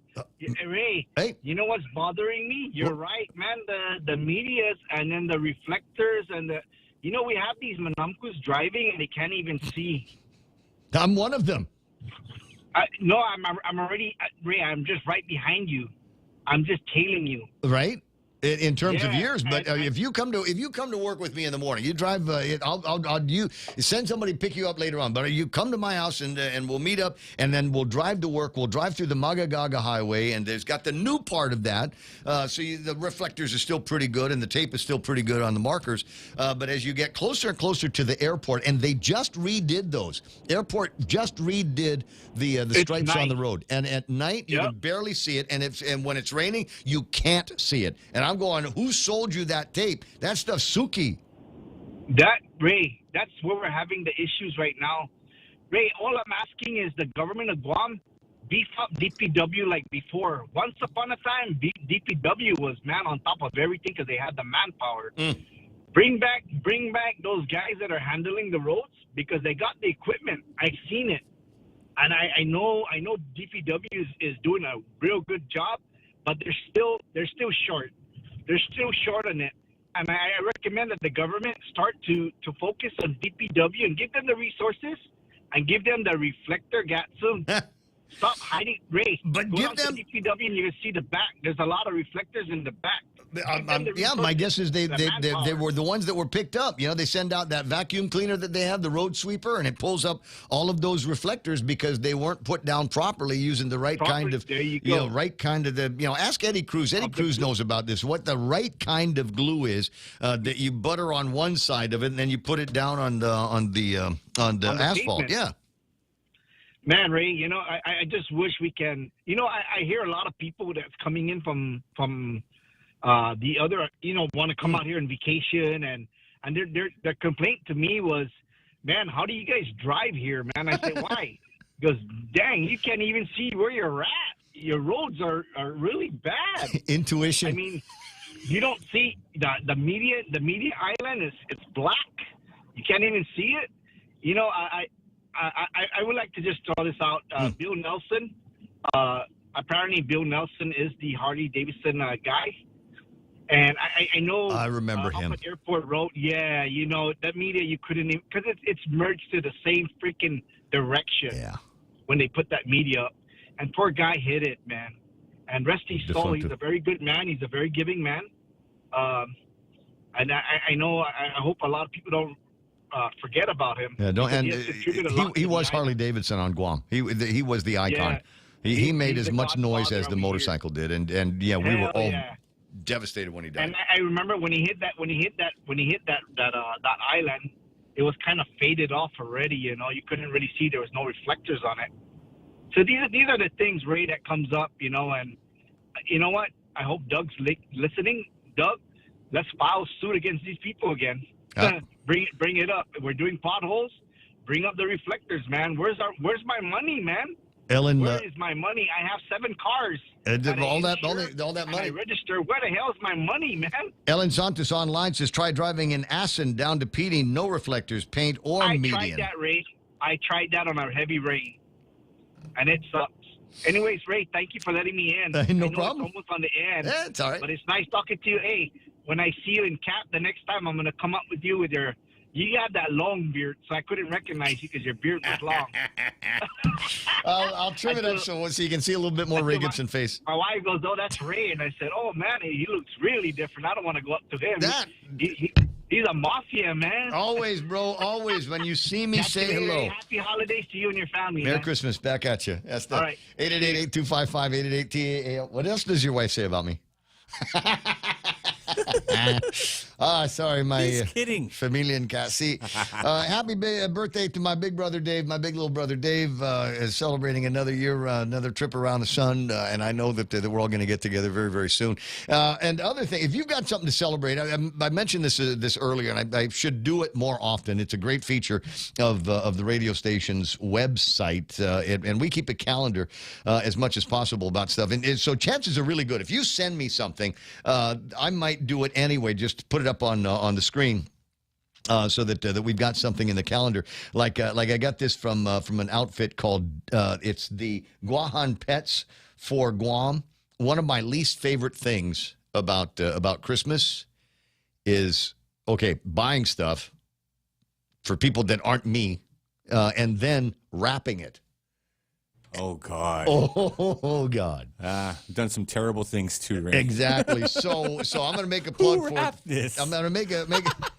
Just wrap it up and just tape it like a candy or something like that. Guahan Paws for Pets will have the Deck the Paws event, and this is going to be right in front of the Foot Locker. It's a wrapping event, and it starts on the 11th and goes until the 14th. So if you're going to be in the area of the Micronesia Mall, like I said, right in front of the Foot Locker area, just over from Beyond the Box, take your stuff to them and let them wrap it up and give them a decent donation to get that kind of thing going and help them out. They've got a big deal that's coming up in February, a big adoption rally that they're going to be doing in the park in February. I'll get you more details on that before too much longer, but that's just one of the events that's going to be taking place. So swing by there and do all of that. The other one is we've got the Plumeria Run, 10K, 5K, 1.2 Saturday morning. Now, I'm not going to suggest that there is an opportunity for cherry picking here or sandbagging, but if all of the runners are going to be at the Plumeria Run,